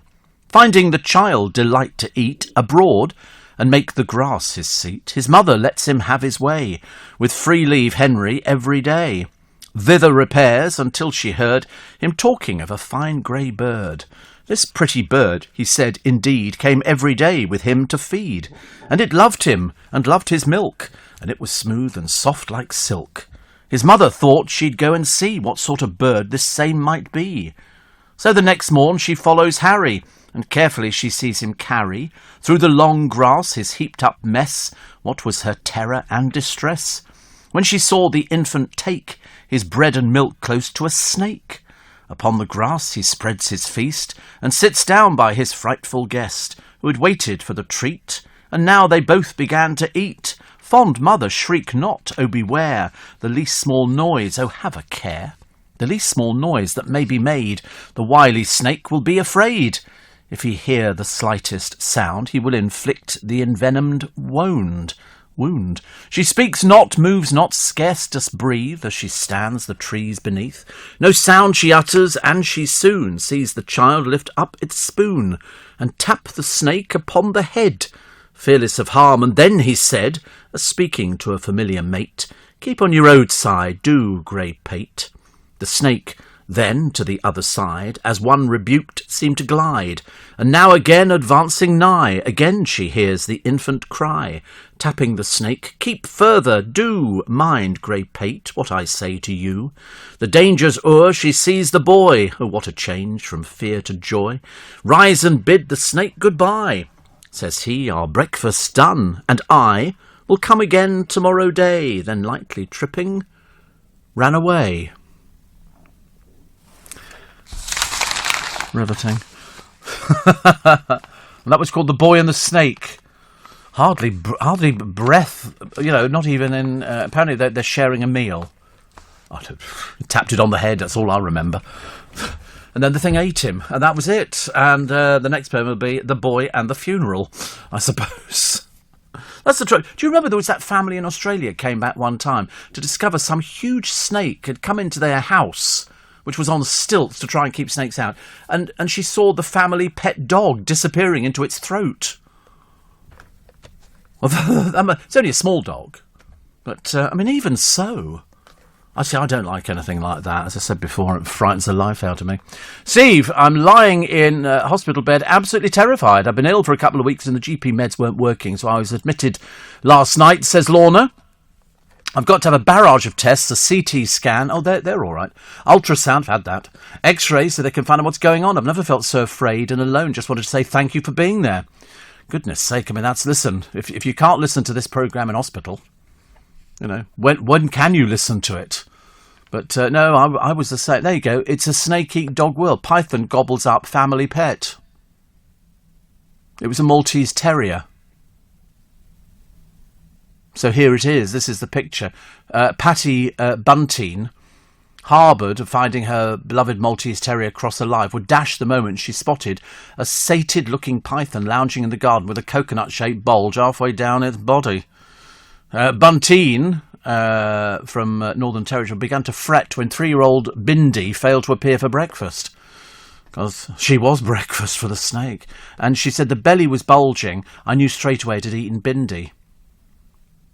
She said, I was surprised that the olive python had managed to outpace her fleet-footed pet. She was a little smarty pants. Obviously not. Obviously not. And there's a picture of it online as well, of this dog which has disappeared inside the snake. And of course, once it gets inside, I think they're alive, aren't they, when they go in? It's the digestive juices inside the snake's body that digest, and then it expels bits, I believe. I don't know. It sounds like... You imagine... That's your favourite dog, called Bindi. Blimey. Steve says, Shane in Sydney, you mentioned Zabadak by Dave D. Dosey Beacon McIntich. What a coincidence. I downloaded it and I love it. Zabadak, karakakora, karakak. Do you remember that one? Zabadak, yeah. I like that. Which was The Legend of Xanadu, Dave D. Dosey Beacon McIntich. They were really good, actually. No, that was Xanadu. This is... honestly hopeless. Yeah, Xanadu. I liked it. I interviewed Olivia Newton-John. She came in here. We were all very impressed. Very, very impressed. Anyway, it's nice to have your company. If you're just waking up and celebrating your birthday today, I hope you have a fantastic birthday. I'm looking at... is that Venice? That does look... That could be... It is Venice, actually. This is them complaining about the cruise ships. Oh, sorry, I've got a different TV channel to you. And they don't want the cruise ships there because they're basically destroying the city. Did they... I mean, well, just all the buildings and everything else. Forgive my ignorance. Did Venice always have water in it as a city? Did they build the city on the water? Or was it always there? I just don't know. And how deep is it? I know there are canals. And I know that Elton John's got a palace there. Because you can buy places, you know, if you're in the right area. I mean, they're not cheap. But they were doing a big thing the other day about saying to the big cruise ships, go home, look at the size of them. Compared to Venice, look at the size of these cruise ships. They're way the size. 20, you know, God knows how many floors. I think the Orchestra, first cruise ship to disembark, it's like 16 floors it's got. So the canals of Venice are among the world's most romantic, but before the grandeur of the city's palazzos and piazzas, there was only a marshy, muddy lagoon. And how deep are they? It tells you everything. You can find out. There's wooden platforms, then stone, and that's what the buildings of Venice are built on. Amazing, isn't it, really? And you sort of look at it. So most of the canals are 1.5 to 2 metres deep, which is not very deep, is it? You could get out of the gondola. About 6 foot. Canal Grande is 5 metres deep, so about 15 feet deep, a little bit deeper than most.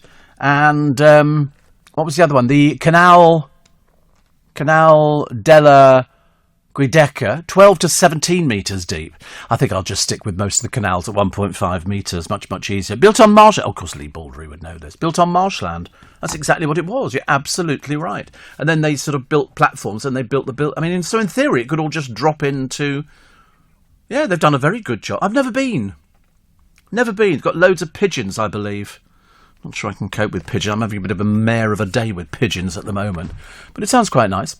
Hannah says, I visited Romsey in Hampshire the other day. What a lovely place. Had a hungry day and munched through 2 packs of egg and bacon sandwiches, scampi and chips, a duck wrap, crisps and a sticky bun on the way back. A very calorific Monday. Yes, Romsey's good. It's got a house down there, isn't it? Isn't that where the Mountbattens lived? Down in Romsey, I think. I can't remember what it's called. Am I right? Yeah. It's embarrassing, isn't it? I've never been there, but I remember passing it. I remember passing the gate to it. And it's open to the public. And it's Romsey is where the 20th century Mountbatten lived, Broadlands. It's a lovely... I mean, look, he didn't do badly, did he, for houses? If you look at it, look at that. It's in the civil parish of Romsey, extra near the town of Romsey, and it's absolutely stunningly beautiful. But on second thought, so maybe I have been there, but I know my brother and I passed it, because he used to live down the road from it. Romsey is twinned with a place called Paimpol in Brittany, Battenberg in Germany, and Treviglio in Italy. And what for? What's all this twinning with everything? You know, I shouldn't imagine the people in these places are remotely bothered by it, but they always you put it up on your sign, don't you? You go, you know, Twickenham twinned with just about nobody. I don't know who we're twinned with. I'm not sure. We might not be twinned with anybody. Richmond could be twinned. It's the sort of place that would be. It's got a little theatre. So I suppose, you know, they could be twinned with somebody. I'm thinking about egg and bacon sandwiches at the moment. Which is quite nice. Fontainebleau. Or is that what Twickenham's twinned with? Oh, I must go. Do you think you get a discount if you go, I'm from Twickenham? Or do you think they look at you and go, oh, sacre bleu? So there you go. Over this time, the two towns have celebrated their cultural link. Oh, right. And they've celebrated the 40th anniversary of their twinning, so for 40 years, and to raise money for the local charity Street Invest. Never even heard of it. I've lived there for nearly 30 years. Isn't that funny? You learn all the thing. And sporting events include a cycle ride from Fontainebleau to Twickenham. Whatever. My former producer, Chris, cycles. We went out to... he sort of joined us in Hyde Park on Saturday. And he cycled all the way there. It's like 3/4 of an hour for him to cycle. So I thought was terribly brave. Clemmy Moody is the guest columnist, but actually she's been doing guest columnist for a little while, actually, which is good. She was talking about the unveiling of the new D-Day memorial in Normandy. One of the things she says I love about America is its ego-boosting obsession with ID. And so it came to pass that 94-year-old Ruby Goswell was asked to show proof of age by an Amazon driver in return for 2 bottles of Baileys. They do this, don't they?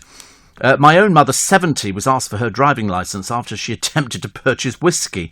She was, of course, delighted. So imagine my horror at merrily being handed a crate of wine last week, no questions asked. I know. They don't ask me anymore. They never bother. But I've heard of people who've been asked, so do you have any ID with you? For what? Well, because you're buying alcohol. In fact, if you go to Waitrose and you use the automatic tills and you buy, they do like a creme brulee type thing, but it's got it's pineapple with booze in it. But I mean, it's such a minuscule amount of booze, and when you do it on the till, it goes bing, bing, bing, bing, and flags it up. So the girl has to come over there and check you're old enough before you can put it through the till. And they've never once said to me, "I'm sorry, how old are you?" They've never. I felt so depressed. It's not nice, is it, really, when you want to sort of buy all these things? I only bought it because I quite fancied it. It's like a mousse kind of thing. It's very they do different ones, but it's the pineapple and something else in it. But it's got booze in it. Could be rum or something, I suppose. But because it's that, and yet whenever it does it on the till where the lady scans it for you, it never makes any noise at all. So my advice is do it that way, because otherwise you'll be there for days trying to work out how old you are and are you old enough to buy booze. I find it depressing that they never ask. Don't you think so? And Steve, stop talking about snakes. I'm feeling very distressed. Well, don't worry. There's not one in your... What's that in the corner? Da da da da da da. Apparently, rats come up in people's toilets. Have you heard of that one? If you live in a basement flat, there's a very good chance, because the only water in your toilet is in the U-bend. There's not a lot of water at all. It's bone dry either side. Did you know that? Yeah. What do you think? The whole pipe is just full of water? No, just in the U-bend. The U-bend is the only thing. So you can put your hand in and it'll come up dry the other side. I wouldn't, though, because sometimes you get mice and rats, mainly rats, because rats swim. To keep my business ahead of the game, I knew I needed some fresh ideas, and fast. That's why I decided to host a young person on a T-level industry placement. My student has already brought loads of new skills into the workplace. Plus, we're getting first pick of new talent coming into the construction industry right here in the east of England. It's been a total win-win. Go next level with T-Levels. Search Skills Revolution. You're listening to a podcast from LBC. Guess who's doing a sponsored silence? Stop it. Believe it or not, Brian Blessed will rest his voice for 24 hours by doing a sponsored silence for charity. How old is Brian Blessed? 84. 82 was a good guess. 82 was a very good guess. Ollie Murs is taking on a 2-day charity trek in memory of Caroline Flack. And they're going to be led by a personal trainer called Bradley Simmons. He says, I know how much exercise helped Caroline with her mental health. Unfortunately, of course, it didn't help her at the end. It didn't help. Again, loads of people, didn't talk to her. And that was it. And people have said... recently there's been programmes on the television, talk to people. If you don't talk to somebody and find out, you never know. You never know what somebody's going through. Tamsin Outhwaite on The Masked Dancer. She says, the show is like an SAS operation. Visor, balaclava, not a bit of skin to be seen. And she said, I once passed a really big man. Only later I realised it was Jordan Banjo. And they've got Louise Redknapp, unmasked. She was kicked off fairly early, actually, about the second person to be kicked off. Because not only can she not sing, but she can't dance either. So, I mean, it's supposed to be You know, sort of the greatest dancer kind of thing, the masked dancer. And yet the first person out was Jordan Banjo, and the second one out was Louise Redknapp, both professional people. But obviously not. And then they've got... what else did they have? I quite like... Did you see the picture of the paper the other day? And it's of a car wash. And the actual... Did you see the masked dancer? Well, one of them was dressed as a car wash. And that was the bloke Louis, Louis Smith, who was very good, actually, but they had a picture of a car wash that wasn't in operation going, he's just having a bit of a sleep. It was very funny. I thought it was quite funny. It could have been a character from Doctor Who. They'll be kicking themselves, I should imagine. It was very funny. It was actually very funny. But the whole programme is just boring. It really is. Who needs a panel? What a dreadfully expensive panel to have. See, my grandfather used to run the art gallery in Kew Gardens, and with the job came a tied cottage, and his back garden gate led into the gardens for free. The cottage was behind the high wall on the Kew Road, says Paul on the Scottish Builders. Scottish Builders. How lovely. That's quite nice, actually. I go big time. It used to be, though, as I say, a penny to go into there, and it's now, I forget how much it is to go in, but it's considerably more money. So more than her fair share of heartbreak. In other words, she can't keep a relationship for love nor money. Fern McCann has split up with her latest boyfriend. She's parted ways with a model. He's called Jack Paget, because they were both at different stages in their lives. Yeah, she was entering infancy, and he was being all grown up. As well as being a single parent, Fern has a busy TV career. Doing what, dear? What would that be? After putting on I'm a Celebrity and leaving Towie a year later than 2015, she found solo fame in 2017 with her own show, First Time Mum. So she had 2 years of piddling about, doing nothing at all. It was Fern said it was a case of right guy, wrong time. They were both on different paths. Jack's life revolves around hosting events and nightlife, because that's his job. And he's a model as well, so he's a very, very busy boy. And Fern... is all about family, work and security. Yeah. Well, I don't know what you do, dear. Could you explain that to us? Anyway, pals hoped she'd found happiness after her ex, Arthur Collins, was jailed over a nightclub acid attack in 2017. So she has no regrets. Well, of course she doesn't. She can't make these relationships. These are sort of like extended one-night stands. I mean, 6 months is not very long for somebody, of her age. Did you see the First Time Mum programme? God, it was boring. It was almost as bad as the Mummy Diaries, about as dreary as it gets. But anyway, Fern told in February how Jack had moved in with her and daughter Sunday for lockdown, saying he was the one. Yeah, well, their working days are so full that their diaries literally, clashed. Yeah, so full, aren't they? Must be difficult getting up in the morning and sort of going, what do I do today?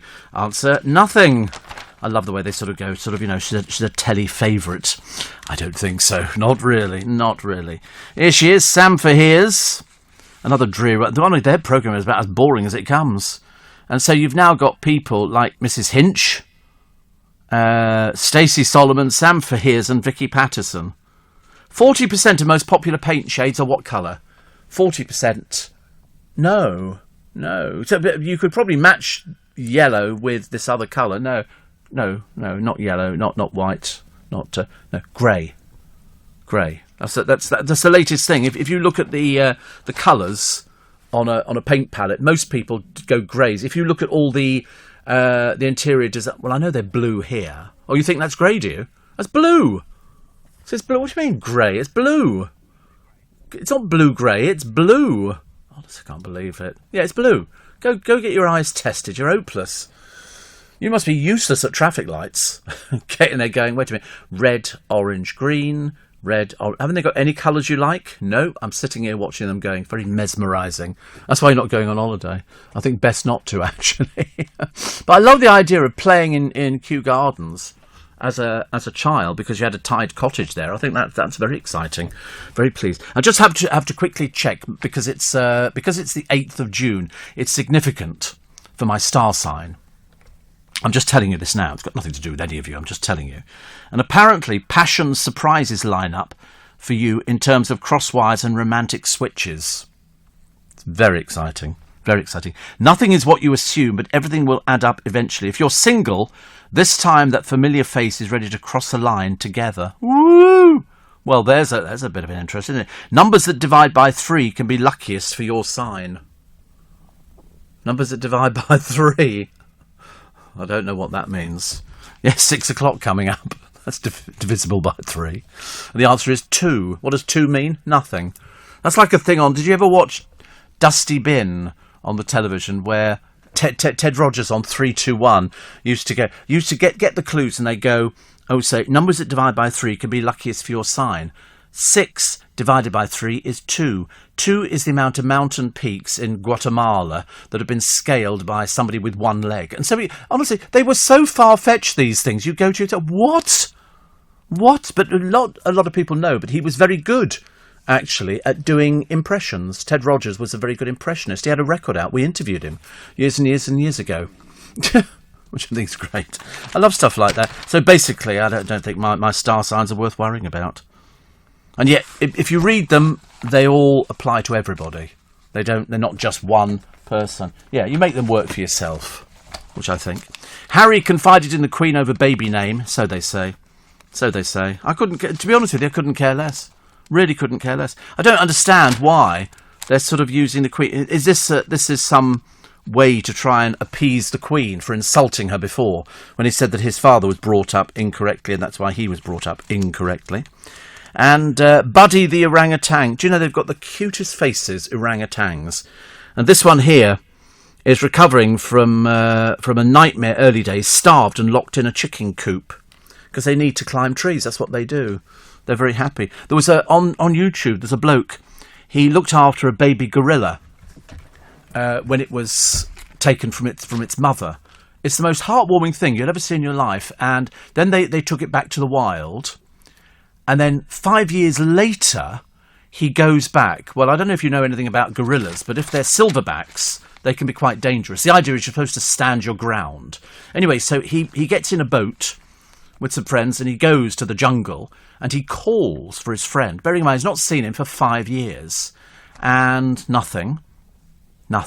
And then, appearing through the jungle is this gorilla. And it looks at him. It's obviously because it's been brought up by him, so there is a bond. It's just that he wasn't sure, because once gorillas get bigger, they're very powerful. They're all muscle, literally all muscle, a bit like Lee. And so he went over and he went into the jungle, and the gorilla came towards him, and they sat down, and it recognised him.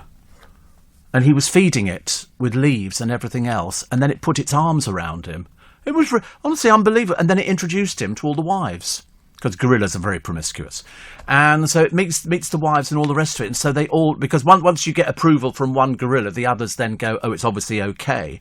And so he then sort of had to say goodbye at the end of the day. And they've sat there sort of, touching each other's faces and stuff like that. Really quite touching.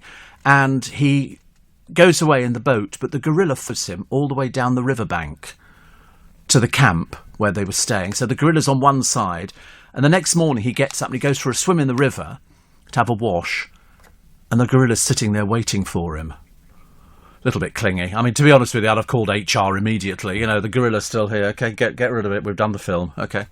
And it was very touching. Very, very touching. And there's loads of films on YouTube of people with animals that they've brought up. You saw Christian, didn't you? We had loads of people watching a lion called Christian, owned by two guys who bought it from Harrods, a lion cub, which they had in a shop called Sophisticat in Chelsea, in World's End. Anyway, Christian then gets too big. They had to exercise him in a church garden because he turned into a fully grown lion, and you can't just have a lion wandering around. So he used to sit on the back of their car. Eventually, they took him out to Africa, and Christian was then hopefully there put back into the wild. And years later, they went back to Africa to see if they could find Christian. And they went back to where he'd been released. And all of a sudden, Christian appears, the lion. And he walks towards them. Now, they're wild animals. You have to remember, both the gorilla and Christian were wild animals. And then all of a sudden, Christian starts running towards them, and they don't know whether or not he's going to eat them. And he leaps onto one of the boys with all his paws and everything else. And it's the most touching moment. He remembered who they were. Obviously, the moment he saw the boys, all those childhood memories came flooding back. Sweet, isn't it? I feel quite emotional about the whole thing, actually. And Lee says, have you watched My Octopus Teacher? No. Did you see, was there an there's not one who picks up lottery numbers, is there?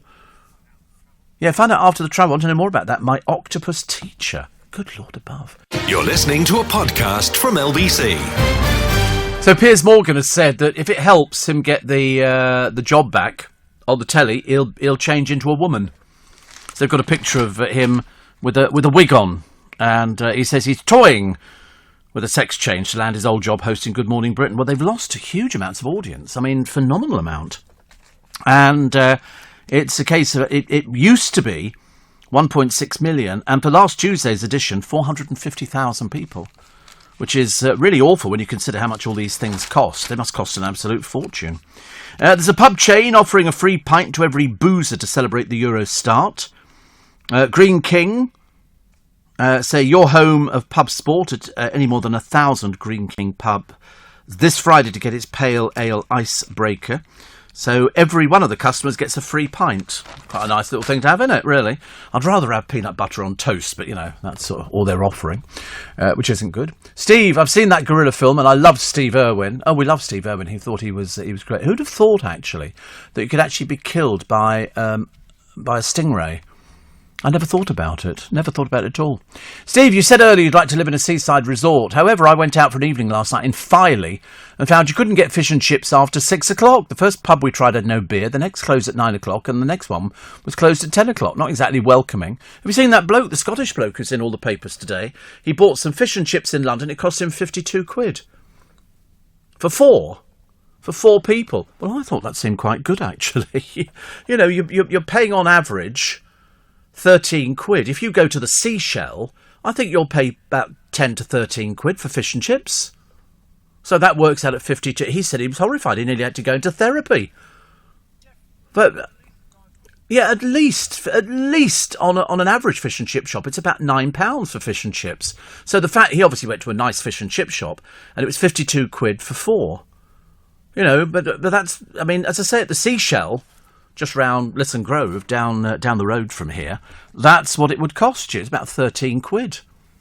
It's nice. But, 13 quid. I suppose if you're used to paying £4 or £5 or something like that, well then, bully for you, because we haven't had that for ages in London. Could be terrible, honestly, couldn't it, really? But £52, not so good. Boris Johnson and fellow MPs have hit out at English cricket's governing body for the treatment of the pace bowler Ollie Robinson.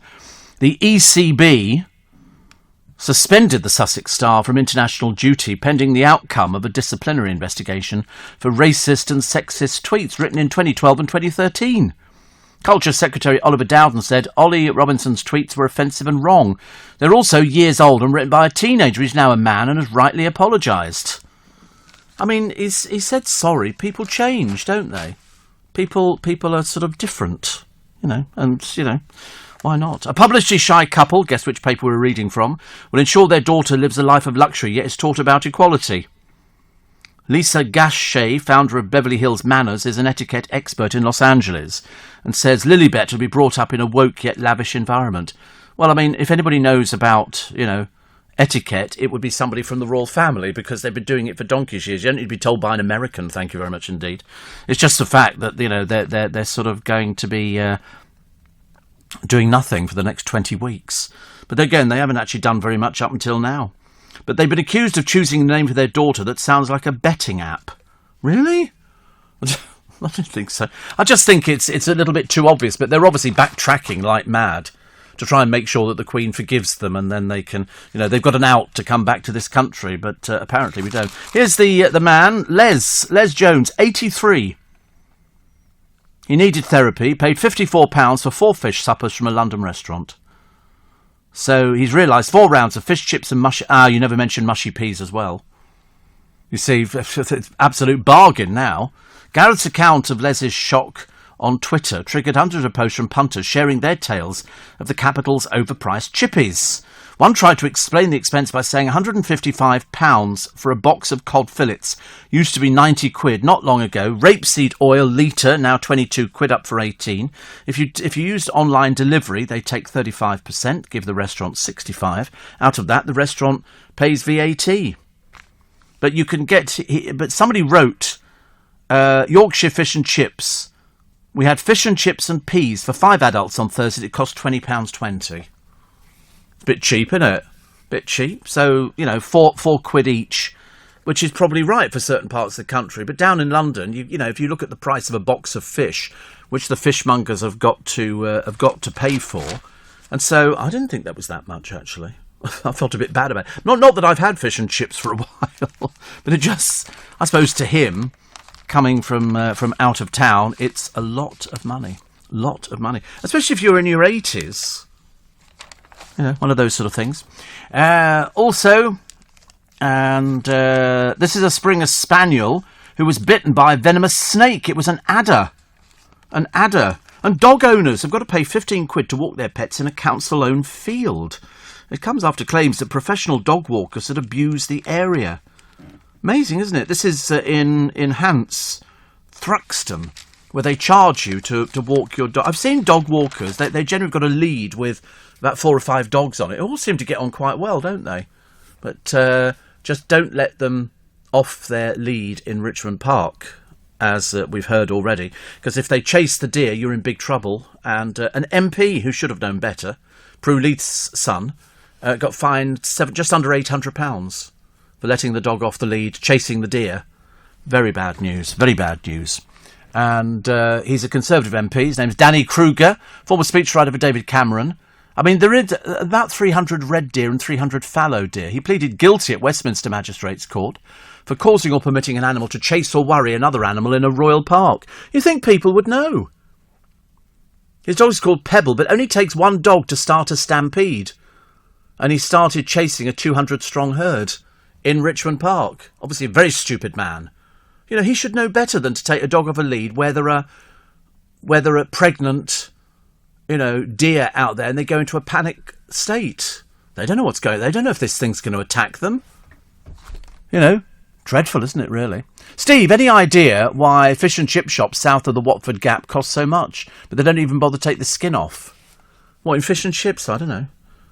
Do they? I thought they did take the skin. I don't know. I've got no idea. I don't eat fish and chips very often. I certainly don't start examining it. I just sort of break a piece off, pop it in my mouth. I've never actually looked at it. You mean the black skin that's on the back of it? Oh, right. Well, you can eat it, can't you? I mean, it doesn't look too good if you're just having it on a plate. But if it's covered in batter, it's not going to be seen anyway.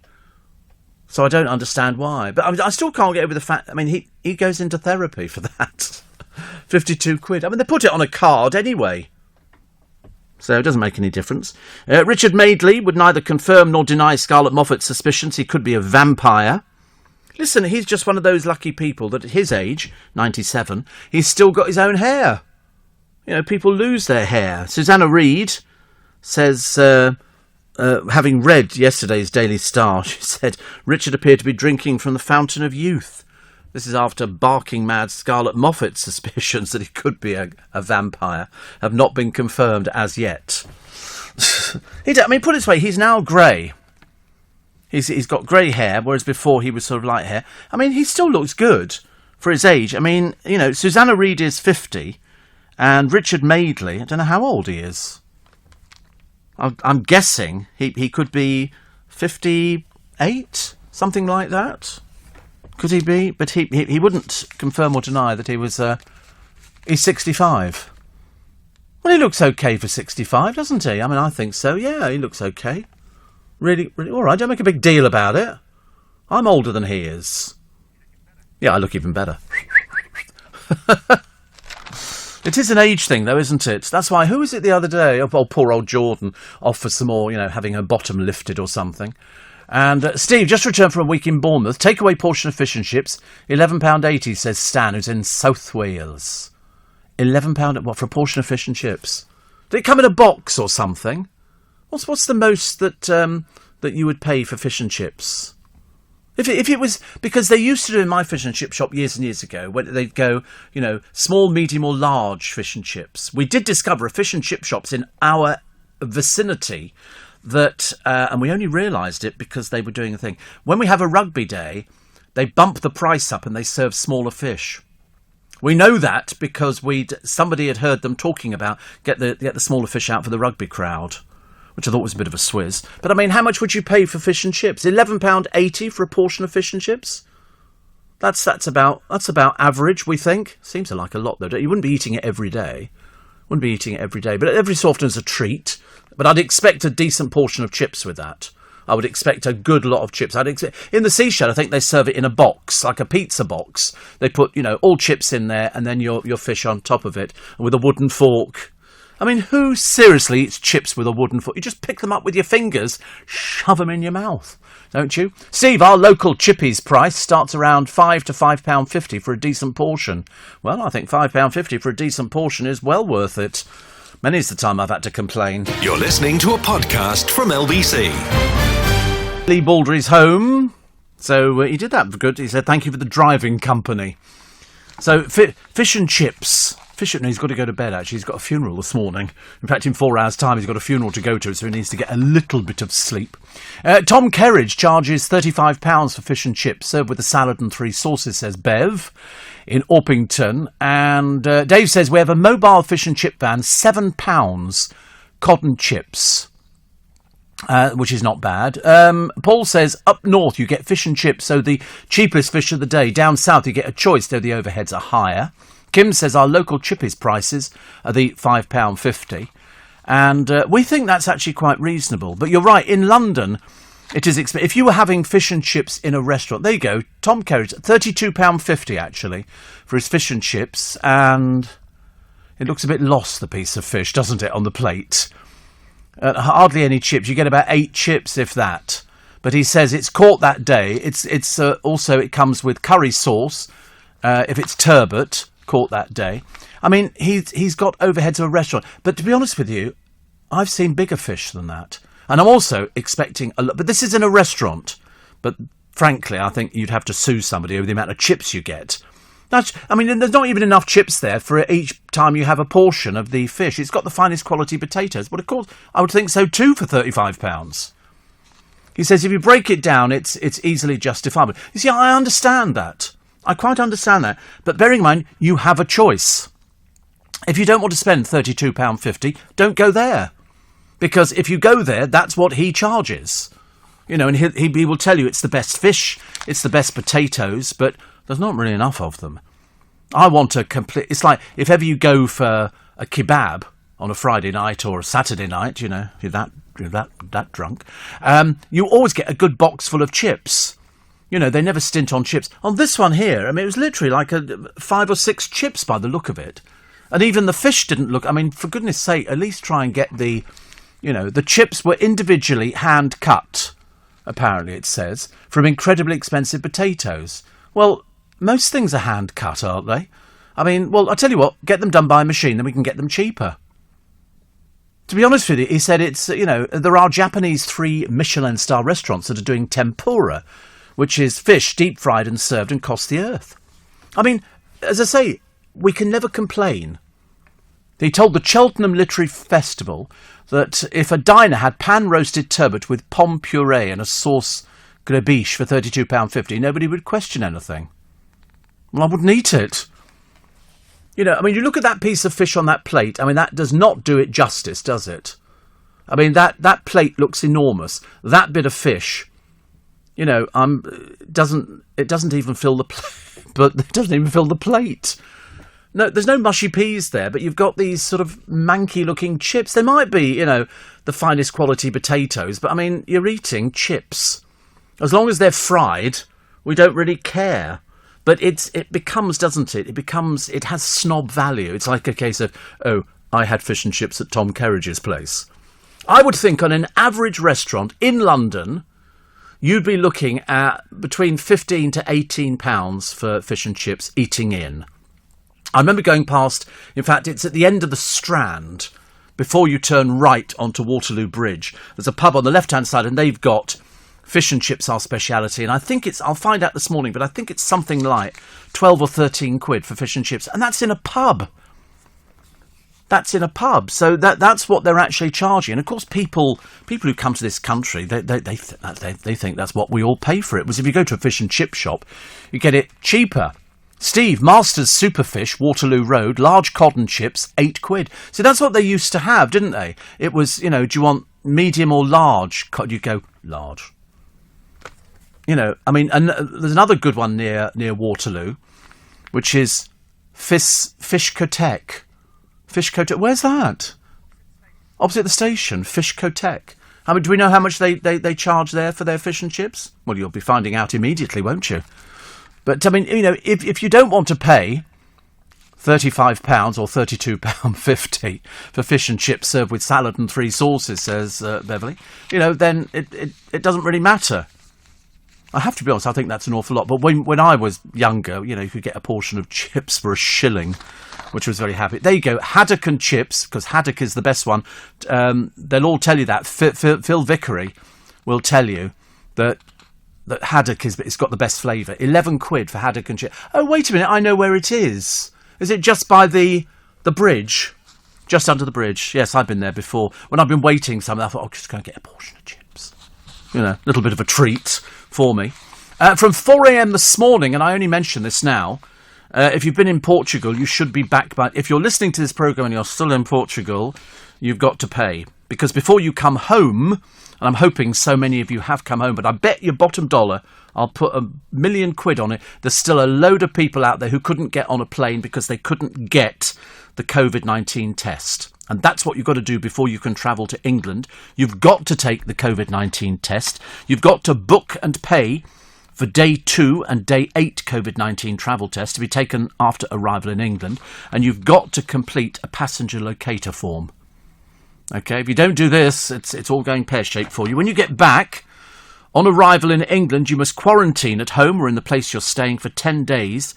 And you must take a COVID-19 test on or before day 2 and on or after day 8. And this is where people are going to fall foul of it. I've just got this feeling that there are people in Portugal at the moment who are going, what, we have to pay for this test? Yes. Without it, you cannot travel. If you don't travel, you're going to be self-isolating and they call it quarantining, but it's self-isolating at home or in the place you're staying for 10 days. And if you don't and they find you, they're going to fine you.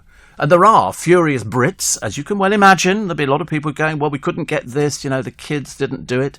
And so holidaymakers have been telling all sorts of journos exactly why they couldn't get back, because the UK flights have doubled on the last day. They've tried to get as many people out, but I bet you anything there are people going, blow that for soldiers. It's the way it goes. There will be people. You can never get it operating properly, can you? Back to your fish and chips. I went to Boscastle last night. Freshly cooked fish and chips, £7.40, says Sean. You see, I would think £7.40 is quite reasonable for fish and chips. Although, East Yorkshire, Steve, says Lynn, a decent bit of fish, plenty of chips and scraps, £3.50 for a fish special. Is it dead? I have to ask. And Sam in Peterborough says, are you a fan of halloumi? No, I don't even know what it is, but I don't like the sound of it. It's cheese, is it? Oh, no, definitely. I don't even like terrace malata, which is cod's roe pate. I don't like that. Yeah, I do like chicken liver pate, but it's really bad. And Steve, I hope you're well. Speaking of fish and chips, I live in Fife, which has won awards for its fish and chips. However, the best fish and chips I've ever eaten was when I lived in Ealing, a small chip shop on Pitshanger Lane, says Lee. The best one I ever had was one at Hounslow Heath, and it was a Chinese fish and chip shop. The batter was exquisite. And they sold up and they sold it to somebody else. But when you used to, and it was never the same again. And I think it's next to a shop called Gay Blinds. I don't think they were. I think they were just sort of having a happy time. But it was the batter on this fish was the best I've ever tasted. It melted in your mouth. And you got a decent portion of chips. That's the best one that I've ever had. And I would drive to Hounslow Heath to go and get this fish and chips. I haven't done anything since, actually. I mean, I've had haddock and chips before. But Hillary says, I get a special meal deal for £5.50 at lunchtime, takeaway only. Any fish and chips and a soft drink, generous and very good quality. £10 to eat in, that's Finchley Central. Boscastle is very famous, isn't it, Sean? Boscastle is where, if you remember, they had the floods and cars were going down the high street. I seem to remember it all flooded and they had an absolute disaster. And I always remember thinking, oh, Boscastle. Portion of chips, Steve, is £1. Is it? Wow. I think £1 is good. That's Boscastle. That's Boscastle. Look at the floods that went through the town, dragging cars and everything with them. I mean, it was just an absolute disaster. They could, at the height of the flood, it seriously looked like a tsunami that was going on. I think because of all the rains. 2004 that was, but I remember it, and I should imagine the people there remembered quite vividly. Suffered extensive damage. 34 people lost their lives. And absolutely, that was 52 years to the day before Boscastle's 2004 flood. And it's because it's of where it's situated. But of course, with all the water comes all the mud and everything else. See, Fishkatek is fabulous. The chips are out of this world, says Sue Ann in Brixton. Well, there you go. There you go. I want chips now. Steve, life is so unfair. For us Londoners, not only do we have to work our whatsits off to pay the benefits of our northern fellow citizens, we have to pay through the nose for fish and chips. You imagine trying to explain to somebody who comes from Europe, we pay through the nose. Pay through the nose? How does you get money in your nose? Well, I don't know where it comes from. I've got no idea. The chipping forecast in Notting Hill, 19 quid, says Robin Tetbury. The chipping forecast. That's good, isn't it? I like the sound of that. Mr. Cod Morden, large cod and chips, £7.40. Fish so big and chunky, says Mary. Whoa. You see, I mean, I have to be honest, I'm tempted by size, and that's why, looking at these ones for £32.50, it's not the biggest piece of fish and chip. I'm sure it tastes delicious. I'm sure it's absolutely lovely, and I can't complain about it because I've never had it. Because to be honest with you, I wouldn't pay £32.50 for a portion of fish and chips. You know, even if it comes with 3 sauces. I mean, and 4 chips. It's probably a few more than 4 chips, but not much. You're listening to a podcast from LBC. Apparently, paying through the nose came from the Danes who invaded Ireland. It was the way they counted the population for tax. But I was told that if you didn't pay your taxes, you got your nose cut off. So that's paying through the nose. A little bit dramatic, isn't it, really? Steve, Toffs, Muscle Hill, great fish and chips and ambiance. We found the batter of Bosworth, which sounds quite nice. Fishkatek we knew about. A fish called Rhonda. Codfellas. These are all fish and chip shops that we found on the internet today. Fridays. Frying Nemo. Oh My Cod. The Prawn Brokers. Codrafenia. God, these are dreadful, aren't they? The Town Fryer. And one more, which is called New Cod on the Block. God dear me, honestly. Steve. The best fish and chips. Harry Ramsden in Brighton. Gorgeous, says Pete. And somebody says, I know you shop in Waitrose. Yeah, well, we have a Waitrose in Twickenham, so I have to shop there. What's the point in going outside of Twickenham? And says, have you tried their cod or haddock in batter? £5 for 2 pieces. The batter's lovely and crispy and a nice sized piece of fish. You'll find it in the chilled fish counter. Do you know what I've started buying in there? I bought it before, actually, and it's smoked salmon with like a fish pate kind of thing in the middle. It's small, and you get 10 of them in a little packet, and you just eat them while you're waiting for the bus. Well, I do. I eat the stupidest things, actually. So actually, Harry Ramsden's is quite big. I mean, they became very commercial, didn't they? Because there's one thing you can't beat, and that's if you're going on holiday to the seaside, you've got to go to a fish and chip shop, and you've got to have a cup of tea. It's always naff. It's never good quality tea. Harry Ramsden's changed all that. And also, you've got to have bread and butter. You know why? Got to do a chip butty. You've got to sit there and you've got to put your chips inside the bread and butter or in the bread roll. But if I sit near anybody who's having roll mop, I have to leave. I can't bear roll mop. It's absolutely disgraceful. Listening here in Kuala Lumpur, Steve. And I've just ordered some fish and chips. Thank you for helping me decide on lunch today, as I couldn't make up my mind, says Neil. Best fish and chip shop in Holland on the Sea, the Golden Fillet, says Big Steve in Clacton. And Poppy's in Camden, not just great fish, but great service, great restaurant, and live music, says Peter. Oh, I'm not sure about live music. What, while you're eating fish and chips? It's very good indeed. So, a lot of people telling me about paying through the nose. We all know exactly what it is now. And the Mason's Arms, Steve, is very, very good. We like that. The Mason's Arms in Northumberland, large fish and chips, £12.95. You see, that's in a pub. Oh, right, that's in a pub. You see, it depends if it's fresh or frozen. That's the big clincher, because if you've got to pay the fresh prices, because Sandy's, the fish shop in Twickenham, supplies fresh fish to one of our fish and chip shops in Twickenham. I have a sneaky feeling the other one maybe doesn't use fresh fish. It could be frozen. But it doesn't make it. And also, if ever they sort of say, sometimes you have to wait for them to cook it. Well, of course, it's so hot you can barely eat it. It's like, because it's come out of the oil. But mushy peas and mayo, all in a country garden, the Mason's Arms, in Walkworth, in Northumberland. And it sounds quite nice, actually. I really fancy a big boy battered sausage and chips, says Jay in Dereham. Sounds lovely, doesn't it? So Grimsby, I still think they use lard, and it's got to be haddock, says Paul. Yes, you're right, it's got to be haddock. You know why? Because it's the tastiest fish. I could not, in a taste test, tell you cod from River Cobbler, or is it hakey? Did he say it was hakey? I can't remember what he said it was. Did he say it was hakey? And all these different things, but haddock, and I think you'll find Phil Vickery will tell you exactly the same. Haddock's very, very tasty fish. It just tastes nice, but you can't beat a battered sausage, and you cannot beat a battered beef burger. It's just a bit self-indulgent. See, there's all this food that we want now, isn't it? I'm so sorry, I've completely ruined your breakfast and everything else. And my local chippy, says Lee, does spam fritters. Oh, I love spam fritters. Very nice, very nice. Chip and Gales in Horns, East Yorkshire, best fish and chips, says Paul in Tadcaster. And Steve, paying through the nose, going to a festival next week, pint of Carling, £6.50, burger and chips, £13. I know, you pay through the nose at festivals. I've always thought that.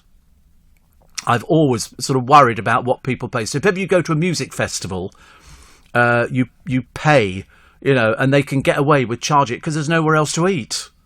And so they will charge £6.50 for a pint and £13 for burger and chips. It's easily. I think it's a rip-off as well. But then, what can you do if you're stuck in the middle of a field listening to your favourite band? The producer paid £5 for a carton of water once. I remember seeing, where was it? It was a music festival. They were confiscating people's water when they went in. They didn't want you to bring water in. They wanted you to buy it in there. And they were ripping you off left, right and centre. Dreadful, really. It could be disguised as booze. Really? Oh. Doesn't feature in my life, actually. Not at all. Down in Kent, Steve, we have the Codfather, thank you. Rockfish in Brixham, haddock yum. Tomorrow's fish is still in the sea. Yeah, lovely. I like all of those things. Well, I think we've exhausted fish and chips, and now you're all starving, aren't you? A friend of mine used to say, I'm starving hungry. I said, no, you can't be starving hungry. You're either going to be hungry or you're going to be starving. But no, I remember reading about that rock festival once where people took in water because it's so expensive in these places. When you get inside, they were charging £2 for a tiddly little bottle of water. And I thought, that's just a rip-off. That's just a rip-off. It's just, and they just take advantage of people. So in other words, it's like the people who have car boots. You will find that they sometimes have the food concession. So there's nowhere else to go. You can only have you can have a bacon roll there, but it's going to cost you the best part of £3 or £4. So it's, people... I told you I went to an Essex thing. We didn't mind, actually, because it was a hot day. And there was one ice cream van in the middle of the field. Well, the queue was a mile long, but it was delicious. When you finally got there, it was like, I've bought an ice cream. And, of course, it melted because it was so hot. We're in the middle of a field. There are certain things that you can get that you've got to have outside. But when we looked at Tom Kerridge's fish and chips, mini milks. Is that the lolly? They're nice, aren't they? But I still think if you want to get ice creams and ice lollies, Iceland's got to be the cheapest place to go to.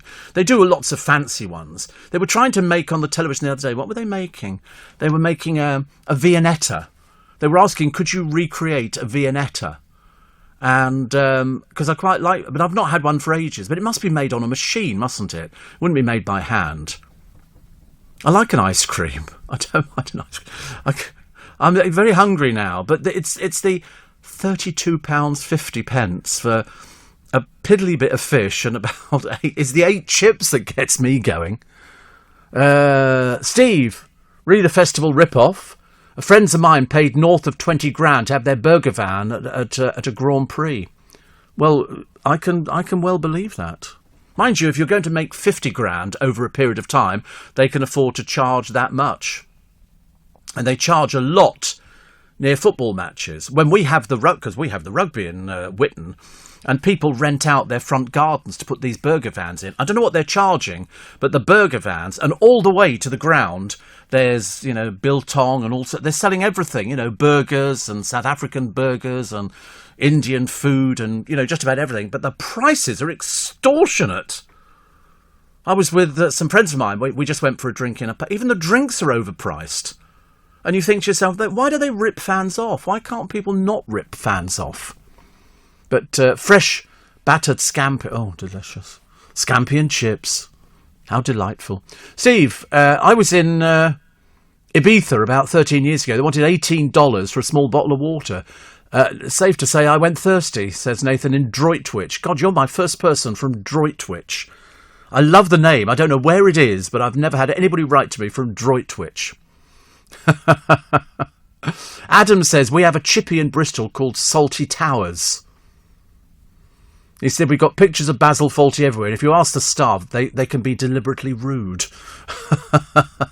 You see, I like that idea. There's an Indian place called Balti Towers. Really? Balti Towers. I like that, actually. I think that's wonderful. But Steve, in the late 40s, oh, here we go, and the early 50s, battered fish was 6p, now 2.5 pence, and chips were a penny, less than half a p. And then after the Suez crisis in the 1950s, chips doubled to 2p, says Diana in Herne Bay. P.S. I don't do Twitter, so I didn't know about you having a lie-in on Sunday. I'm called having a holiday. That's my holiday on Sunday now. I've done Sundays for 7 years, and I've had loads of people writing saying, rest, health is better for you. Better to live for another 10 to 15 years than sort of keel over and give up completely. And I have no intention of pushing up daisies anytime soon.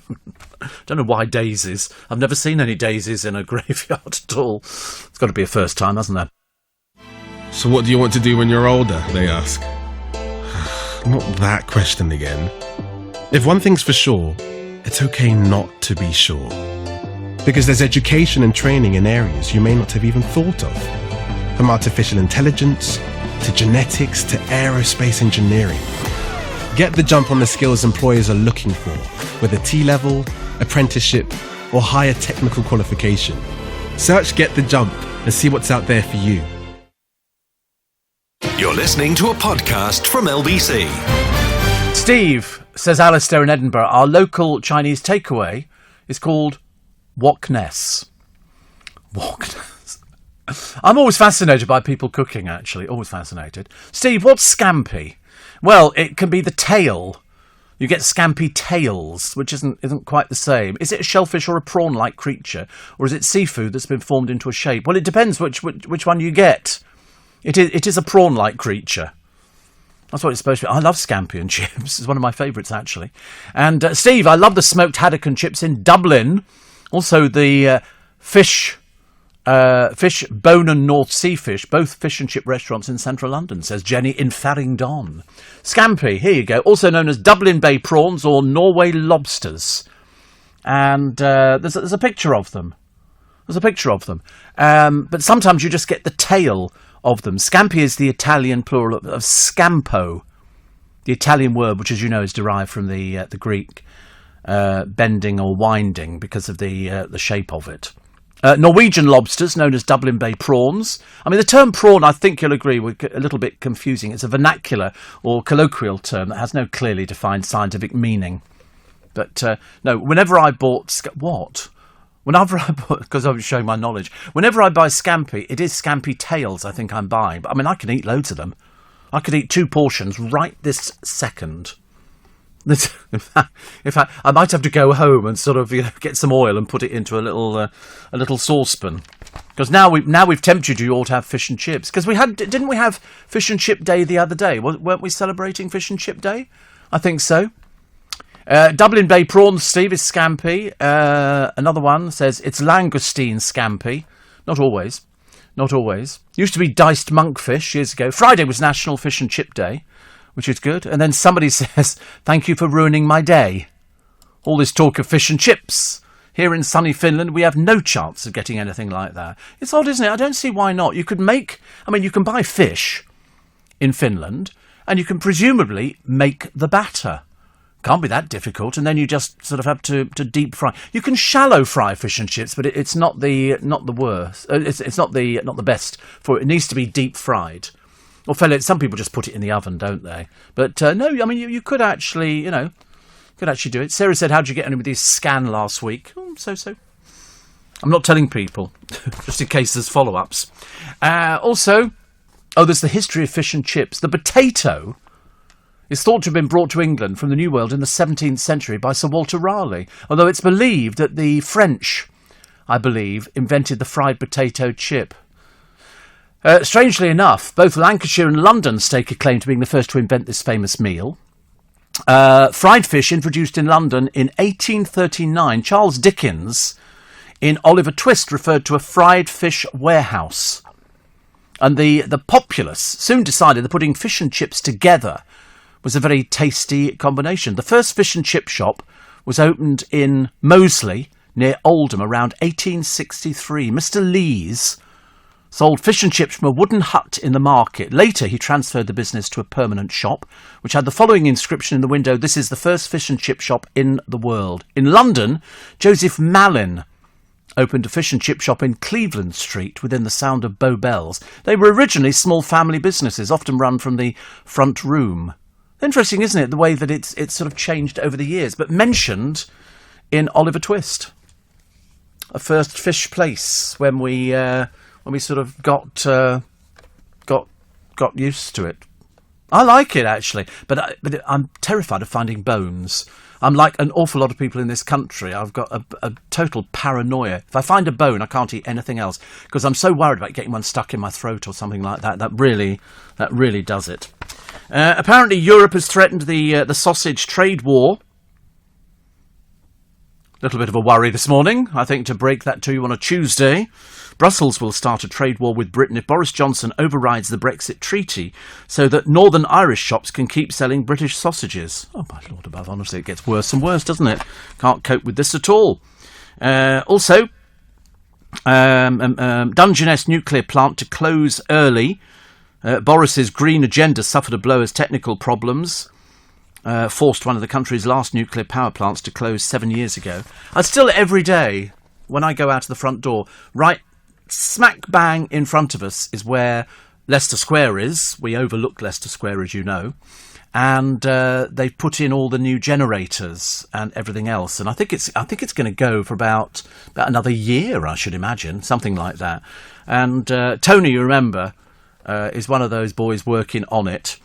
And he said, would you like to come and open it when we do the opening of it? I said, don't be so silly. Goodness sake, honestly. But we went down there. Me and Corey went down. And he thought it was the best day of his life. He loved it. He absolutely loved every minute of it. He had to put on all these outfits. And down in Leicester Square, underground, under the fountain and under all the other bits, they dug it all out, put in all the generators. And then it's accessed by a staircase, one on either side of the square, which you can't see unless you would know where it was. And you go, oh, my goodness me, a staircase that goes down. But no, it's lovely. It is lovely. We're very excited, actually. We've got all these different things in London. Steve, I love scampi, or did, up till a wedding that served it as an all-you-can-eat buffet during the after-party, where I consumed some bad scampi. And I've never been so ill in my life. Steve, I can tell you now that the quickest way to get ill is with bad fish. That's the quickest way. We had somebody years and years ago, and I mean years and years ago, and they cooked in the thing, but they did prawns. They cooked prawns. The people who had them in the studio all became violently ill within a very short space of time. And so what you have to do, you have to smell fish. If it smells bad, don't touch it with a barge pole. And also, if it's fish that's got the heads on and everything else, look in the eyes. If the eyes are cloudy, don't touch it with a barge pole. You're looking for fresh fish. But you can become really seriously ill on bad fish. So, definitely. Steve, says Ruth, you are definitely having an influence on my diet. Fish and chips it is for dinner. Now, scampi tomorrow, sausage on Thursday, and I'm still hooked on sandwich spread sandwiches.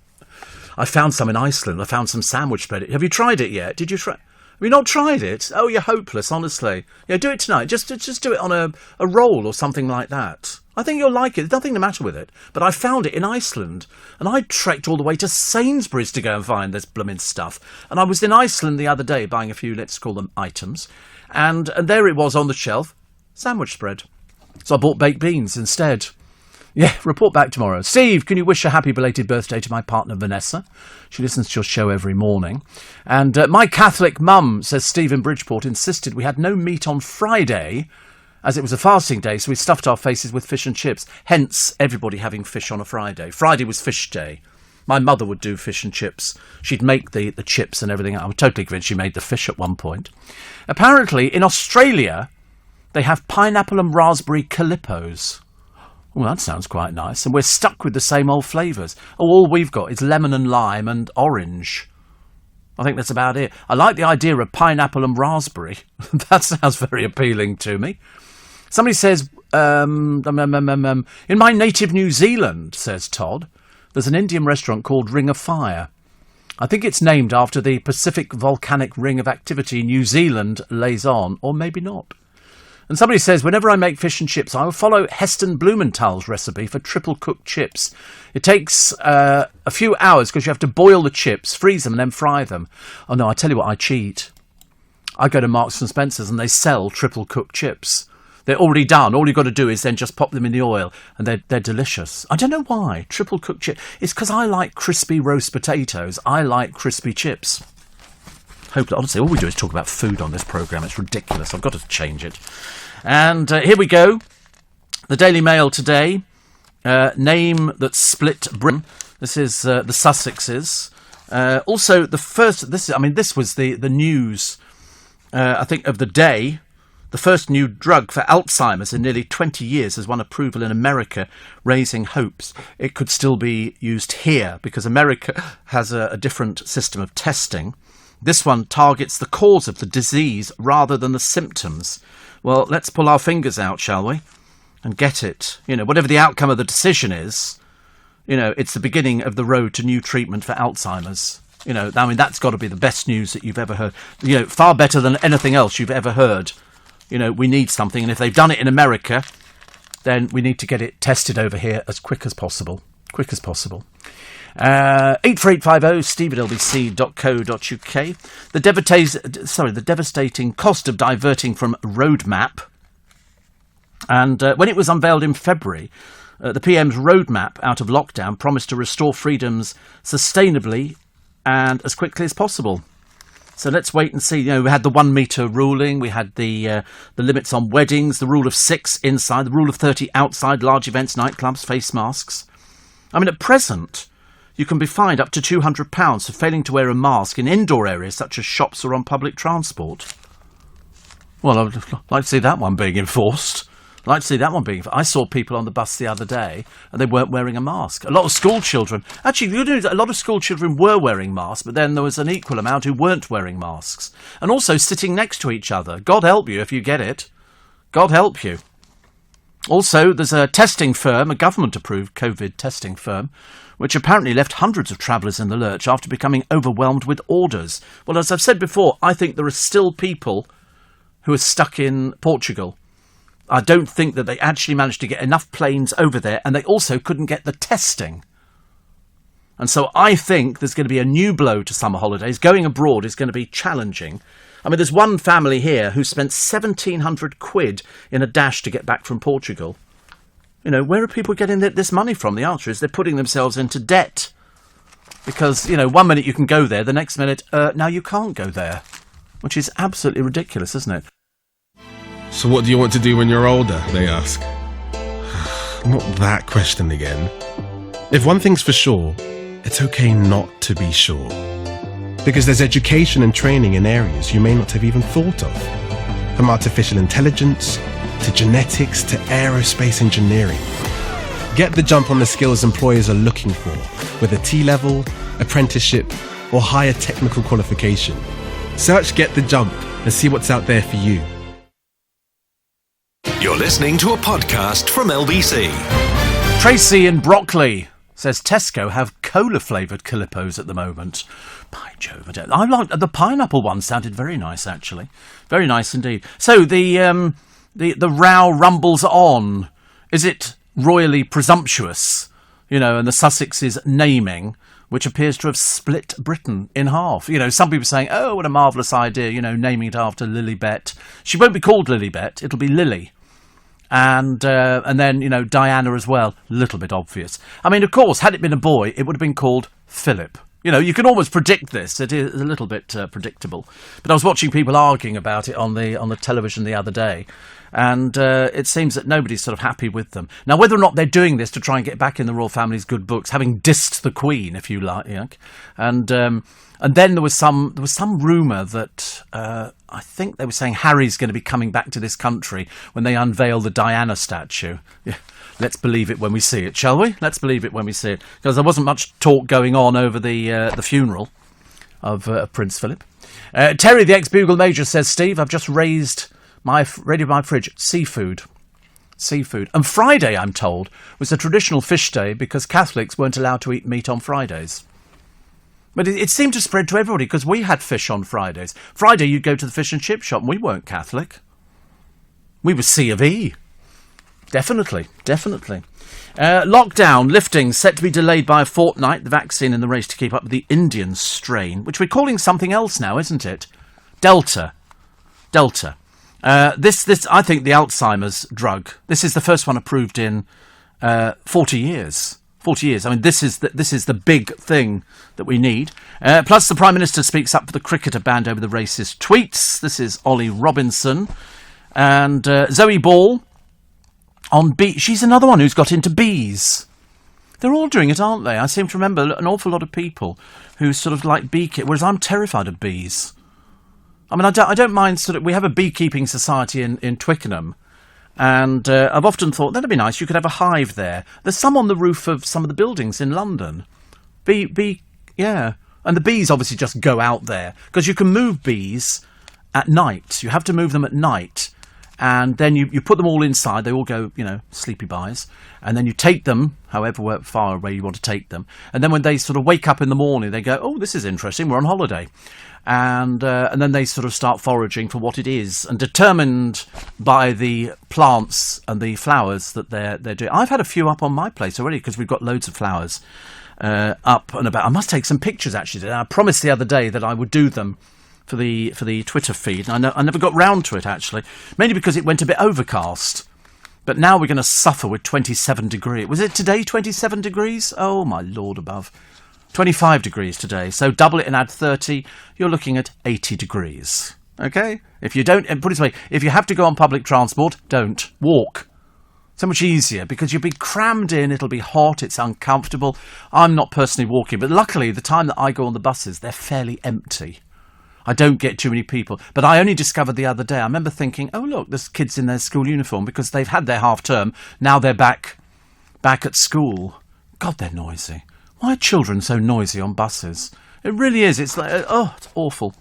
So Clemmy Moody is the guest columnist in The Sun, but I mean, she's had it for a little while now, actually. But she talks about Dan Osborne.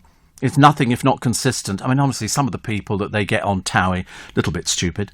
And he was sacked from the reality show for reportedly threatening to stab his ex. He's come out as an anti-vaxxer. And he took to Instagram to declare jabs dangerously, eloquently adding, that isn't going in me. He wasn't very happy about it. He's got more than 1 million followers. I mean, he's got a platform and a civic responsibility, whether he likes it or not. And with increasing numbers of millennial snowflakes, You know, comments like this edge us one step closer to a bleak third wave. But, you know, nobody ever said... It's like footballers. People sort of quote footballers. Nobody ever said they were intelligent. You know, and Dan is nothing, you know, described as a former Towie cretin. But there's so many of them on there. You look at them and you think to yourself, you really are stupid. All they talk about, I mean, their topics of conversation are limited, to say the least. Dreadful. Demi Merrick had EastEnders saved her life. How did EastEnders save her life? She turned up the TV in her bedroom, had no idea she had a brain tumour, making her deaf in one ear. The 24-year-old had not realised how loud the TV was until her parents complained they could hear Ian Beale through the ceiling. Lord, I mean, that's the ultimate, isn't it, in bad taste? But anyway, she had a 10-hour operation. Doctors couldn't save the hearing in the ear because of nerve damage, but she's otherwise fully recovered. She wants to be a school nurse. She said, I love EastEnders, but who'd have thought Ian Beale would end up saving my life? I think he's been there for ages. I think he's one of the original members, hasn't he? Is it 35 years? It's amazing. Absolutely amazing. And Danny Dyer and daughter Danny keeping it in the family as they film a dramatic soap scene together. So is she in EastEnders as well? I'm losing track of this sort of thing. No. I wonder what they're doing. Oh, it's for the BBC soap. And Love Island winner Danny. The episode is one of 4 on iPlayer from Monday. Oh, well, there you go. Also a nature lover who spent 4 years nurturing wildflowers on a seaside path has had her work destroyed by contractors clearing the grass.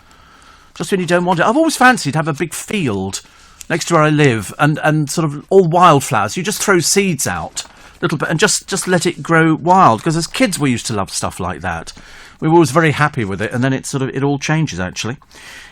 Also, the sad news that poor old Fern McCann has split with her boyfriend. Never mind, I'm sure she'll find somebody equally interesting to go out with.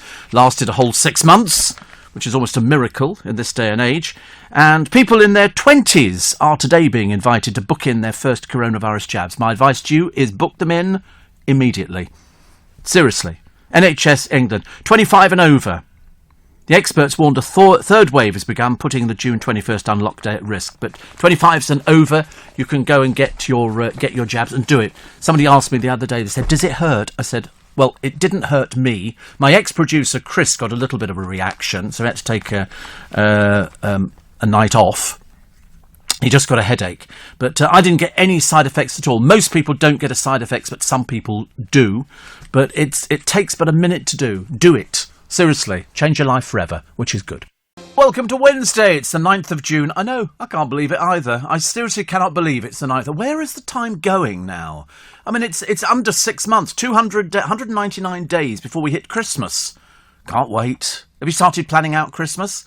With people sitting at home going, he's not doing Christmas again, is he? Oh, please God. Yesterday it was fish and chips. But actually, we're always ahead of the game. Yesterday we did fish and chips on this programme. Tom Kerridge's £32.50 fish and chips. What is the story in every single paper today? Tom Kerridge's fish and chips. We did it yesterday. See? All these people writing, oh, you're not doing Harry and Meghan again. We are. We're leading Britain's conversation on this programme. We just don't do phone calls. Julie Birchall claims she's been sacked from the Telegraph after making comments about Harry and Meghan again and the name of the kid. Halogen bulbs are axed in the latest green... I've got loads of halogen bulbs at home. And large parts of the internet came crashing down yesterday. I've also choked on some nuts this morning, and I've sort of got them stuck in my blooming throat, which is a bit of a pain, but... So I'm having to sort of drink as much liquid as I possibly can, which is a bit of a pain. 3 people complained about the KFC advert and saying it was racist because it contained black people. And, excuse me, they said it was racially stereotyping. Well, a judge has found it not to be true, which I'm very happy to report. Happy birthday to Jackie Mason, the very Jewish comedian who is wonderful, and I had him twice on my programme, because I thought he was so good. But don't ever say to Jackie Mason, can you tell us a joke? Because he always says the same thing, and I don't want to have to do the accent because he does it so much better than me. But he did say, he said, so you tell people a joke. He said, well, you're not going to tell them your best joke. So you tell him your second best joke, he said, and then you think, no, I'm using up material here. He said, so I never tell people jokes, which is good. How old do you think he is today? He's 90. 90. He did it. The last time I saw Jackie Mason, he was playing the Royal Albert Hall, and we got a box from his agent very nicely. And we sat there, and Jackie Mason comes on stage, and goes, good evening, and he was just so fabulous. And he said all the Jews in the audience will be saying, he hasn't spent much on the set. How much? And then they start counting the house, he said, to work out how much money you're making on this thing. He was just sensational. So 90 years young, as far as I'm concerned. The Queen's Dream chocolates have finally been announced, because I'm assuming she does have favourites. And you won't be surprised when I tell you what they are. Also, the British gangs held in the global FBI sting. They're so dumb, these people, honestly. Oh, we're flashy here. We flash all our money. We show you the drugs. Well, it's netted so many tons of cocaine. And all these people have been arrested. So they'll be spending, the rest of their lives in prison. Also, Cheryl's coming back. I know, I was disappointed too. Music lovers everywhere go, please don't let her. And what was the other one? Oh, the birthday girl's happy returns to her mother. She bought her a lottery ticket, and her mother got $10,000 a month for a year. So 120,000 quid, I mean, to be honest with you, there's no point in Camelot giving you that. It's obviously to try and make out that people win. And so she gets 10,000 a month for a year. Well, it's only 120,000 quid. Which is not really a lot, is it? I mean, I'd take it. Don't get me wrong. I'm not that stupid. I'd be the first one there going, I'll have that. But I actually prefer 10,000 a month for life, which would be 30 years, because it would see me out. Captain Birdseye's going vegan. So, in fact, there's no fish in his burgers. The FBI sting 4,000 officers involved in 525 search warrants, 3.7 tons of drugs, and just under £45 million, $45 million in cash. 21 murder plots thwarted. That's a great word, isn't it? You can use that today. And 104 weapons taken from the streets. 224 people arrested and charged with 526 offences. So big is the drug hold and the cartels that people lose their lives for getting mixed up with the wrong gangs. Mexico, worst place. 20, 30, I think the last public holiday they had, there's a tunnel that leads out of Mexico City, 24 bodies hanging inside it, headless. At the entrance to the tunnel and it was rival gangs. And they have, people are so poor that they will get themselves tied up with these Mexican drug gangs. And it must be quite frightening. I was looking at that, of course, about a year ago now, I think it happened, ages ago, in fact, if not more. And it's a case of you don't mess with the drug gangs. You really don't. They are 15 young men found in the beach resort of Acapulco. 30,000 people have been killed in drug-related violence. 30,000 people. All of these people, the bodies of the young men between 15 and 25, all decapitated. They don't mess around. If you... I mean, thank God I don't do drugs. Can you imagine if you did? I mean, I do know of people in the business who do drugs. And I always think that what you're doing by taking the drugs, all right, you might get your high out of it or whatever it happens to be. But unfortunately, these people lose their lives because of people like you that take drugs. It's as simple as that. And this is just one tiny aspect of it.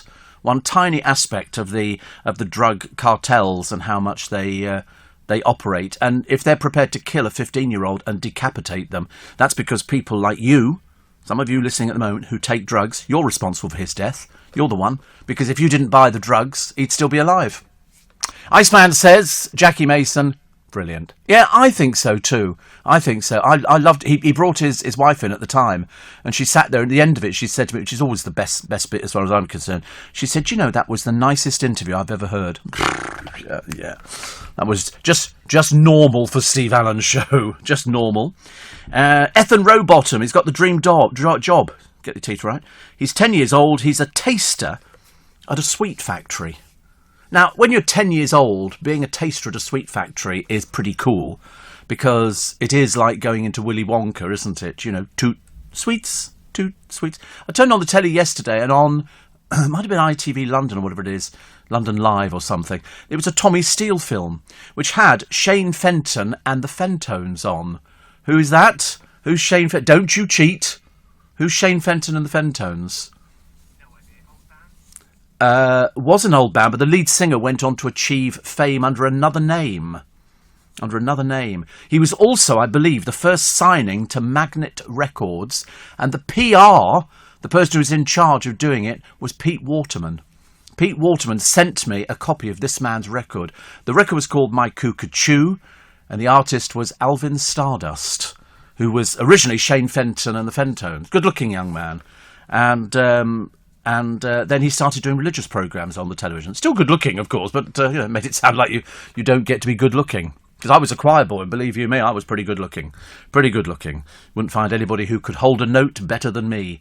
But the Tommy Steele film was fantastic, and it was all about he was an orphan in this. He was now grown up, and it was just a feel-good film. Shades of Cliff Richard's films, where they went, let's put on a show. Here, the mystery singer, and Cliff was the mystery singer. Let it go in your heart.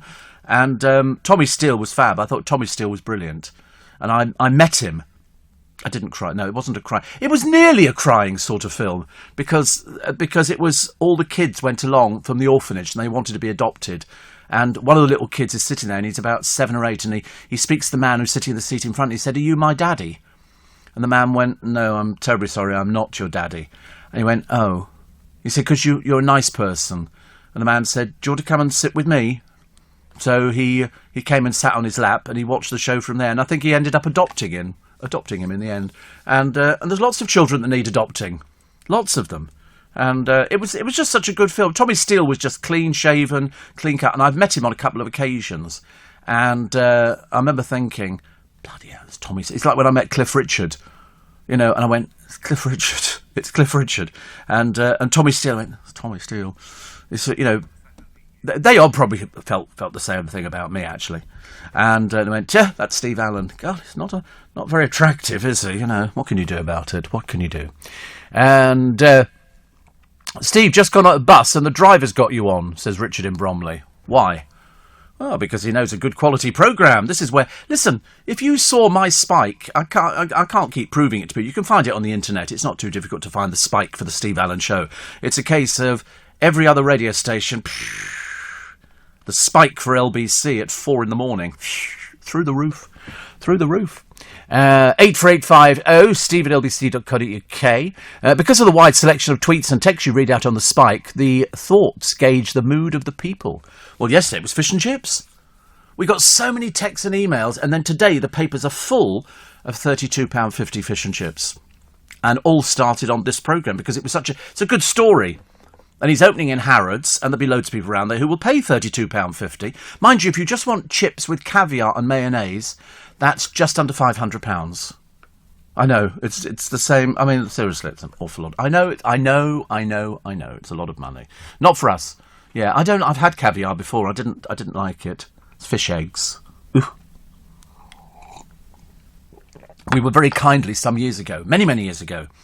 I was doing the programme and we wanted to go and see Phil Collins at the Royal Albert Hall, but it was sold out because I was a big Phil Collins fan. And I won't tell you who it is, but a very, very famous lady with a very, very, very famous husband said, she phoned up and she said, "I've got a box at the Royal Albert Hall. Would you like it?" And so we went, yeah. And so she gave us the box. She didn't go to it because the people who own the boxes, when they're not using them, they rent them out and through the Royal Albert Hall. And so she gave us the box, and I just thought she was giving us the box. And when we got there, there was wine, coffee, caviar. You've never vol au vent. You've never seen anything like it. It was like, oh my goodness. So I sent her a bunch of flowers, and she lives in Regent's Park, and it was just really something else. Like Cliff offered us seats when he played the Royal Albert Hall last time round, which I think he's playing again. And we had a box then, so I went with Warren, who's known Cliff a lot longer than I have. And we had a box with Elaine Page, who I think is hilarious. Absolutely. Give her a couple of drinks, she's even better. Seriously, she's a great laugh. Absolutely. And Tim Rice, Paul Gambaccini, all sorts of people were in the same box as us. And we were right near the stage. A lot of people looking and going, God, that's Steve Allen. They weren't. I just made that bit up. And didn't Tommy Steele own the big house at the bottom of Richmond Hill in Petersham? Yes, he owned the whole corner. You know, he sold it ages ago. It used to have a filling station there and everything else. I think he sold it for about 10 million, and that was years ago. He lives out in the countryside now, and he's getting on a bit. He's not a young man, but in fact, in all the Tommy Steele, absolutely the same as Cliff Richard, they appear to be ageless, totally ageless. I think you'll find, was it last year? I think you'll find Tommy Steele was working on what was he doing on a anyway, I can't remember what the show was he was doing, but he was doing a stage show in London, singing, dancing, and I think he's in his 80s, pretty certain. You're listening to a podcast from LBC. Steve, I can't believe Acapulco is now a drug city. It was the place for film and song settings. Everywhere's drugs. There's so much money in drugs now. That's why these couriers' lives are so cheap. They are so yes. So I was just thinking who I actually took to see Phil Collins, and it was Tim Marshall, and that was so many years ago now. Honestly, so many years ago. Leanne Pinnock tracks down her engagement ring. Remember, somebody broke into the house and stole it. It was worth about 40,000. Anyway, it's turned up in a pawn shop. Well, I was always led to believe that you can't just hand something into a pawn shop, get some money on it, and then, you know, but I mean, obviously somebody must have given false details, because otherwise the police have been knocking on this pawn shop's door straight away. Also, why did a tour guide let the twin girls swim in crocodile-infested waters? And one of the crocodiles grabbed one of the girls and dragged her under. Her twin swam over to her, punched the crocodile in the face, in the eyes, and it let go, and they got her out. They're both in hospital at the moment. But the tour guide has very wisely vanished. They're going to get him back again. And this is Melissa and Georgia Laurie. They were from Berkshire, swimming in this lagoon southeast of Mexico City at night.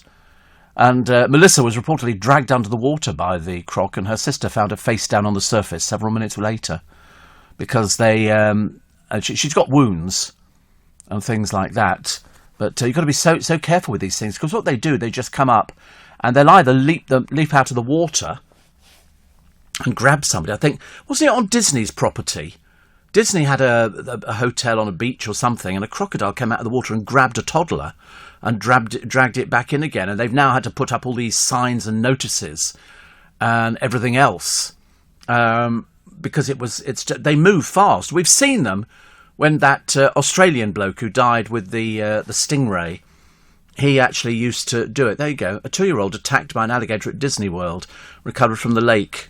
Because they don't think it was only a 2. He was snatched. The thing came out of the water, and it just grabbed. They do it with wildebeest and stuff like that. But if it gets anybody else, it doesn't see what it is.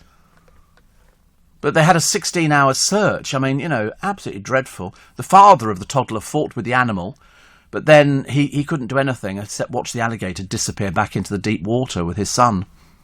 I mean, just the most awful things. Awful things.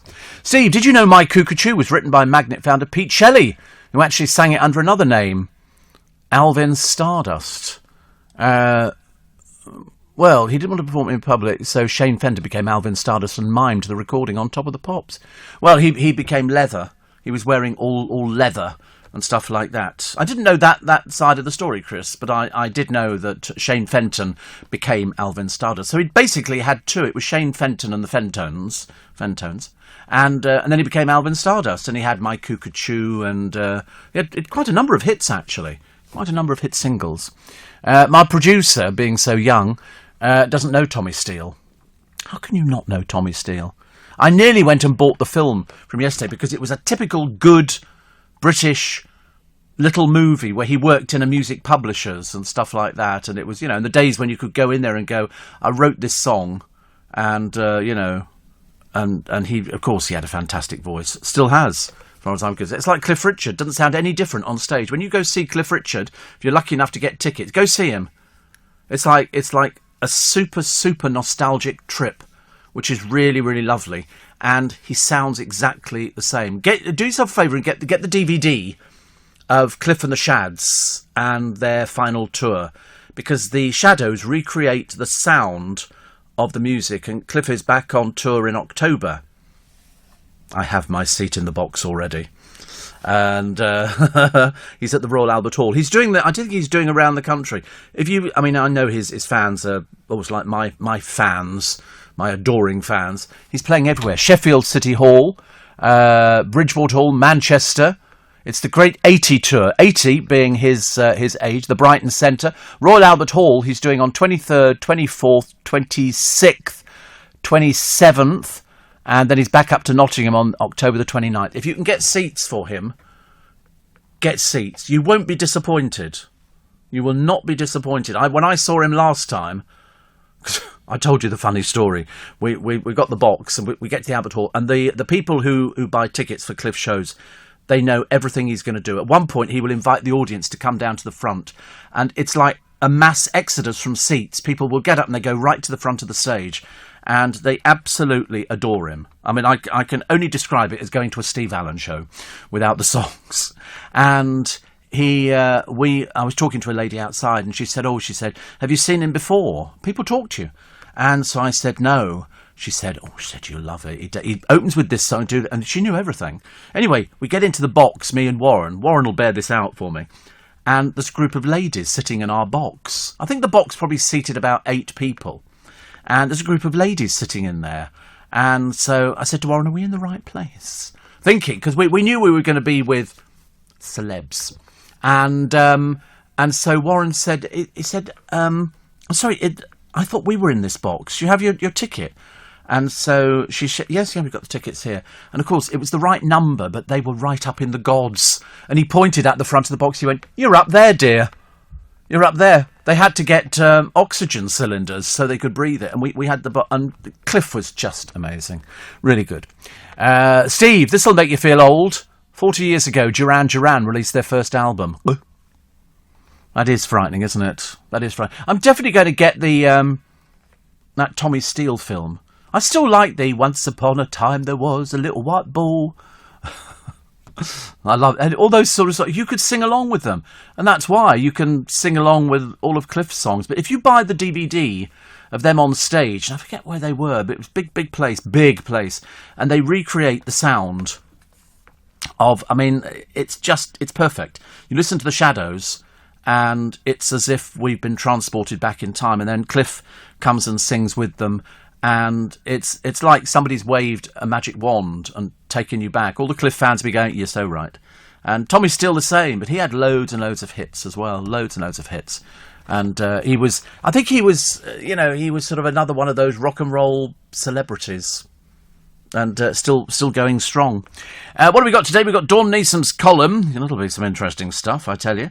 And can we get some sensible laws on e-scooters? There's a picture in the paper of 2 people on one scooter. Real thickos. We had it in Twickenham High Street this morning. Somebody's obviously renting these scooters. And there were 2 people on one scooter going down the high street. Real thickos, simpletons. Because very shortly, and as one of the columnists says today, and I'll read it to you a little bit later, they need to bring in legislation on this because there's going to be another accident and somebody's going to lose their life. It's as simple as that. The Oxford students who've sparked anger after removing the Queen's portrait. Honestly, you'd think they'd be there to learn, wouldn't you, really? But they do. Okay, Lavinia, what do you think about... I don't like it. I don't like... Mumsy and Dadsy, they love stuff like that, and Popsikins and everybody else. And so they're just sort of being basically a bit of a pain in the rear end. So the group is said to be looking at replacing the picture with art by or of other influential and inspirational people. Yeah, well, I hope you amount to nothing, you lot. Magdalene College's president said the group did not represent the university, but the decision has already been criticised by the likes of Piers Morgan and Gavin Williamson, who call it absurd. Yes, bit of an embarrassment, really, isn't it? I'm sorry, which university did you go to? Oxford. Did you really? Yes. Have you superglued yourself to a bank's door recently? Yes, we have. Yes, we have. First record I ever bought was Singing the Blues, Tommy Steele. Still sounds good today, says Bob. And Mark says, am I right to say Cliff never made it in America? I would think that would be... He would agree there. If you're going to make it in America, you need to go and live there. You can't just pop over, release a couple of records, and then come back again. It doesn't work. America is so vast. That's why whenever we get Americans coming over here to this country, it'll be a bit of a novelty because most Americans don't have passports. And the reason being, you don't need a passport. You can go skiing in the morning. You can go sunbathing in the afternoon. You can all the seasons, because you go to all these different places. So they don't need to leave the country. Everything is in America. It's as simple as that. Only 37% of Americans have valid passports. Whenever I used to host the concerts in town, for the American marching bands would come over here. Most of them had never been out of America. They raised their own money to come over there. 38% of Americans have never actually had one. Why would you need it? You can go skiing in the morning and then you can go sunbathing in the afternoon. You can just literally do everything. It's so vast. So when they come over here, it's a bit of a treat. Tommy Steele used to live in Bermondsey, London. And Paul says, I was reading the preview pages of Amazon for The Bench. This is by The Duchess. Yeah, it's so bad. Yes, they really are ghastly. Because they basically said, well, they've asked children to review it in some of the papers, and they've said it was awful as well. They've said it was boring. And they said it's really written for Harry. You know, because let's face it, that's all he'll have at the end of all of this. It's going to go so pear-shaped. But as one of the columnists said today, you know, when they said they were taking a break, the columnist said, from what? What do they do? The answer is just doing a few interviews with Oprah Winfrey. I'm afraid is not actually, you know, work. That's just sitting down. It's like this job here. I don't consider this work. This is not work. I mean, for the purposes of the management listening at the moment, of course it's work. That's the whole idea, and very difficult work it is too. But between you, me and the gatepost, easy peasy lemon squeezy. Yeah, when I'm planning the show, when I'm sitting down and shoving my nuts in my mouth, and I'm then sort of getting to that stage where I'm sort of thinking, what should we do on the programme this morning? What shall we do on the programme this morning? Shall we do politics again? I thought, no, fish and chips we did yesterday. We've got to keep up the ante on the programme.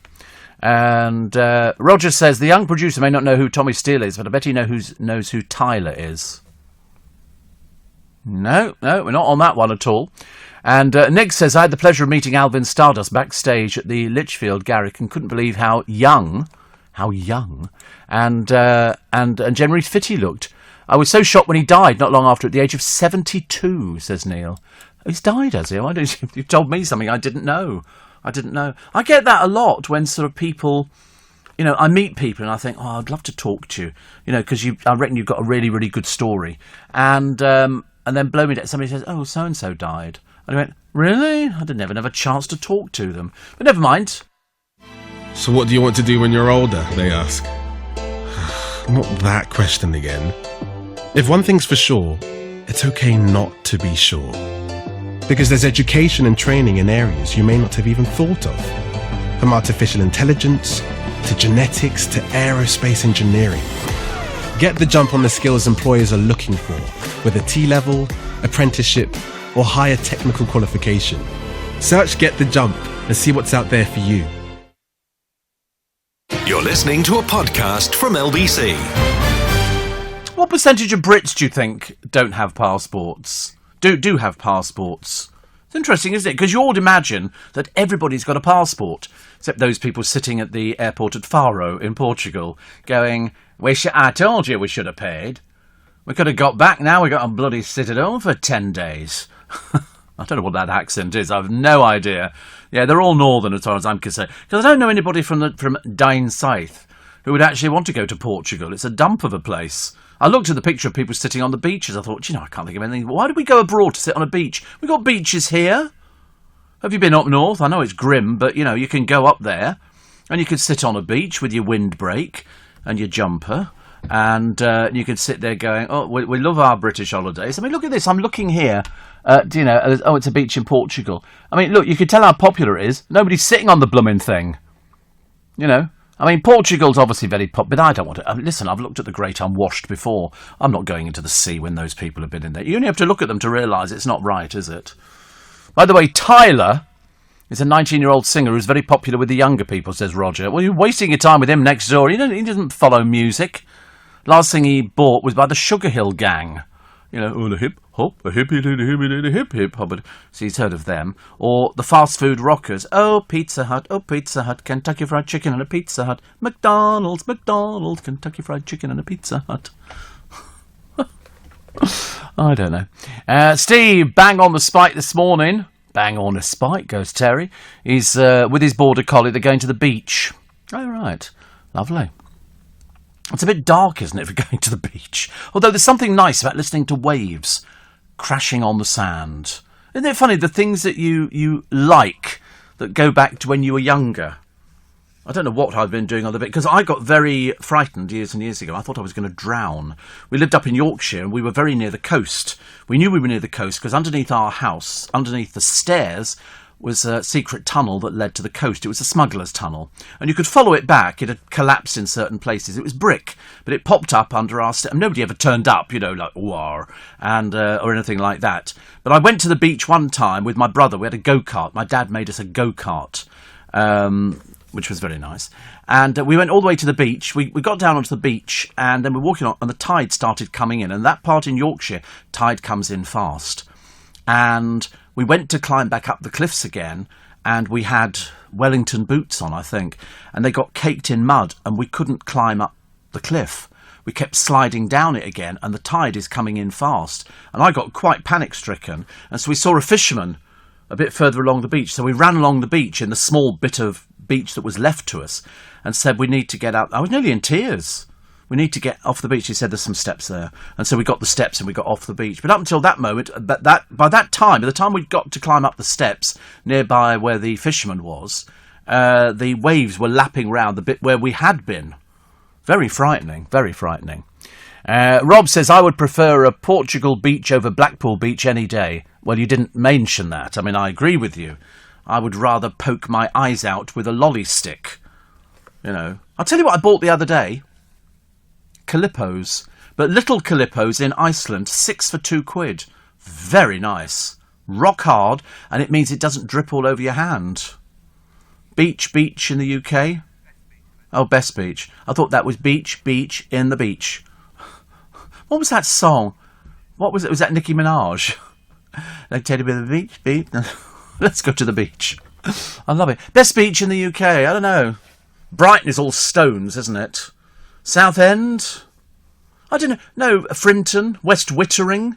All these places are good. Devon and Cornwall. We don't want to go to Devon and Cornwall. They have arguments, don't they, over whether you should put the cream or the jam on first. So I don't want to go there. Although I've been before. We went to Mevagissey in Cornwall. That was nice. And we had yellow ice cream. Because on the way down, my father said to us, he said, they have yellow ice cream. Well, perhaps it's some illness or disease or something. But no, it was just me. It was yellow ice cream. And we go, okay, it's fantastic. Yellow ice cream. But we liked it. We were very easily pleased. Give me a shilling. I could entertain myself all day. Seriously, we used to get chips, on the way home and stuff like that. Sit in the back of the car and your feet are all covered in sand, and get out the car and you've left half a ton of the beach in the back of the car. But nobody ever complained because we were little kids and we just wanted to enjoy ourselves. And so we did. And to actually have, to have a soft, squidgy ice cream was lovely. That was, we didn't have all the variety of lollies which you've got now. And the best selection I've ever seen is in Iceland. Like donuts. We never had donuts on the pier. They weren't around when we were young. We didn't have donuts at all. No, they weren't. I don't think they'd been invented. I mean, put it this way. Oh, sorry, I did a rude joke then. I just remembered. Steve, do you think Blackpool Council will ever ask you to switch on the lights and give you the freedom of the city? No. And I wouldn't want to. I'd have to turn it down. Listen, I've been offered opening up the power station in the middle of Leicester Square. You think I'm going to seriously travel all the way up to Blackpool, which apparently has an award-winning beach? Yeah, they went, oh, look, that's a beach. Let's give it an award. And that's the way it works, isn't it, really? Camber Sands and Frinton, Steve. And your soundbite was the best way to help me cool down yesterday, says Ahmed. Your soundbite? What was it? What was the soundbite from yesterday? This is the one that we get every day on Eddie Mayer's programme. It always makes me laugh, because I don't know whether or not he's listened to the programme and then listens to it and goes, that's the soundbite I'm going for. I have no idea how it is selected. Next time I see him, I must ask. But this was yesterday's soundbite. I just suck ice cubes. There you go. Well, that was it. I suck ice cubes. In fact, actually, we had a whole section of the programme on sucking ice cubes. Because you know why? Because on the internet, on YouTube, I'd seen somebody making snow cones, and they have a big bit of ice and then a machine that grates it down, or they put chunks into this machine and they take it and they put it into a cone, and it's just shaven ice. You know, the ice wasn't too bothered. And then they put different flavourings on the top of it, green or blue or red or something like that, and that's sort of fruit flavoured. It's like sort of a forerunner, a snow cone to what do they call those things? They pull slush puppy. You know, the things that completely freeze your brain. You know, and you take it. Many's the time I've stuck my fingers in my mouth because it hurts so much. It's the roof of your mouth that it gets, and it's called apparently brain freeze. Brain freeze. Steve, I grew up listening to Tommy Steele. He came to our junior school and signed autographs, but you brought back happy memories of my family singing Little White Ball in our car, heading to the coast. And my dad sang in it instead of a bedtime story. Colin says, thank you for bringing back the memories. That's what this programme is about, I think, actually. Because now I've got to that age where I've got a few memories. Those I can remember. You sometimes get other memories and you can't remember them for the life. It's like a moment ago, the assistant producer, Kieran, forgot to bring me in 2 waters. You know, he was only going to try and fob me off with 1 water until he was politely reminded. I'm sorry, Steve is of an age now. Yeah, the ex-assistant producer, we call him that because it keeps him on his toes. And then he immediately had to bring in the other water. A bit of a hardship, you know, you could tell by the attitude. You know, like, all right, here's your second water then, fat boy. You know, and it's water off a duck's back. Not that I'm a duck, but if I was a duck, there would be water on my back. And I need the water. I like a cup of tea. At home I have, actually this morning, only 1 cup of coffee whilst I take my tablets. So it's like such a palaver, honestly. I have to wake up, then I have to do the injection, then I'd run out of insulin, so I had to go ferreting through the fridge to find the box of new insulin. I know, I mean, listen, you think your life's easy. You want to have my life. You know, people go, oh, you're so lucky, Steve, you're a celebrity. And I go, yes, but, you know, I'm not, I'm almost a reluctant celebrity. Almost reluctant, you know, but then I think, nah, sod it. Jason said, did you get your bratwurst? I didn't have a chance yesterday. I had so many things to do. And when I get back this morning, I better water the plants because I didn't water them yesterday. But we had a squirrel on the patio. A squirrel. I mean, it must have climbed up vertical walls to get to us. I don't know how it got there otherwise. Could be a drain pipe, I suppose. And it started dismantling the inner lining of a basket that I put to one side, which I didn't use because I bought the wrong size. I think I should have bought a 20-inch, and I think I bought 15 inches. And, you know, 5 inches difference is a lot. As you all know. Well, not round here they don't. But anyway, and so I wonder why somebody started pulling it apart. And it turns out it was this squirrel. It's obviously nest making. Not in my domain, it's not. And listen, having seen off pigeons, I can see off squirrels quite easily.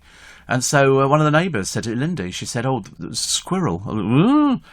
They were telling me all about it. So if I see it today, I will actually scream. Kim says, your northern accent is exactly like my Aunt Jessie's. She was from Bury in East Lancashire. Spot on. Spot on. Which is lovely. And Shane says, you were talking about going to the beach. As a kid, I spent all weekend at the beach. I'd go into school and we'd compare who had the best tan, but I don't go now. Oh. It's a shame, isn't it? Yeah, we used to do that. You do that, sort of show people your tan. You go, look, caught the sun on the back of my neck and all the rest of it. But today I'm going to, when I get home, connect up the hose and off I go watering. So, I mean, the day out at the beach is no different now. Exactly. So it's just a bit more crowded.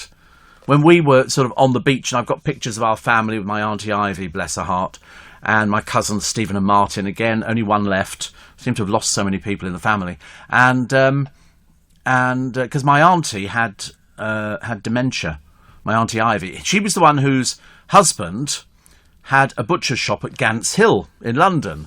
They used to live in Gidea Park. Her son died, Martin, my cousin, of cancer. He had throat cancer and had to take his tongue out and everything else. When they went to the funeral, can you believe that somebody broke into the house and stole all her jewellery? When they got back from the funeral, they discovered that somebody had broken in. I mean, really heartbreaking. But no, the trouble is their house backed onto a golf course. And so it was easy for people to break into houses. But I've got a picture of us all on the beach in God knows where we were. But there was nobody on the beach apart from us. And a windbreak. Do you remember windbreaks? You sort of push the sand, and that was sort of something you could sit behind and basically sort of take away the gale coming in from the sea. So we sat there, and that was that was it. But it was fun. I was wearing my little swimming costume. Nothing better, actually, than having a knitted swimming costume. So when you actually got it wet, it kind of sort of sagged between your legs, a bit like sort of tenor pants for men. It was a bit like that. You're listening to a podcast from LBC. So all the kids are back at school, which is a blessing in disguise. And Julie Birchall says she's been sacked from the Telegraph. Strange enough, we were going to mention it yesterday. She said, oh, why did they call Meghan's baby Lily, Bet, and this kind of thing, and then came up with some other names. And so she's been fired. She says she's been fired. Whether or not she has, she's been there for 5 years. But she was one of those journalists who used to write that sort of stuff. It was controversial. People go, ooh, it's like DJs, used to get DJs working on radio stations, and they would be sort of shock jocks. I never quite understood the purpose of somebody professing to being a shock jock.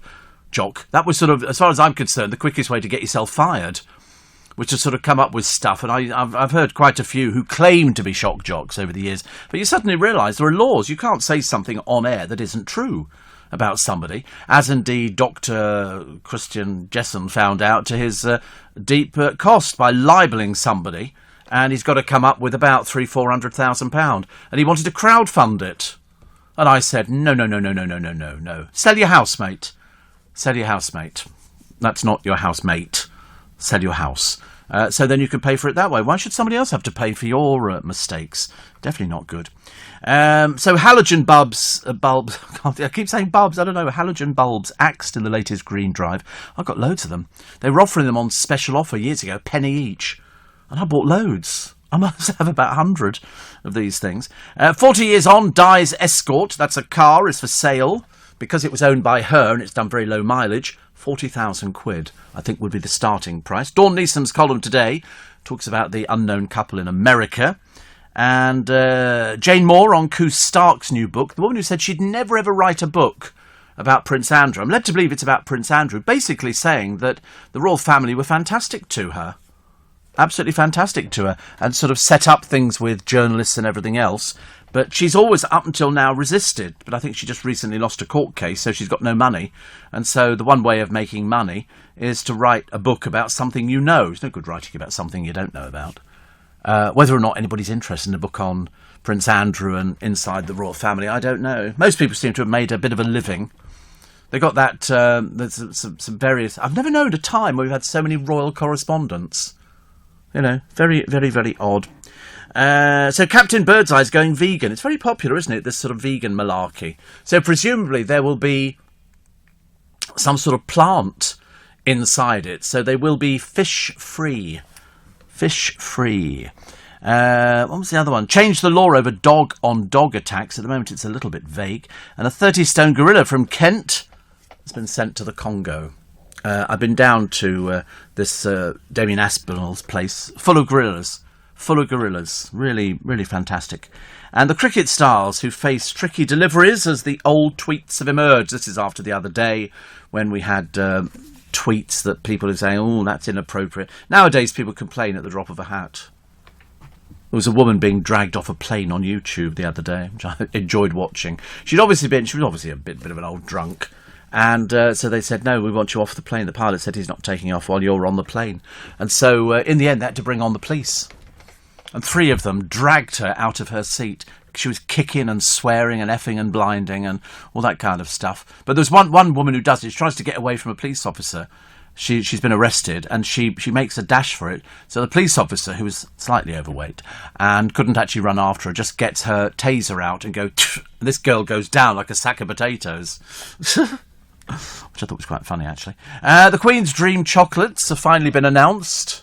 And it won't come as any surprise to you when I tell you which company it is. Lloyd Webber vows to open his theatres. He said if the government stop him, he'll take him to court. He said they'll have the mother of all court cases to deal with.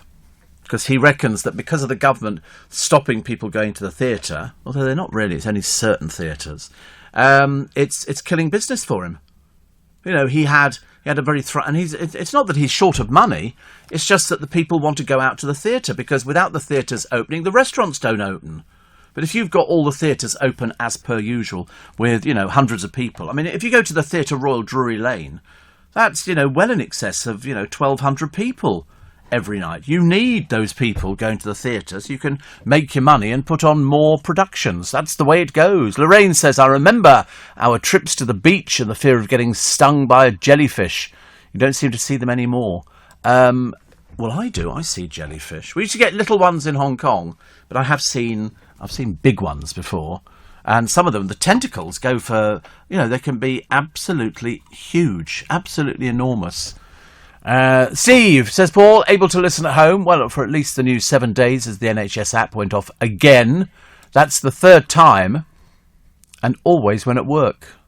The perils of being a London bus driver, says Paul, in bed in Deal. Oh, in bed. Isn't that lovely? Oh, I bet you could. Oh, isn't that lovely? I learnt to lie on my back and sleep the other day. I don't normally do that. I learnt to do it because I normally sleep on my side. I'm a bit of a tosser in bed. I sort of toss this way and that way, and then I tried sleeping on my back, and it's actually a lot more comfortable than I thought it was going to be. I thought it was going to be really. I thought, I'm never going to get to sleep, but I was out for the count. It was very, very good. 84850 steve at lbc.co.uk. Donny says it's the feast of St. Columba. We'll be off to a big city church today. I don't think so, actually. No.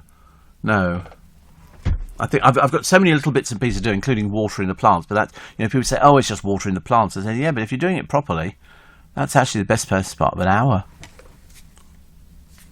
It takes ages, doesn't it, really? And could you say good day to Roger, says Shane in Sydney? Well, you say hello to him. And somebody else says, I take holidays in the mountains because I live on the beach and grew up in Devon, says Jason. Berchtesgaden in Bavaria is my favourite. German beer and sausages. See, I don't do German beer, but I can do the sausages. Absolutely. But I will try and get to Aldi today and see what they've got in the way of sausages. They just take ages to cook, don't they? That's the only problem.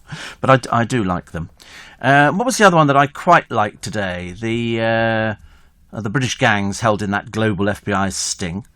And a barrister suspended after naming Meghan and Harry's baby, and she's got another name. I don't want to mention the name because I don't know what it means. And, they've already told you she's called Lilibet, which is named after the Queen, because they've obviously got to brown-nose the Queen as quick as possible, because, to be honest with you, they were so rude about her before. And it's a case of, I'm sorry, we don't want you to come back into this country ever. Okay? We don't want him. Oh, that looks nice, isn't it? Aldi's selling the biggest ever pig in blanket. It's over 6 foot long. Oh. 2 meters long. Is that this Christmas or last Christmas? Two Christmases. Oh, that looks lovely, doesn't it? Set you back just $4.99. That looks absolutely delicious. A giant pig in blanket. Mind you, you've got to have a tray to cook it on, haven't you?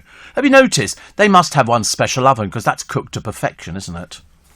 Whenever I cook them, then they don't look as good. But it's a 6 foot long sausage and bacon. I could go for that, actually. And so they've got Hamleys revealing the top 10 toys for Christmas. That can't be this coming year, can it? That's last year. Oh, look at that. Oh, don't make it bigger.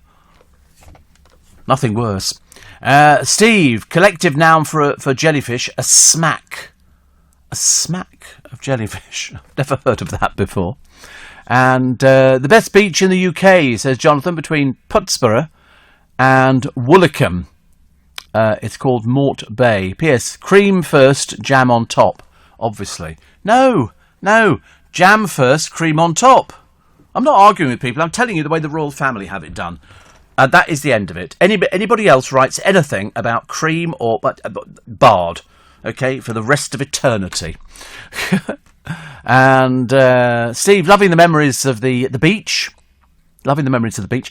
I gave my dad a blown-up JCB inner tube as an inflatable. Only in 2015, when I look back at the photo, did I know what he'd done, says Pat.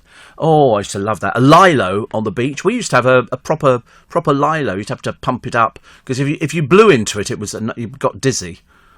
So that wasn't very good, was it? So we had a sort of like a foot pump thing. Oh, I used to love a lilo. You just drift around on the sea, and then you look, and all of a sudden you can't see the shore, because you've drifted out so far to sea. They need to get the lifeboat out there. Steve, I'm in hospital waiting to get my leg fixed after a motorcycle crash. You're a lovely distraction, says Chris. It's a bit silly, isn't it? the trouble with those sort of motorcycles. I mean, I used to go on my friend, one of my cousins, Barry, and we went down the motorway at about 90 miles an hour, frightened the life out of me. I've never been on the back of one since, thank you very much indeed. I don't do things like that. I'll tell you what we'll do. After the news at 5, I'll go through the papers, and so we'll give you a rough idea of who's doing what with whom and for how much, including Gaza, can't believe he's still around, and the weddings, which could be at risk if COVID rules are not lifted as expected. It's not great, is it? And what was the other one? Oh yes, Finger Pointy Madness from Dawn Neeson. And those courageous sisters who battled a crocodile. I mean, to be honest with you, it makes me feel physically ill that, to actually watch her sister being dragged under. And she didn't sustain hugely bad injuries. She did get injuries, but not really, really bad. And a firm has been told it was wrong to sack a worker who went to the pub whilst off sick and now faces having to pay him compensation. Now you know. We'll bring you more on that one a little bit later on. And a TV advert has been banned from promoting the stereotype of women cleaning. It's a commercial for an electric cleaner. It's for JML's Hurricane Spin Scrubber. I don't know why that would be funny. And it depicts several women using the device around the home, including in the bathroom and in the kitchen. 4 of them lauded its cleaning power. One talked about giving it as a gift to her mother. Another told she was embarrassed having people over because of limescale deposits. John Mills Limited, which is JML, did you know that, said the advertisement had been broadcast since 2017 and did not depict anyone in a harmful way. No, but they don't like that because it's stereotypical. Don't ask, I mean, I also don't get it. I don't get it either, but it's stereotypical. Other stories from the papers today. 3 wines cuts the pregnancy odds, and why did the tour guide let the twins swim in a lagoon full of crocodiles? You're listening to a podcast from LBC. I just choked on my water. Honestly, I took a big gulp of water. Unfortunately, I took too much, and all of a sudden, I was coughing away. Never mind. Nice to be company. Welcome to Wednesday, 9th of June. 9th of June. You can tell it's the 9th of June. I've just got a notification from the VAT people. We're going to be taking this VAT from you very shortly. I thought, oh, lovely. So what I need, what is the date today? So it's 9th today. I think they actually take it on the 12th or something like that. They always give you sort of loads of time, but then they write to you and tell you, and you always puts the fear of God into you. Anyway, trust you well this morning. Of course, if you're not working at the moment, if you're on holiday, not in Portugal, but if you're on holiday in this country, more hot weather, very. I think by the time we get to the end of this week, we're going to be looking at 27 degrees. 27 degrees. Today, it's sunny with a gentle breeze, 25 degrees. Thursday, 23. Friday, 24. Saturday, 27. Sunday, 27. Monday, 24. Tuesday, 23. And so it goes through. Wednesday 24, Thursday 23, Friday 22, Saturday 21, so it drops down. And then by the time you get to Monday the 21st, 21 degrees and it's cloudy, bit of sunshine and a bit of rain as well. So 12 more. So you've got a few more days to actually enjoy some sunshine. But it's Saturday and Sunday this week, which are going to be baking hot. What am I doing? Driving, which is all right. I'm going to see the godchildren on Saturday. My brother and his wife on the Sunday. And of course on Sunday it's the England match, which is lovely. Not that it affects me in the slightest, but I think that's what it is. That's why I'm going down to my godchildren on the Saturday, because they're going out shopping because they've got a football party. Who's actually playing in the England match? Do we know? Croatia. Playing against Croatia. Right, okay. So that's why. So we're going out to go all the shopping so that on the Sunday they'll be having a barbecue. And so we're doing the shopping for that, which is great. I won't be watching the football. It's 2:00 kickoff, isn't it? I remembered that from the other day. So good luck, England. Come on, England. Thank you very much indeed. Best beach, Steve, is the one in Nottingham city centre, close to the bookies, surrounded by pubs. Yes, we have a beach that they build up in Twickenham. I don't think it's there this year. And they generally bring in a load of sand, and it's for little children. And they like it. I think there's a bit of water there or something like that. But mainly it's the sand that the kids like. Ellie says it's Blaydon Races Day. 'Twas on the 9th of June. And one that says it's my son's birthday. next Friday. What does he want for his birthday? To see Martin Shaw on stage in a play. So we're off to the theatre this Saturday. I saw Martin Shaw many times before. It'll be the first time for my son. Would be nice to have a few words with him after the performance. Yes, I mean, you'd be very lucky to get something like that. Very lucky to get something like that. You might be able to get an autograph or something, I suppose. But whether or not you get a chat afterwards, I do not know. Leanne Pinnock. You remember Leanne Pinnock? She's in Little Mix. And she had her engagement ring stolen. 40,000 quid. Anyway, whoever stole it decided, this is while she was moving house, they decided to pawn it so they could get some money. And she was contacted by a pawnbroker who bought the emerald and diamond encrusted ring unwittingly. He realised the gold band belonged to the DNA singer after the Sun revealed the theft and published pictures of it. So anyway, but the pair were then told the ring, which is featured in a string of photo shoots, had changed hands 7 times before reaching the trader, who sold it back to them. Honestly, well, I suppose he doesn't want to be out of pocket. Well, it doesn't say. It does not say, which is a bit disappointing because I'd like to see. It's not clear if the thief was known to the couple or an opportunist intruder, but it doesn't say how much they had to pay. I mean, to be honest with you, it's just another story, isn't it? So it changed hands 7 times, and then obviously somebody was saying, oh, well, you know, tell her who it is. But I suppose the pawnbroker who had it obviously decided you can't keep something like this. It's hot as a roast potato. Get rid of it. So he then said, oh, I've recognised your ring. Although I wouldn't. You know, if somebody showed me, I wouldn't recognise things like that. But I suppose pawnbrokers, and I do like the pawnbroker programmes we used to have on the television. We don't seem to have them anymore. Have you noticed? We used to have Posh Pawn, which was very good, and that was a couple of dealers, which I enjoyed very much. And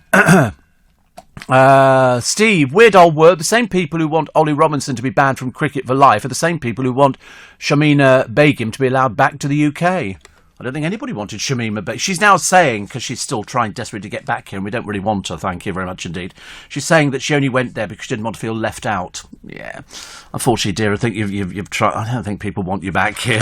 Really not. Definitely not. So it's, what do we got? Nearly 9 minutes past 5.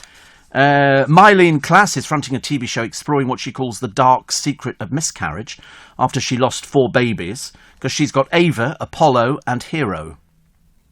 They do give odd names, don't they, to children now? I mean, there's nothing the matter with them. It's just that, I think they're slightly peculiar.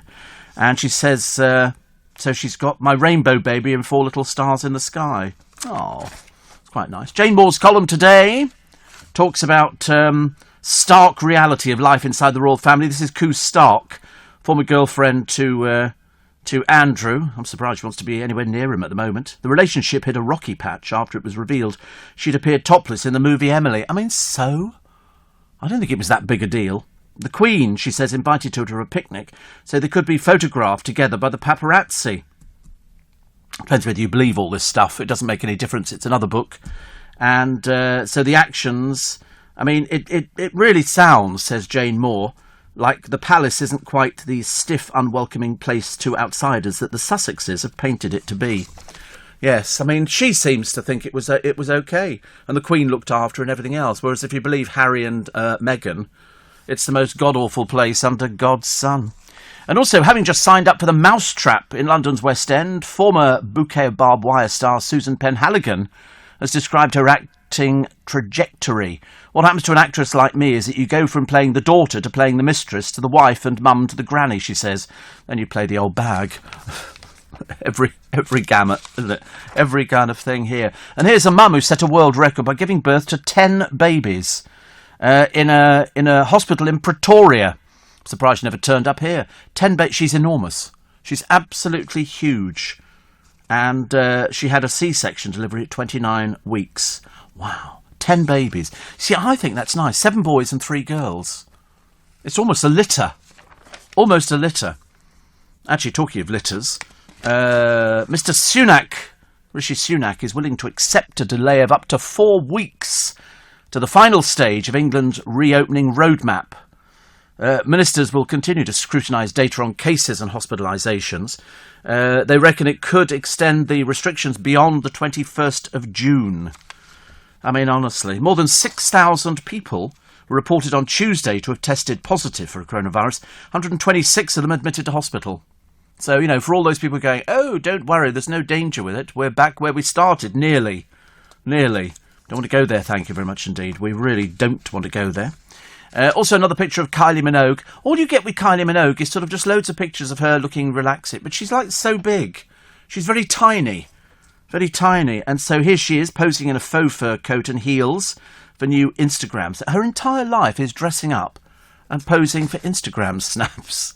And the story that we did yesterday, I'm delighted to say that the papers were late on it, which is Tom Kerridge charging, well, £32.50 for fish and chips in his gourmet chippy at Harrods. So the meal includes market day fish, chips, curry sauce, tartar sauce and peas pudding. But if you've got £495 to spare, you can have just chips, topped with 250 grams of caviar and creme fraiche. I like Tom Kerridge, and I said yesterday, listen, if you go, ooh, it's terribly expensive. It's not designed for you. It's designed for people who want to pay, he says, the best fish and chips. Although, to be honest with you don't exactly get a plate full of chips. You really don't. We thought there was about 8 to 10 chips, which didn't seem very much for £32.50. But if you want to buy it, you'll buy it. If you don't want to buy it, you won't buy it. But you can't complain about it, because it's aimed at people in Harrods who would go there and wouldn't think anything of spending £32.50. Let's face it, for a cup of tea and some sandwiches and some cakes, people pay over 60, 70 quid. Also, a TV advert for KFC, which showed 2 black men ordering fried chicken, has been cleared, perpetuating negative ethnic stereotypes. It also depicted the men dancing to hip-hop as they transformed into animated chickens. There were 3 complaints. Okay. Lord above, honestly, look at the colour of that. It's like creosote. 3 complaints about the advert. 1 in 6 for the chain's big deal chicken fillets offer, featuring actors of various ethnicities. But the Advertising Standards Authority said, we didn't consider it suggested all black people ate fried chicken or were more likely to do so than any other ethnic group. Is it only had 3 complaints? Hardly worth bothering, is it? Oh, blimey, honestly. You'd love to find out who these people are who complain about things, wouldn't you? The sort of people who actually bothered to write to the Advertising Standards Authority and then said, well, I think that's wrong. You know, it's saying that all black people eat chicken. No, it wasn't. They used loads of other people there. Loads of other people, honestly. And, Steve, what do you mean, almost a litter? You mean almost a village? Yeah, 10 babies this woman had. 7 boys, 3 girls in Pretoria. I mean, that is an awful... I mean, that's a football team, isn't it? That's almost a football team. I don't know about football teams at all. Meghan's children's book is already heading for the bargain bin. Sales have flopped. Well, she can't write... Why would you think she could write a children's book? She's not David Walliams. Already it's £3 off, half price. And very shortly they were sort of trying to give it away. As somebody said, it's not designed for children. Children think it's boring. But there again, adults think she's boring. She was paid a huge advance for it. So the Sun book columnist says, I was expecting something deserving of a fanfare. However, it does not live up to expectations. It features a bench and different children with their parents and trite words of wisdom throughout. If you're going to attempt to use rhyme, at least do it convincingly. You know.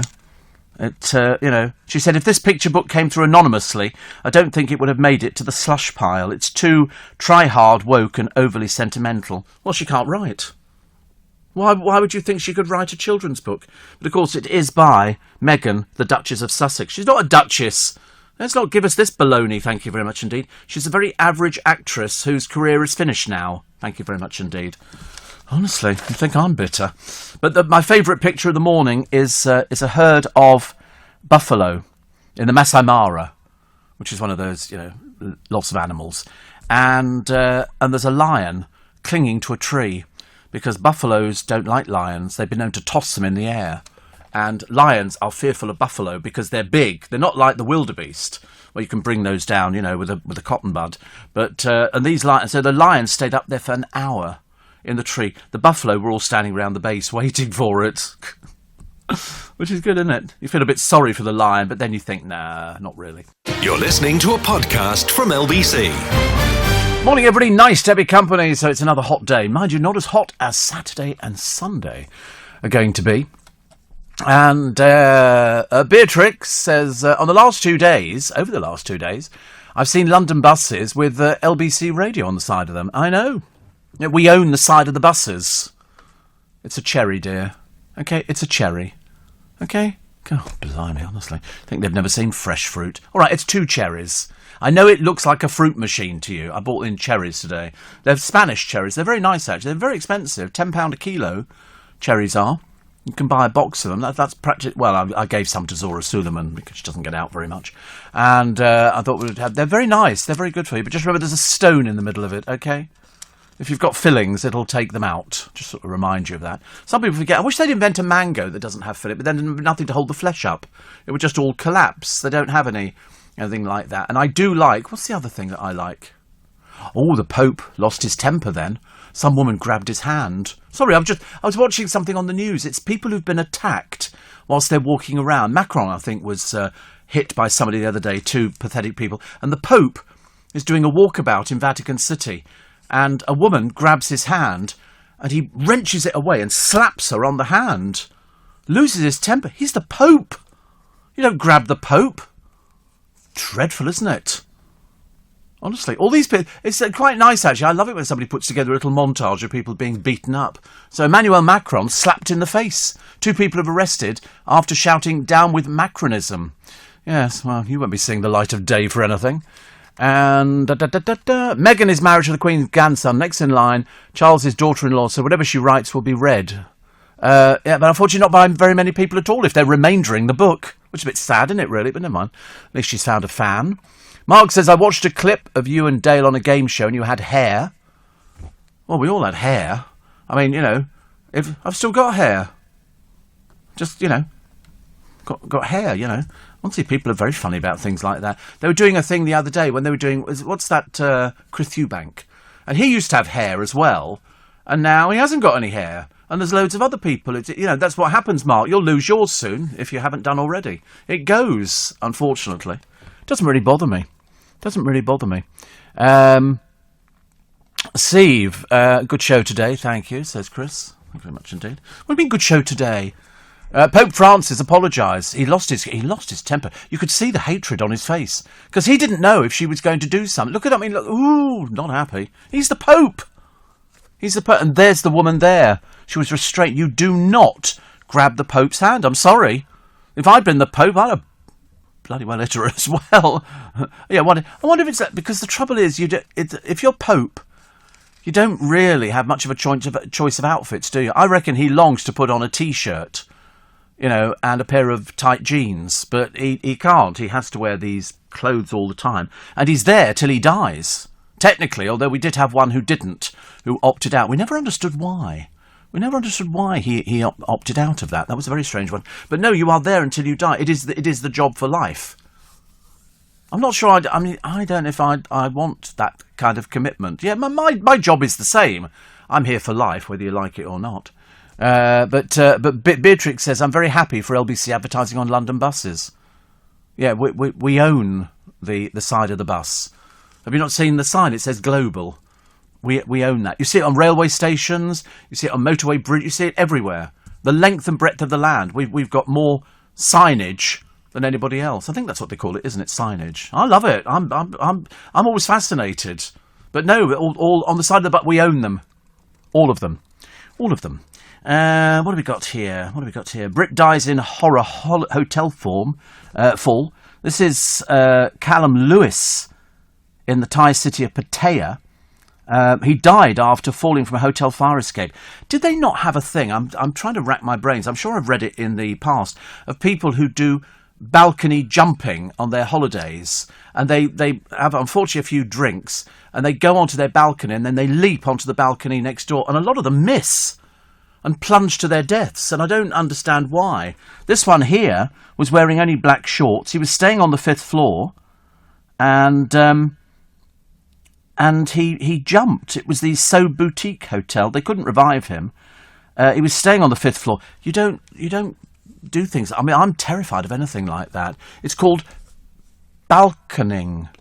And that's the act of jumping into a swimming pool from a balcony or falling from a height while climbing from one balcony to another. And more people have lost their lives. It's like tombstoning. You get people who jump off rock formations in the sea, and unfortunately sometimes they misjudge. You're supposed to leap out. Don't ever attempt it. I promise you, more people die doing it than live. And it's a case of they miss jumping out and they hit rocks, and it kills them. You know, I mean, in 2010 in Spain, there were 6 deaths and 11 injuries. Most of the casualties, young Brits and German tourists with alcohol in their blood.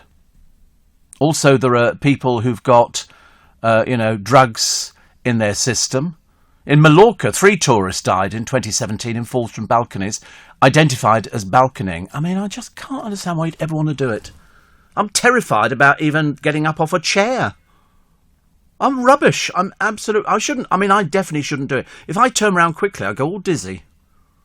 But the idea of sort of leaping, from one balcony to another, it's too dangerous. Please don't do it. Please don't do it.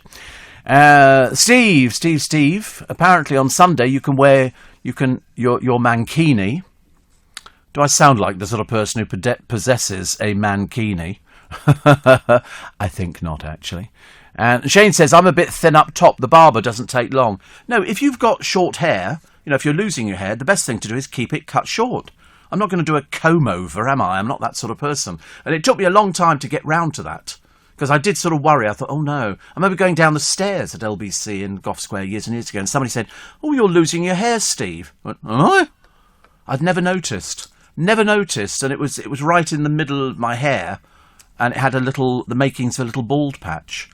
And it took me ages to get round to sort of having it cut short, because it just looks so much better. It's the best way. And also, it's a sign of virility. So, I mean, come on, You only have to look at me to realise that's not true. And also, another one here. Driver on cliff edge rescued via the boot. He was left hanging over a cliff after a crash. A Peugeot hatchback. Firefighters managed to anchor the car down so the driver could crawl into the back seat and then out through the back window. Imagine. Frightens the life out of me. Anything like that, because I couldn't get out of my back window. I don't have a back window. There's too much stuff in the boot. I wouldn't believe what's in the boot at the moment. Daily Star today. They say 30 degrees, swelter belter. Sounds horrible, but people will be walking around. I saw people the other day walking around town with their shirts off. I said to the woman, put it on. So unnecessary. Sean Ryder says his new solo album is nonsense, despite he wrote it when he was sober. Which is good. Keith Lemon. I mean, why does he wear those funny little hats, which don't suit him at all? He's not one of Ken Dodd's Diddy men, but apparently he's a character. Keith Lemon's a character. I don't know why. I never got it. And here's a lot of people sitting on a beach. Oh, how lucky. Here she is, Lily, enjoying herself in Southend with her boobs hanging out. That's marvellous, isn't it? She's obviously a page 3 stunner. Why can't people who've got enormous bosoms, my Auntie Enid is a classic example here, why can't they buy bras that fit them? I mean, quite clearly, this Lily here, is wearing a bra that is the wrong size. You need to go to Rigby and Pella. They'll measure you, dear, for them, and then you can probably find somebody to do your roots again.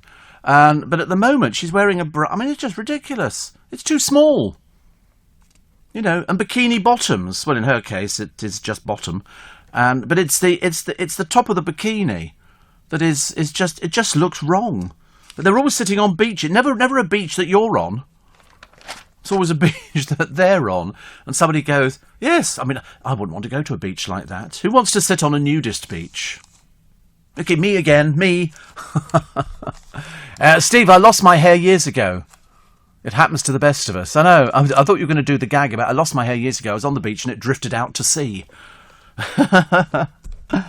Former Love Island star, I mean, not really, because you won't have heard of her, Montana Brown has warned contestants, if you please, the forthcoming series of the show that fame and money don't last forever. I know. If only people knew who you were, darling. If only they knew. Former Love Island... Why do they call them stars? They're not stars. They're just people who are a little bit desperate. The 25-year-old beauty appeared in the 2017 series, which was won by Kem Ketaney and Amber Davis, and made stars out of people like Chris Hughes and Olivia Atwood, or they call her here Olive Atwood. She told Cosmopolitan, the first year after Love Island, I behaved like a bit of a brat. People give you everything for free and so do everything for you, but you can't forget that you're quite disposable. I love the way she thinks it's a career. It's so funny, isn't it? You have to laugh at them. But she says future contestants need to know what they're getting into. They also understand that fame and money don't last forever. Apparently fame put a huge burden on her. I know, and still we don't know who you are. She said, you psychoanalyse yourself because you feel pressure to look a certain way in order to get the work. As time's gone on, I've learnt you can't copy people. Again, we don't know who she is, so it doesn't really make any difference, but she's called Montana Brown, and fame and money don't last forever. No kidding. You'd never guess, would you, really? They're so bright, these people. Also, Lorraine Kelly begged a publicity-shy couple not to do any more interviews. You know who she's talking about. She's talking about Harry and Meghan. She's saying to them on her ITV daytime show, Lorraine says, no more interviews, please. Just have some time out. No more. We've had enough. Yes, they're going to take 20 weeks paternity leave. Not that we think they've actually got a job, and Harry doesn't do anything anyway. So, taking a rest from whatever, who knows. But if Lorraine says it, it's got to be true. Got to be true. Why is life always this or that? Now or later? All or nothing? Start earning or keep learning? Turns out it doesn't have to be. With an apprenticeship, you can take your next step and get the best of both worlds. You can get paid and gain skills. Get the jump with an apprenticeship in accountancy to cyber engineering and loads more in between. Wherever you want to land in life, search Get the Jump to see what's out there for you. You're listening to a podcast from LBC. Actually, Joe, the more I think about these twins, the more I'm slightly sceptical. This is the Brit who saved her twin from a crocodile by punching it 3 times. Georgia Laurie took on the creature. We're talking here about a crocodile. We're not talking about, a seagull where you could probably punch it and it would sort of fall down. This is a crocodile. And what they do is they were swimming at night. I mean, dangerous to start with. She's in a coma, who had it. When the croc attacked, Georgia landed 3 blows and the beast swam off. I mean, I thought that what they normally do with these things, she disappeared under the water because crocodiles drown their victims. What they do is they grab them, and then you will see this, and they do this with the wildebeest, they do it with all the other things. They start doing the death roll. They start turning over, and the idea is to drown the person. So Georgia found Hannah unresponsive, dragged her back to the safety of the boat, and the crocodile kept coming back for more. Crocodiles don't know. They just think, wait a minute, that's my lunch that's disappearing. And eventually, she said she started hitting it. And I suppose if you punch it in the face or in the eyes, that might have some effect. It did here. Had a very good effect. So doctors are concerned about the water they were swimming in because anything could have been passed on from the crocodile's mouth and teeth. It could be deeply infected water. So they're on heavy doses of antibiotics, which they're hoping that if any infection does develop, they can catch it really quickly. And they could sort of get away with it. Had they not had the training, she said the adrenaline kicked in and she knew what to do. Frightens the life out of me. It's like when you hear of people in Australia who are attacked by sharks, which literally come up from the deep because they see somebody on a surfboard, and because their eyesight is not very good, they need to bite to see what it is. And so great whites have been known to come up because if you look at a surfboard from underneath, it looks like it's a seal. And so they see it, they bite it, and then they realise, oh blow, oh fiddle-dee-dee, it's a surfboard. And that's why you get people and they, these things, their bite is absolutely incredible. And sharks, of course, have got a great sense of smell. So once you get blood in the water, I think 20 miles away, sharks can sense blood in the water and they all head there, 1/4 mile. Well, I was talking about another shark that knew it from 20 miles. But 1/4 mile away, and they all just descend on it, and it becomes like a feeding frenzy. But to survive with sort of punctures, so she was half drowned. She's got lacerations over her body. Her wrist is broken, has been pinned in several places, and she's got wounds on her hand. Blooming miracle, as they say. Blooming frightened life out of me. frightened the life out of me. Of course, I mean, because she was at the age and she was well versed in this kind of thing, should it ever happen, completely different from the 2-year-old we were talking about, which was just, it didn't stand a cat in hell's chance, I'm afraid. Amazon founder Jeff Bezos has put the willies up his space race rivals by unveiling his rocket. Have you seen it? Looks like a willy. I mean, I don't think it's meant to. But the Tycoon will blast into space on July the 20th aboard his new Shepard craft, which wags say looks like a willy. But there are claims, so it does. No, not in the Telegraph. It'll blast into space on July the 20th. So, I mean, it's quite a thing to do, isn't it? I mean, I wouldn't mind going into space. Well, I don't know if I want to go into space or not. I'm too worried about things going wrong. There are claims that Richard Branson or Elon Musk could be the first in space. A source claimed Virgin Galactic could send him on a suborbital flight on a VSS Unity Spaceship 2 rocket plane over the July the 4th weekend. I mean, does that mean you can actually go out into space? I mean, it's not. You just sort of go up there and go, oh look, we're in space. We don't know. You know, I don't know what it means. I mean, they're not going to go to the moon, are they, and go and land on the moon? I don't think. I think you need to have training for that. Just fly about in a rocket. I don't think rockets just fly about. They go up, and then they come down again. I don't think they start whizzing around rockets, and not one shaped like a willy. Everybody said the same thing. Virgin Galactic said, we expect to complete the final test flights this summer through to early fall. At this time, we have not determined the date of our next flight. But when you come down in a capsule, don't you, I believe, which comes down on parachutes.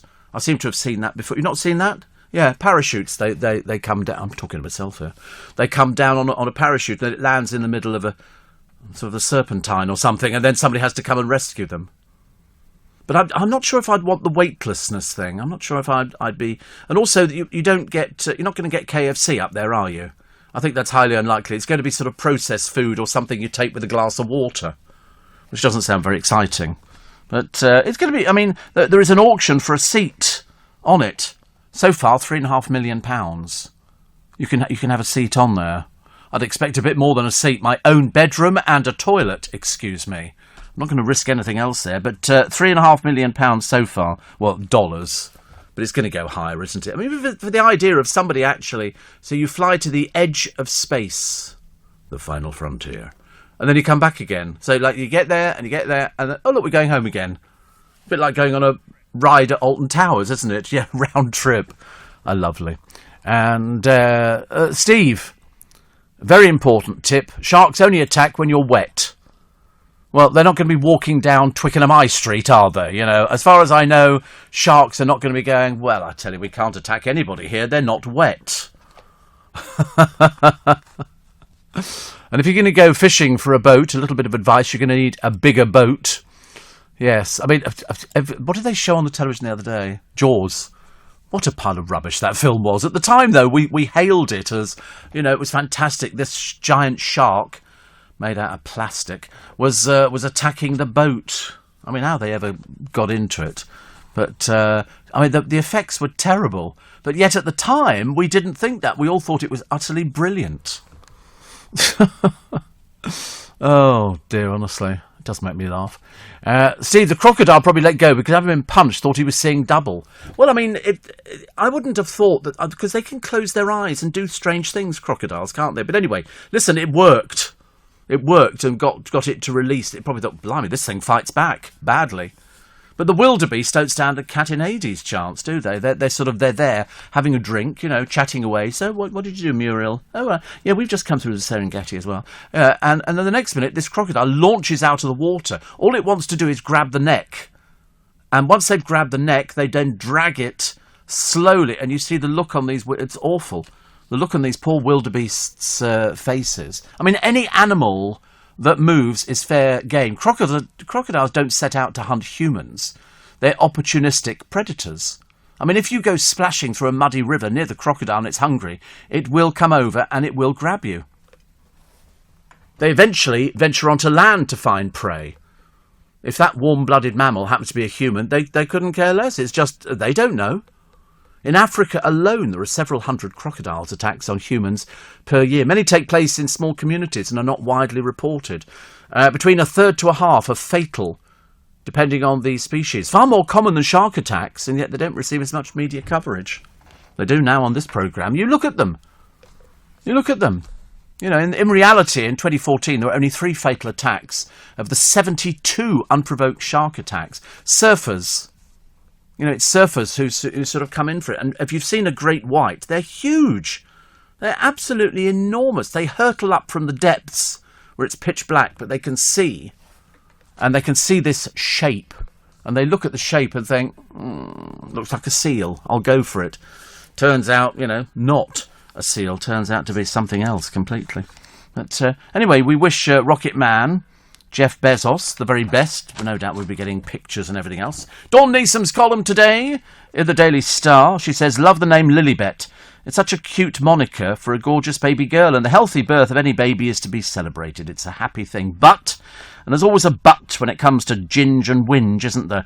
Why would you seriously want to name a child after a member of a family that was so racist and hateful they actively drove you from your own country? Never thought about that. Or perhaps things were never really that bad after all, and the bombshell revelations dropped during that Oprah whitewash were a version of the truth that was, not true. Simply designed to garner publicity and headlines around the world to promote themselves. Cynical? Yes, says Dawn Neeson. She's absolutely right. Why would you want to name something, you know, after somebody who is part of a family that you despise so much? Unless it's a load of old Watsits. Because they hate that. That's why they left this country. And yet they name it after the Queen. It's because they're backtracking. That's what they are. That's what they are. They're backtracking. I mean, they always said they respect the Queen. Well, then why were they so horrible about her, saying the reason Charles was a bad parent to him is because his parents were bad to him? And you think, that's dissing the Queen. Mind you, I reckon Harry's got nobody to talk to over there. Who can he talk to? I think he sits there probably doing Sudoku. Perhaps he can phone up his friend, Oprah. Hi, Oprah. Yeah. Pizza? No. It's not going to be happening, is it? Not going to be happening. 84850 steve@lbc.co.uk. Who would win a fight between a crocodile and a shark? I suspect the shark would win. I said, yes, after the break we shall find out the answer to that. Perhaps we'll bring them in the studio and go, fight. Shall we go and bring something on? They do that on other programmes on the radio. They would recreate the shark and no, it would have to be the shark because its mouth is bigger than a crocodile's, and once it's clamped onto it, I was going to say taking it out to sea is not much problem, is it? For a shark, they don't mind. Crocodiles don't mind being out at sea. Yes, you could. Well, that's what they do. The killer whales drown the baby whales. They separate them from their mother. And once they've got them, they then basically lie on them to drown them. Because you can drown an animal that lives in the sea. We're so educational. Honestly, seriously, you learn things on this programme you really couldn't care less about. But there you go. You're listening to a podcast from LBC. Apparently, the shark would win in a battle with a crocodile because the bite is stronger.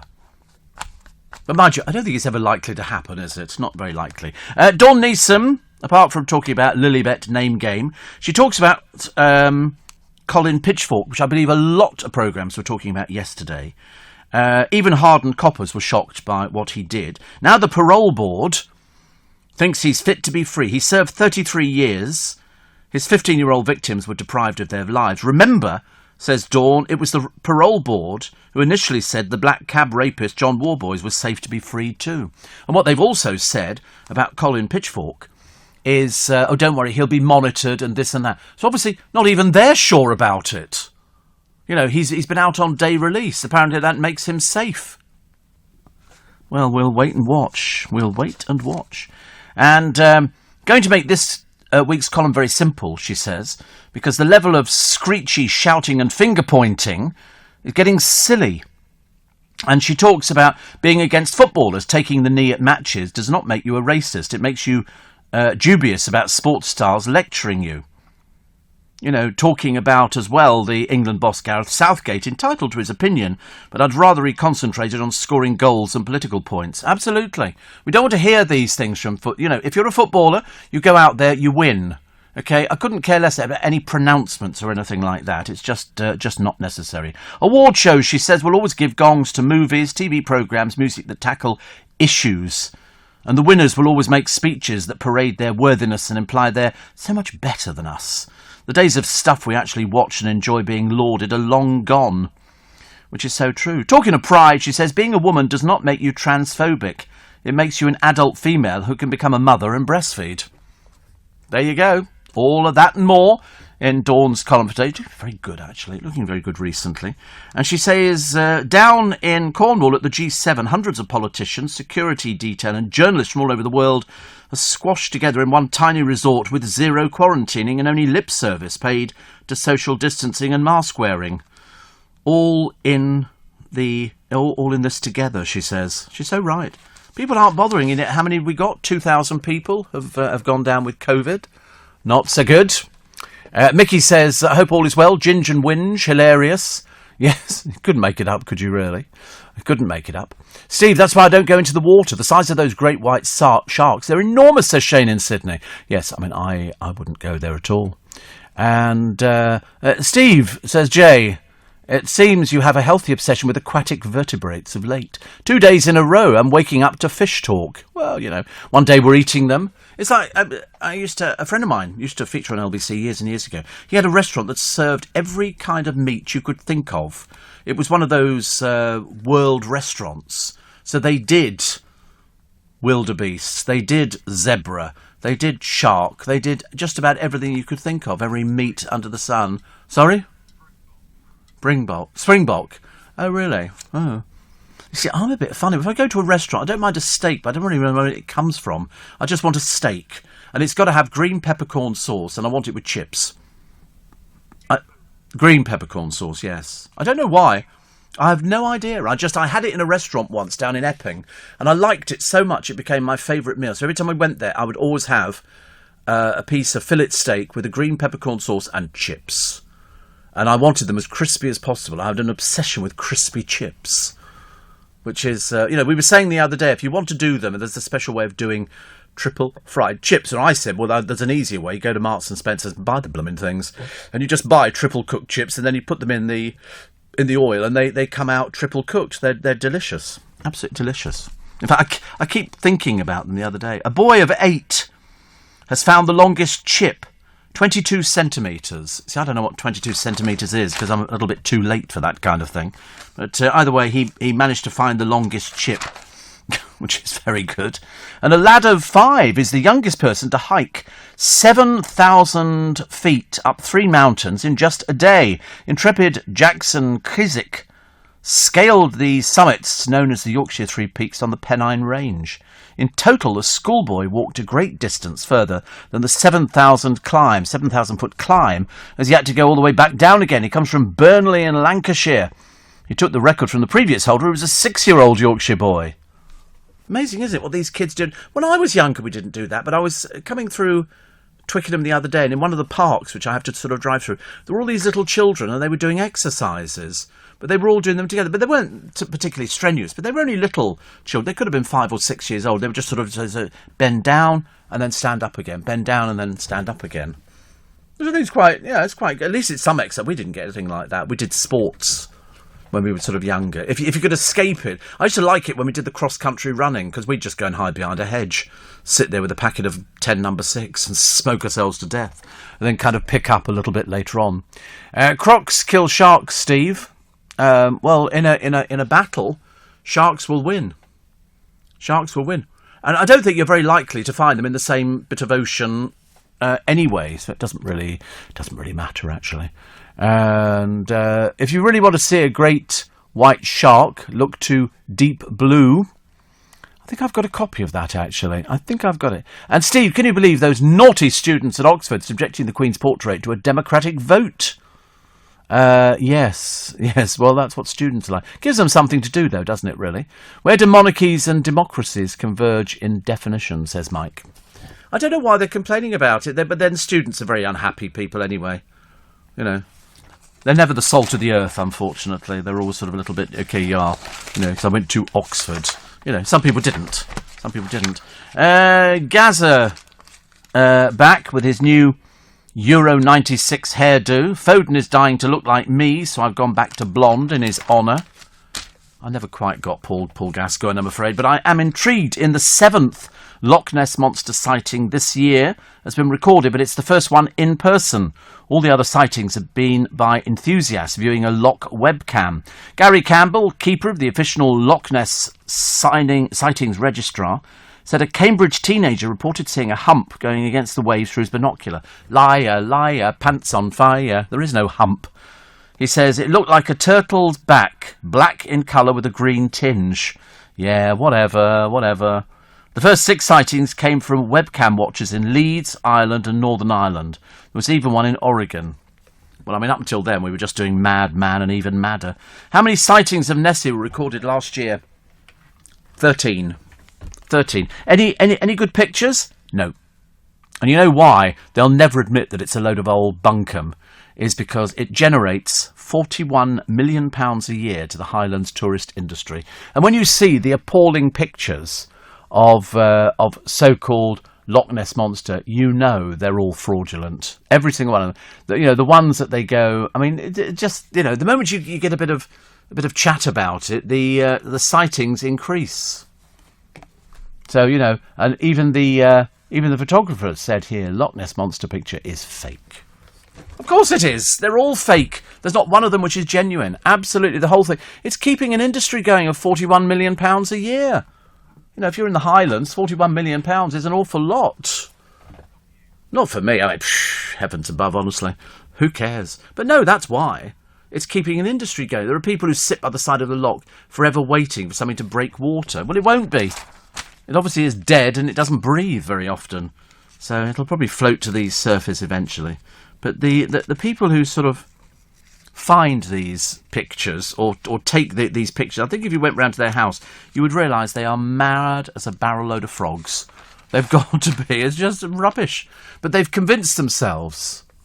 You know, it's true.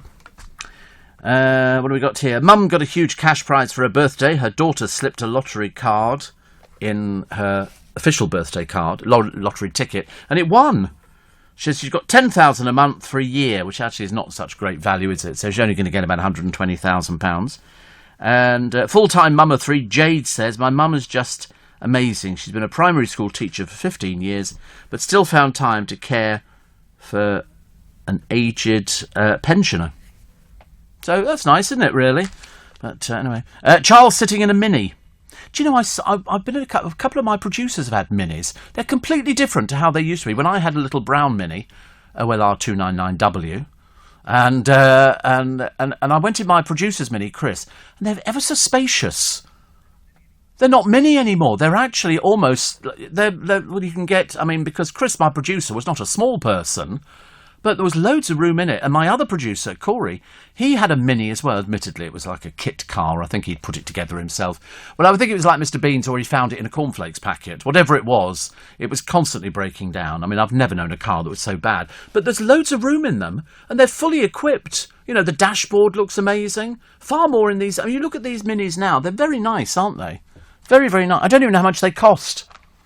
I paid quite a lot now, are they? Oh, right. I paid £3,500 for my new one years ago. I bought brand new. First time, not the first time, about the 4th time I'd ever bought a brand new car. But not anymore. I'd never buy a brand new car now. Definitely would not.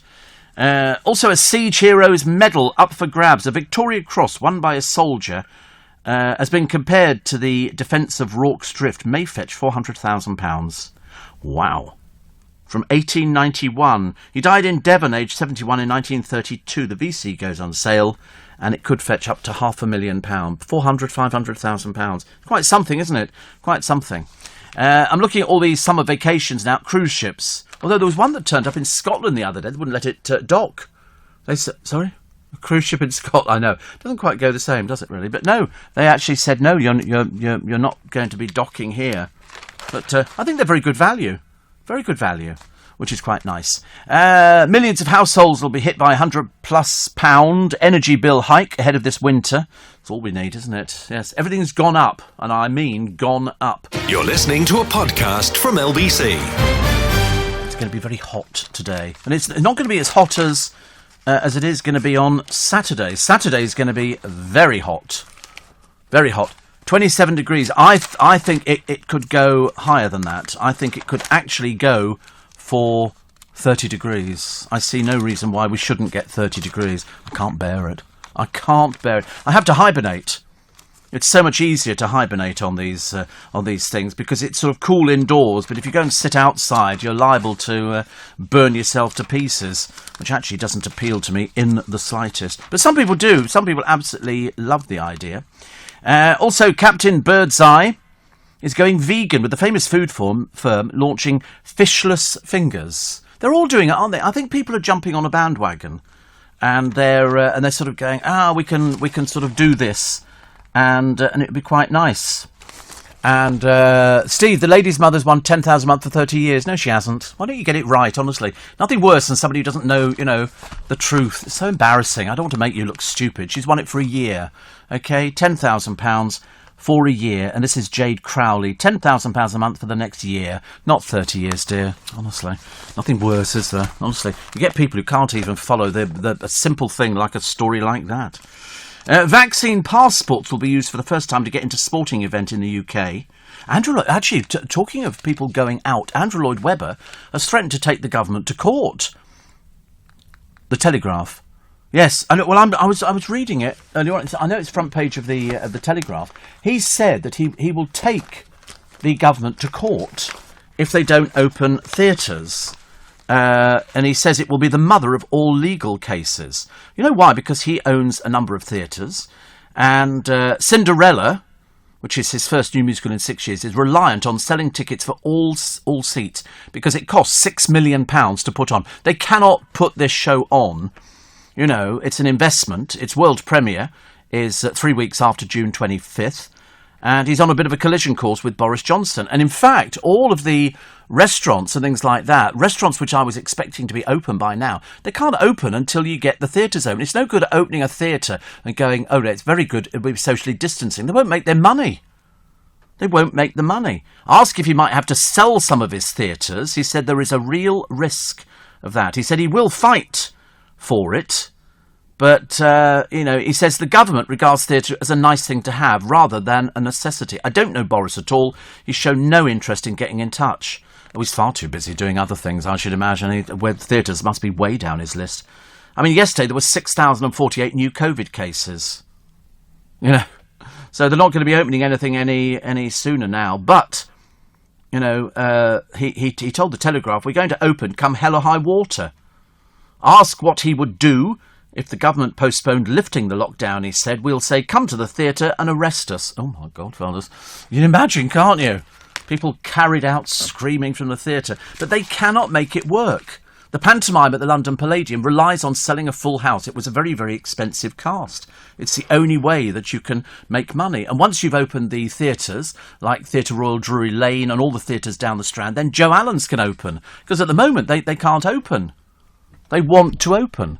I mean, so far, the UK has reported 6,048 more coronavirus cases and 13 COVID-related deaths in the last 24-hour period. That's according to government data. That compares with 5,000, I'm sorry to bore you with numbers, 5,683 infections and 1 death announced on Monday. So far, 40,573,517 people have been vaccinated in the UK, which is fantastic. It's absolutely fantastic. I mean, that's not bad, is it? We're actually, and I saw people the other day. I was going to go to Kingston doing a bit of shopping, a bit of light shopping, and then I got there and I thought, oh dear, there was a queue all the way back to the car wash at Hampton Wick, and I suddenly thought, oh, I'll tell you what I'll do. I don't want to sit in a traffic jam, not on hot weather. So I nipped into the car wash, got the car washed, and I was talking to the bloke, and I said, how's business? He said, oh, it's because you go in and you stay in your vehicle, except for the end when you've got lots of men with cloths to wipe it down, because I do like a wipe down, and they do the car, and he said, oh, they're doing some roadworks on Kingston Bridge. Well, they're doing roadworks everywhere. They were doing them in Twickenham the other day. You know, I don't know what for, because everywhere you go now, I'm sitting in a traffic jam. In London, traffic jams. What are they doing? Scaffolding, cranes, building, flats, luxury. You know, not for us. We can't afford them. Way too expensive. It's people who are coming in from Dubai and, you know, from loads of other hot countries where they think, oh, it's quite nice to go to London. Not anything to do at the moment. Nothing open. But now anybody over 25 can get a jab. And you should. No excuses. I've heard a few people. I mean, to be honest with you, I always think, if somebody says, I don't want to get the jab because it's not 100% safe, I always think, well, that's your business. Hope to God you don't get it. But if you do get it, I don't think we should be treating you in hospitals. It's a case of you don't believe it anyway. Don't believe it. So there you go. And, you know, so in the end, I got the car washed, which made me feel a bit better. And then I tootled off back home. I thought, I can't be bothered to actually sit in a traffic jam. But they seem to do it just to annoy people. Steve, I wrote off my friend's Minnie when I visited her in Chesterfield. Was learning to drive when I was 16, over 30 years ago. She says, sorry, Gillian, if you're listening. Oh, my Lord. And Aldi do triple cooked beef dripping chips. Best ones I've ever had to date, Steve. Haven't tried the M&S ones yet, mind you. M&S is now closed. Oh, really? Oh, no, we're well up on it. We've got a food shop, an M&S food supermarket in Twickenham, and a Waitrose, and we're about to get a mini Tesco's, and we've got a Sainsbury's. We've got loads. I mean, we've got so many supermarkets. I mean, I'm amazed that there's enough business for all of these different people. And if I go to Kingston, there's a huge Marks and Spencer's, where you can get your pants up on the top floor, and then you can come downstairs and get a sausage and batter, I suppose, if you put your mind to it. And you can get a breakfast there, and fruit and wine and booze and flowers and creams and just about everything. It's huge. I mean, absolutely. They used to have 2 premises, and they've got household goods and everything else. But triple cooked chips, it's the way forward. You could probably do it yourself. You sort of cook them, then you take them out, then you let them go cold, then you put them back in again, and then you do it 3 times, then you take them out, let them go cold, then freeze them. And then eventually sort of just pop them back in some hot oil again. But just be careful, you know, hot oil not to be messed with at all. 84850 steve at lbc.co.uk. And somebody says, high set for life is 10 grand. She didn't win that one. What are you, stupid or something? God in heaven, honestly. She didn't win it. She won 10,000 for a year. Okay, for 12 months. Blimey, honestly. God, when you have to educate people at this time of the morning. Ian the Skip would be very upset. He said, don't forget us at Skip. People, everywhere I go, Skips. Have you seen Skips? They're everywhere. But I saw somebody the other day being a bit naughty. They pulled their van up alongside it, and they were dumping all the stuff from their van into the Skip at night time. No, you're not supposed, because people have paid for that Skip for that particular house. But mind you, I used to have a friend. Well, I've still got a friend. I think she lives in Australia now, and she used to go round Skips and take stuff out of them. Because people throw away all sorts of... She got some lovely bar doors. She got some stained glass. She got all sorts of bits and pieces that people were throwing out, mainly when they do house renovation. But it's when you get these white van men who've sort of, you know, I'll empty your house for you. Well, then they come and dump. They find a Skip at night time and they just dump all their stuff in there. We discovered the other day somebody from a place very near us was dumping all their rubbish in our bins. So we've dumped it back on their front door again, you know, with a note. Try it again. You'll be liquidising your food. Took me 1 hour and 10 to get to Kingston via Teddington last week. 5 sets of temporary traffic lights, says Bex. Well, now down here in Londinium, the Strand have got sets of lights before you hit Waterloo Bridge, but then they put another set of lights in about 30 feet in front of it. What bozo came up with that idea? So in other words, you know, you never get there, and then when the bus has to go right onto Waterloo Bridge, nobody else can get round there because they're down to 1 lane. Some right thickos thought of that idea. God, blimey. But 2 sets of lights within 100 feet of each other, you know, for no reason. I don't understand it. Do they get more money if they stick more lights in there? The traffic in London, they go, oh, of course, you know, traffic's down to 20 miles an hour. Well, you can't go any faster. You know, occasionally I found a bus driver who knows where the accelerator is, and we bombed down the Strand. I mean, if I was there, I saw somebody at the bus stop, I'd go straight past them. I wouldn't be picking people up. I think it should be done like all the trains, but they have a thing that picks up the mailbag. It'd be like a giant hook hanging out of the side of the bus, and you stand there, you go, here we go, Mrs. Everidge, and, you know, and as the bus goes there, it sort of swoops her up, and then she gets sort of thrown into a parcel shelf or something inside. I quite like that idea. They did it on trains for the mailbags. The mailbag would be hanging there, and then the train would go past and would scoop it. Well, you could do this with half the pensioners at the bus stops in London. Also, it's a free funfair ride. Hello, come on. You're not paying for the journey on the bus, are you? You get it for free. I don't know where I'm going someday. I could try that out, actually.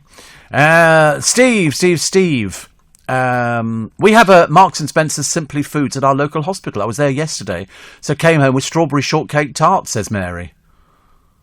Strawberry shortcake tarts. Yeah, I'm not really into strawberry shortcake tarts, but they do like a mousse in Waitrose, which is strawberry.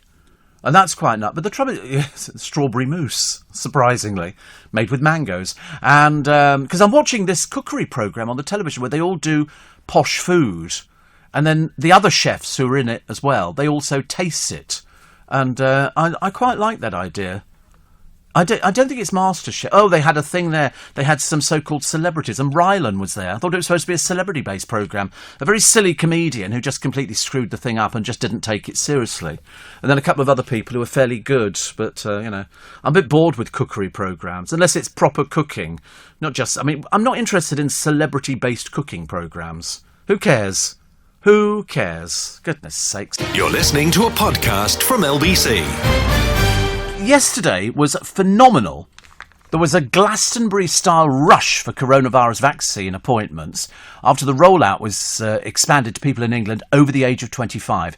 How many appointments were booked for COVID-19 jabs by midday on Tuesday, 5 hours after the eligibility was widened? Would you believe 493,000 bookings? 493,000 bookings. That equates to around 100,000 bookings an hour and is more than double the number booked on the Monday. I mean, it's fantastic. You need that vaccine. I've had both of mine. I think the boys here, you're going for your first. Got the first one. Kieran, have you got the first one? You've got your first one coming up. You need to get them booked. It's as simple as that. I can't force anybody to do it. I'm just saying you would be advised to get it. You know, as I say, what would you rather have? Living or the other option? Believe you me, you know, there might be some people who might actually miss you if you weren't there. My friend Ian is in Dallas. I don't think it's the show, no. I think, although he's obsessed by the show. What was the temperature? 89 degrees. 89 degrees. He said the heat index made it feel like 99. That just sounds too horrendous. I know some of you are very good. Mind you, I still see people in this weather walking around with jumpers on. I mean, I've got a jacket on, and I don't know why. To be honest with you, I don't know why. Because I tweeted yesterday about the fact it was so hot that I couldn't wait to get into the studio and freeze to death. Which is precisely what I'm doing. I'm freezing to death in the studio. It's my hands that go cold. I don't know why. I've just got bad circulation. I guess some mittens. Oh, those little kittens with their mittens. Steve, I listened to you and Joanna Lumley on In Conversation. What a beautiful voice she has. Hasn't she just? Hasn't she just? Lovely. Really. Steve, they closed our Marks and Spencer's down in Warrington and replaced it with even more shops filled with tat that we don't have enough of them. Do you know, Bella, people like tat shops. I like a tat shop. If I see a shop, there was a woman on the television the other day, they did a feature on a market or something, and they had glitter cushions. They were all sequined cushions. And I looked at them, I thought, you know, that would fit in so well in my place. And then I thought, no. And I think it was at Romford Market. And I was thinking, perhaps I could get some of these cushions that are covered in sequins. I've got all the jackets in all the different colours. I've got about 15 jackets in all different colours in sequins. We used to go out, buy the material in Soho in a special theatrical fabric shop, give it to Paul, my friend. He would take it over to Thailand. They had my measurements already, and they would turn out a jacket fully lined for about 150 quid. Cost about £300 for the actual material in the first place, but all good stuff. I'm delighted to see that the Mirror today have done a lovely feature on Virginia McKenna at the age of 90. Now, I'm a big fan. She said she's very much involved with the plight of so many animals. She says it still moves me to tears. She's lovely. There's a picture of her with Yul Brynner in The King and I. Remember that person the other day who didn't believe that she'd done The King and I? Of course she had done. And she's been overwhelmed with presents for her 90th birthday, but in fact her favourite one is from her youngest son, and it's a garden chair. A garden chair. She was married to Bill Travers, who was her late husband, actor and Born Free co-star. She said, I've lived here so long and have enough things to last me a lifetime, whatever is left. It's the most beautiful view. And when I miss Bill, I feel looking at the distant hill reminds me of him. So she's been in a town like Alice, carve her name with pride. I mean, she's worked with, people like John Gielgud, John Sutherland, Richard Burton, Dirk Bogarde, Peter Finch. The list goes on. But it was as Joy Adamson in Born Free that awakened millions of people to the importance of wildlife conservation. True story of Joy and George Adamson, who reintroduced the orphan lion cub Elsa to the wild. If you've not seen the film, you should get it. You can get it. It's on Amazon. It's not very expensive at all, and it's wonderful. And she's such a marvellous person. I said, she's just Virginia McKenna. Why is she not a dame? Why is she not a dame? We've given it to loads of other people who, to be honest with you, I'd rather give it to somebody like her, which is fantastic. Dean says, having the second jab today, glad people are realising the importance of being vaccinated. Don't you think that's amazing that over, the 500,000 the other day got vaccinated? Fantastic. I've always said to people, ever since the very beginning, there was never any doubt in my mind that I wanted the vaccination, only because I wanted to live a little bit longer.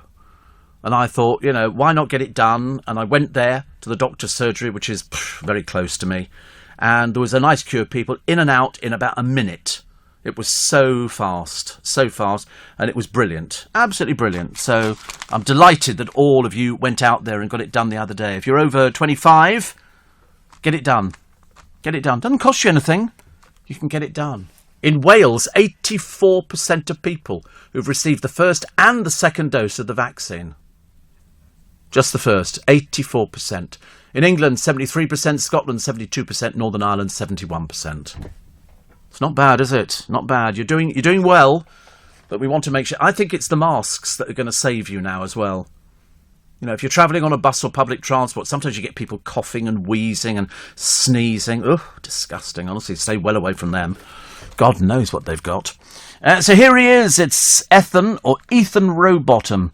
Has landed every child's sweet dream job. He's chief taster at a sweetie factory. He was chosen by Uncle Joe's Mint Balls. Now, do you remember we mentioned Uncle Joe's Mint Balls a while ago, and they sent me a tin of them? And I was a bit disappointed to discover they weren't actually balls.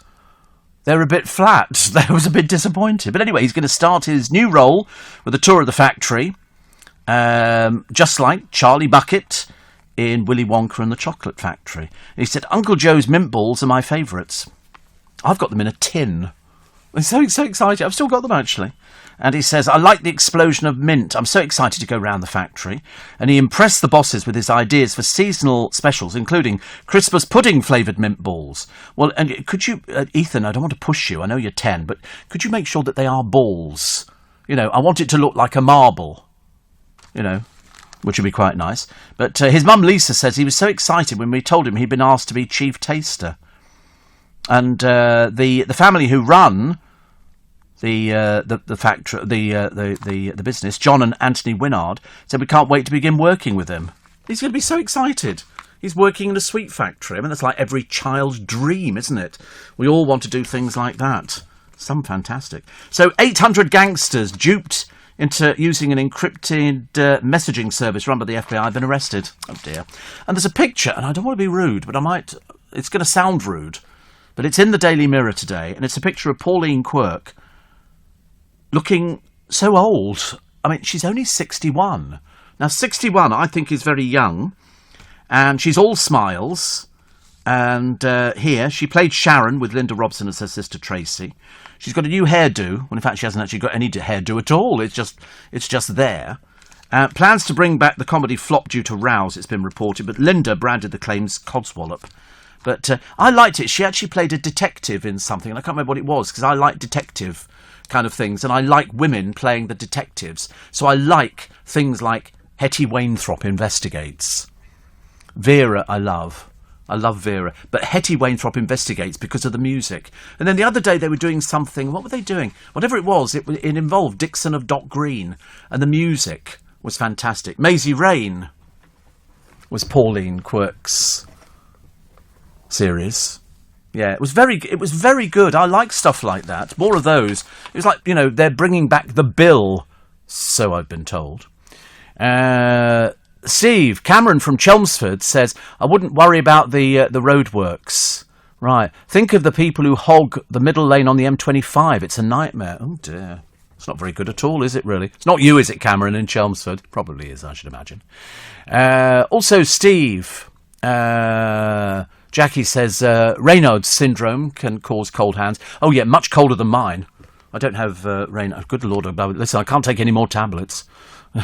And cold studio. I mean, I am living in a very, not living in it, very, very, very, very cold studio. But it's done to keep the equipment down. Actually, I've just realised if somebody says they listen to me and Joanna Lumley, they must have started downloading all the In Conversations, because you go back quite a long while. I think I've got 7,000 programmes to download. And somebody says, how come you can't do centimetres but can do Celsius? What about your weight? It'd be about sort of 13 stone, I should imagine. I've never changed, actually. I can do Celsius because I learnt how to do it years ago. Just double it and add 30 to within a degree. I mean, it doesn't make any. Some people would be a little bit sort of pedantic about it, but no, it's within a very short thing, which doesn't really matter. And Albert says, I've had both my jabs at the Fairfield Halls in Croydon. They're very well organised and friendly. A friend of mine went to Westminster Abbey. Had them done at Westminster. Can you believe it? Westminster Abbey. I just got the local doctor's surgery, but I was grateful and very happy. Why is life always this or that? Now or later? All or nothing? Start earning or keep learning? Turns out it doesn't have to be. With an apprenticeship, you can take your next step and get the best of both worlds. You can get paid and gain skills. Get the jump with an apprenticeship in accountancy to cyber engineering and loads more in between. Wherever you want to land in life, search Get the Jump to see what's out there for you. You're listening to a podcast from LBC. Right, now you can't go to Portugal. How do you fancy going on holiday in this country? I can see you all now. So I was intrigued when I went to one of the papers this morning, and I was trying to find out about going on holiday in this country. Prepared to be shocked at the cost. Here we have the Lake District. Okay, now the Lake District is very pretty. I can offer you a 4-bedroom cottage in Russland. So, I can't believe this myself. 7 nights in August in the Lake District. They're charging £7,585. In November, it drops down to £2,149. Okay, on the Isle of Wight, the most bland house you've ever seen in your entire life. 7 nights in August is £3,325 for, I promise you, a naff property. All right, the Lake District I could understand. 7 nights in August, £2,195. Although in November on the Isle of Wight, 7 nights, £569. Which is actually a little bit better, isn't it? Here we have a place in Cornwall. Liscard, Holiday Village. 7 nights in August, £1,265. 7 nights in November, £365, which actually seems better. But what they're doing is they're selling out. Because people are saying, I mean, you don't need to go to Portugal. If you're listening in Portugal at the moment, hello! Didn't manage to get the flights back because mainly it's costing people a small fortune to make sure they've got all the vaccinations before they'll let them get on the plane. And so then you come back and then you've got to self-isolate. But I couldn't believe the Lake District, just over, a fraction over, £7,500 for 7 nights. I'd rather not go, actually. I'd rather drive past and go, boo! Or something like that. There's loads of places you can go to, But Port Isaac will be very busy. Very, very busy. And people, because there's loads of places you can go to in this country which are so much prettier. But you know what we go abroad for? The sunshine. We always went abroad for the sunshine. The Brits love sitting on a beach, you know, and they like going for their English breakfast. They don't want to eat foreign food. Oh, no, we don't go that. It's like the Victoria Wood used to do a sketch about, you know, we went to the Chinese restaurant, but we ordered the other menu. You know, because it seems absolutely pointless to me if people go to, you know, to say Hong Kong and you want to, sorry, did you have egg and bacon? You know, you think, why don't people eat the local food? Far better, isn't it? Steve, Hetty Wainthropp was brilliant, says Mark. Yes, I agree, actually. And I like any of those sort of things, actually. Any of those sort of programmes. So, if you're going to have a holiday, try this country. Do Days Away. Days Away is actually quite a nice thing, and then you wouldn't have to spend the extraordinary amount of £7,500 to go to the Lake District for 7 nights. I mean, I presume that includes the services of a cook or somebody who's going to do all the washing and the ironing and all the rest of it. I mean, it seems so expensive, doesn't it? But I bet you anything, people will pay for it. But there is a body called the Landmark Trust, and they have unusual places to stay, like windmills, like water towers, like all sorts of property. A friend of mine has stayed with them before. And again, you know, you make up a party of, you know, anything from 6 people to 20 people, I think. And you go and stay in these marvellous places. And but they're not cheap, but I don't think they're as expensive as that one. I don't think so. Teetotal. Ant's booze-free stag do at a golf club. This is Ant McPartlin, which is quite good. And Prince Charles jokes at the mini plant. What do you think the joke was? You won't believe it. When he gets out of the mini, they have a picture of him wearing his mask. Actually, the funny thing is, I thought he would have a linen mask or a proper thing with sort of HRH on the front of it or something like that. No, he's got one of those cheap blue things that you sort of wear and throw away. A disposable mask. You know, I thought he'd have something a bit posher. Anyway, he gets out of the mini and he says, at least I didn't blow the bloody doors off. And people went, oh, it's so funny. So funny, Your Royal Highness. I mean, what else could he say? There was nothing else that went, you know, I mean, it just kind of fitted in, didn't it? We still talk about minis. Second cricketer caught out. This is with offensive messages. It's amazing how many people post offensive tweets and things like. I've never posted an offensive tweet in my entire life. I don't know and understand. I don't think I'd know how to. But you know, it's really interesting because they're now facing criticism. This is the ECB, the England and Wales Cricket Board, looking at posts made by an unnamed cricketer when he was aged 15. I mean, people do change. People are a bit divided on this one, actually. People are a little bit divided because they go, listen, he was very young. He was 18 or 19, the last one, I think. And you think, well, people change. He's apologised. Is that enough? Some people say yes. Some people say no. And here she is, Cheryl Crowley, given the winning National Lottery Set for Life ticket by her daughter Jade. She's 45. The daughter is 27. She was inspired to pick up the ticket as her grandfather promised that one day the family would win big. So she's got, £10,000 every month for the next year. I mean, that's all right, isn't it? I mean, that's okay. And there's a picture of them looking very happy. I've had that before. People who give me a lottery. Sometimes I think you should give people a lottery ticket for Christmas. And then you sort of think to yourself, wouldn't you be sick as a parrot if they won? You'd be going, actually, it was only a joke. It was only a joke. Can I have the ticket back? Who's got that funny haircut? Who's that? What on earth does he look like? Looks like some... Oh, you can't see this person. He's obviously a footballer, and he looks like he's got sort of the whitest teeth you've ever seen and a silly little crew cut. Who could that be? Playing football?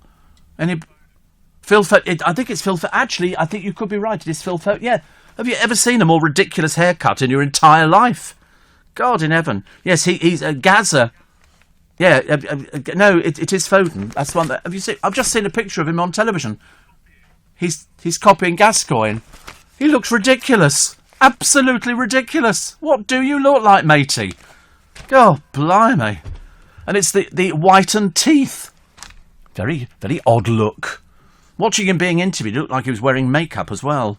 I suppose you have to wear makeup if you're on television, don't you? All the crime bosses caught by the fake app. So funny, honestly. Well, funny for us, not for them. And nervous dog owners do pass on their anxiety to their pets. So it says, the hounds act like family members and pick up on behavioural traits. Neither training nor being overprotective can help, researchers found. I told you, I've seen my next-door neighbour's little puppy. It's so cute. I mean, it's just got one of the cutest faces ever. It really has. And somebody sent me in a picture of their little dog in a little dressing gown. So cute. So cute. And cheers for Lynn, a woman of 92 who spent every day locked down watching a pub being built, has officially opened the bar as a guest of honour. She was now able to enjoy a drink at the age of 92, so she's going there. The owners, the Inn Collection Group, heard of her story. They asked her to be their VIP guest. Nice, isn't it? Because it means you get publicity in the papers, because she's 92, which I love. And here's a sad story. It's a house lying in ruins. It was all quite nice beforehand. The owner of it, Jay Kurji, bought the property in April last year. He hired a builder to carry out renovations, including a 2-storey extension and enlarged kitchen diner to the 4-bedroom detached property in February, but they fell out. And Jay refused to pay an additional £3,500. In Leicester, the builder turned up the other day and destroyed the house completely. Roof off, doors out, smashed to rubble. He had a digger. He brought it in. Jay was on holiday. The IT worker said it's a nightmare. Unfortunately, I picked the worst builder in Britain. We wanted lots of work doing, so it could be our family home for 6 of us. I was on holiday 200 miles away. One neighbour said I was stunned when I walked past the house and saw the roof had been ripped off. Leicestershire police yesterday said, oh, it's a civil matter. They've obviously tried to distance themselves. Have you seen the picture? I know. I've never seen anything like it. I've heard of builders before who have Queenie fits, and they literally do it, and then they say it's going to cost you so much, and the person, I'm not going to pay that, so they then destroy it. But this one here, he's gone quite mad. Quite mad. But what we don't know, well, I mean, there's not much of the house left. Not much of it left at all. I mean, most of it's in rubble. And so, but they tell you who owns the house. They don't tell you who the builder is, because you'd be very dubious in booking them, wouldn't you not? Bill hits the roof and row over extension bill. Mind you, see, you can't let somebody build something and then go, I'm not going to pay you for that. You just really can't do that, you know. You might think you could get away with it. I mean, I should imagine the owner, Jay Kurji, had no idea that the builder would do this. Otherwise, he wouldn't have gone on holiday 200 miles away. But it's going to cost a lot to put it back together again, because they can't live in it. They can't live in it. It's literally, you know, it's got no roof, or an extension, or an enlarged kitchen diner, or in fact a driveway to park your car on it, so he's got to park in the road. I mean, that's one angry builder. Although we have got the biggest property sales boom in 10 years. Not in Leicester, we haven't. Can you imagine? That'll be the day out for all the fact. Let's go and have a look at somebody's house who argued with the builder. Don't argue with the builders. So what do you want to do when you're older, they ask. Not that question again. If one thing's for sure, it's okay not to be sure. Because there's education and training in areas you may not have even thought of. From artificial intelligence, to genetics, to aerospace engineering. Get the jump on the skills employers are looking for, with a T-level, apprenticeship, or higher technical qualification. Search Get the Jump and see what's out there for you. You're listening to a podcast from LBC. Steve, can you urge people not to walk their dogs on hot pavements in the hot weather and take water with them? Actually, you don't need to take water with you, Tina, because there's so many shops that put bowls of water out now. Round our way, we must have about 10 shops that put water out for dogs. You know, it's as simple as that, because they do sort of slurp all over the place, don't they? Even in Regent's Park, there are taps, and you literally just sort of do it and the dog sticks its head underneath it. That's what they do. Steve, I'm glad you don't like the heat like me. I hate it. Yeah, I also got the other day, pollen was floating all over the place, and it got into the back of my throat. That was on Saturday, actually. Steve, a friend of mine used to buy lottery tickets as presents, but also would buy himself one with the same numbers. So just in case, I suppose. And Monica says, I'm going to a cottage in Yorks for 2 weeks in July and paying £1,000. I go every year because I love the peace, quiet and remoteness. Well, that's it, you see. You know, I think you can do that. And Trucker Phil says, I haven't had a holiday outside the UK in over 20 years. There's more to see and do in this country. You know what to do with? And with regards to holidaying in unusual places, I once holidayed for a week in the Galloway Lighthouse, southwest Scotland. So remote, it was absolutely breathtaking. The only downside was trying to read your book at night. You had to run round and round the tower to keep the light on the page. No, but you can rent lighthouses. There are lighthouses now. Trinity run them, and the lighthouse is automatic. It's, you know, it just comes on and off. It's on a whatever it's on, a timer switch, I suppose. And people like to go there. People like to go on boats. There is a particular boat, and I think one of them is Trinity Lighthouse, and it's for people who want to just get away and do nothing. There's a banana boat holiday as well, and you just go on there and you get the best food and all the rest of it, but it's for people who want remoteness. And it's a working boat. It's travelling from here to there to dump the bananas off and everything else. The Trinity Lighthouse boat goes around the coastline, and people just go there to read or some, you know, people just don't want a like woo kind of holiday. I'm way past things like that. I don't like any of those sort of holidays. No, very quiet for me. I'd rather sort of sit there with earplugs in. Thank you very much indeed. You know, Steve, come on, let's go down the disco. No, thank you very much indeed. No, I'm not doing Magaluf this year. I decided to give it a miss. We went there once. Dale and I were on holiday, and Magaluf was down the road. So Dale said, Steve, and I said, what? He said, I've ordered a car. He said, we're going to go to Magaluf and see what it's like. So I said, oh, okay. Well, we didn't know what Magaluf was like. We had no idea. It was full of ghastly people. So we get in this taxi, and Dale said to the driver, he said, listen, when we get there, he said, wait. And we don't want to be sort of stranded without the car to go back again. Just in case, you know, if we liked it, we'll actually come back to the car and say, listen, we're okay. It's great. We got to Magaluf. We got out of the car. In fact, even driving to Magaluf was very stressful.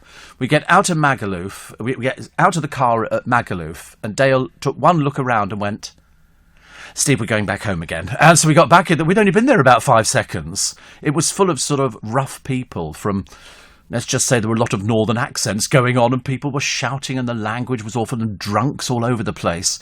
And he said, Steve, I don't think it's for us. And it wasn't. So we went back where we came from. It was hilarious. And we've never been back since. Well, we can't now, but I mean, it's just one of those sort of things, isn't it? Magaluf. But you get people who want to go to places like that. You know, woo, not for me. I don't like anything that's too noisy. You know, if there's a noise, I just would shut bedroom windows and stuff like that. So when we went to Gran Canaria, we picked a hotel, the Riu Palace, right at the very end. You know, it had passed all the cheap hotels for all the other people with the towels hanging over the balconies and all that kind of malarkey. We just had bougainvillea outside. It was all lovely. It was overlooking the sand dunes, which turned out to be another eventful day. And the hotel was lovely, and the food was sensational. Owned by a German group called Riu, hence being the Riu Palace. And we thought it was the best hotel we'd ever been in. Seriously, it wasn't very expensive. The food was stunning. It had a theatre you could watch. For some reason, they seem to think the Brits go on holiday. We want to see a drag show. You go to Gran Canaria, and it's all full of drag shows. Mainly British people. All sort of British strippers are out there. You know, in the Jumbo Centre and all this. It was all very bizarre. But I bought loads of Hawaiian-type shirts, and I was quite happy. And you could sit by the pool all day, and then you could go under a sort of covered area, and you could have your lunch and your tea and all the rest of it. It was the Riu Palace. Yeah. It's really lovely. I mean, it's really beautiful. Really, I didn't go in the water. I don't like to get wet, and it's absolutely not necessary. Not necessary. Some people do get. It takes me ages to get in the water. If ever I'm on, you know, sort of holiday, I don't actually get in. I walk round the pool. By the time I've actually got my armbands on, you know, and sort of had them blown up, you know, one red, one yellow, and I've got a little sort of one of those sort of polystyrene floats, and I'm there, and I put a foot in as I'm walking around. If it feels too cold, which it always does, I don't bother. I went on holiday once with a group of, let's just call them yobbos, and I got pushed into the pool. Fuming. Completely ruined my hair. And then I had a producer once who used to dye his hair. But I don't know what dye it was he used, because when he went in one of these hotel swimming pools, it came out his hair had gone copper. It had completely changed colour. It was the funniest thing I'd ever seen. But there you go, I just thought I'd mention that now. Thousands of the world's biggest websites crashed yesterday after a major server failure. We had a slight problem, but we're all 100% back in it again. And very nice it is too. So you can get all of the podcasts, all of my podcasts from yesterday and today's are there. Virginia McKenna got herself a nice award. They've got to give her a damehood, haven't they? She's 90. And when she was with Yul Brynner in The King and I, she got an Olivier Award. So congratulations. She says, everything to do with family makes me happy. I think she's fabulous. But she's so involved with the plight of animals around the world now. But she made some great movies. Stunning looking woman. Stunning. And I loved her, and I loved Bill Travers as well. So I'm glad that the Mirror have done a piece. But it's the main story that they're running with is the fish and chips. £32.50, which we did yesterday. They're so old, honestly, when they're doing these stories. They listen. Steve, are you using one of those swipe glucose meters? No. I've got little tickets to show I've been vaccinated. And I don't need to have a little swipe glucose meter. I've got my insulin with me. So even though I don't take it, actually, at this time, I take it in the at night. They've sort of changed. My friend Chris Lowry and Steve, they also stayed at the Rio. Great hotel. Seriously, it was. You know why? I hate to say it. German mentality. Everything was perfect. The Germans were the only one. There used to be this big argument that the Germans were first ones down at breakfast, but they would be immaculately dressed. The Brits used to turn up, fag in one hand, baseball cap on, sunglasses, going, my head hurts. That was me. But the Germans, gold sandals, everybody looked immaculate, I used to have to get up at 1 a.m. and go and put a book on one of the sunbeds. It's all a bit of an argument, actually. Nearly caused an incident.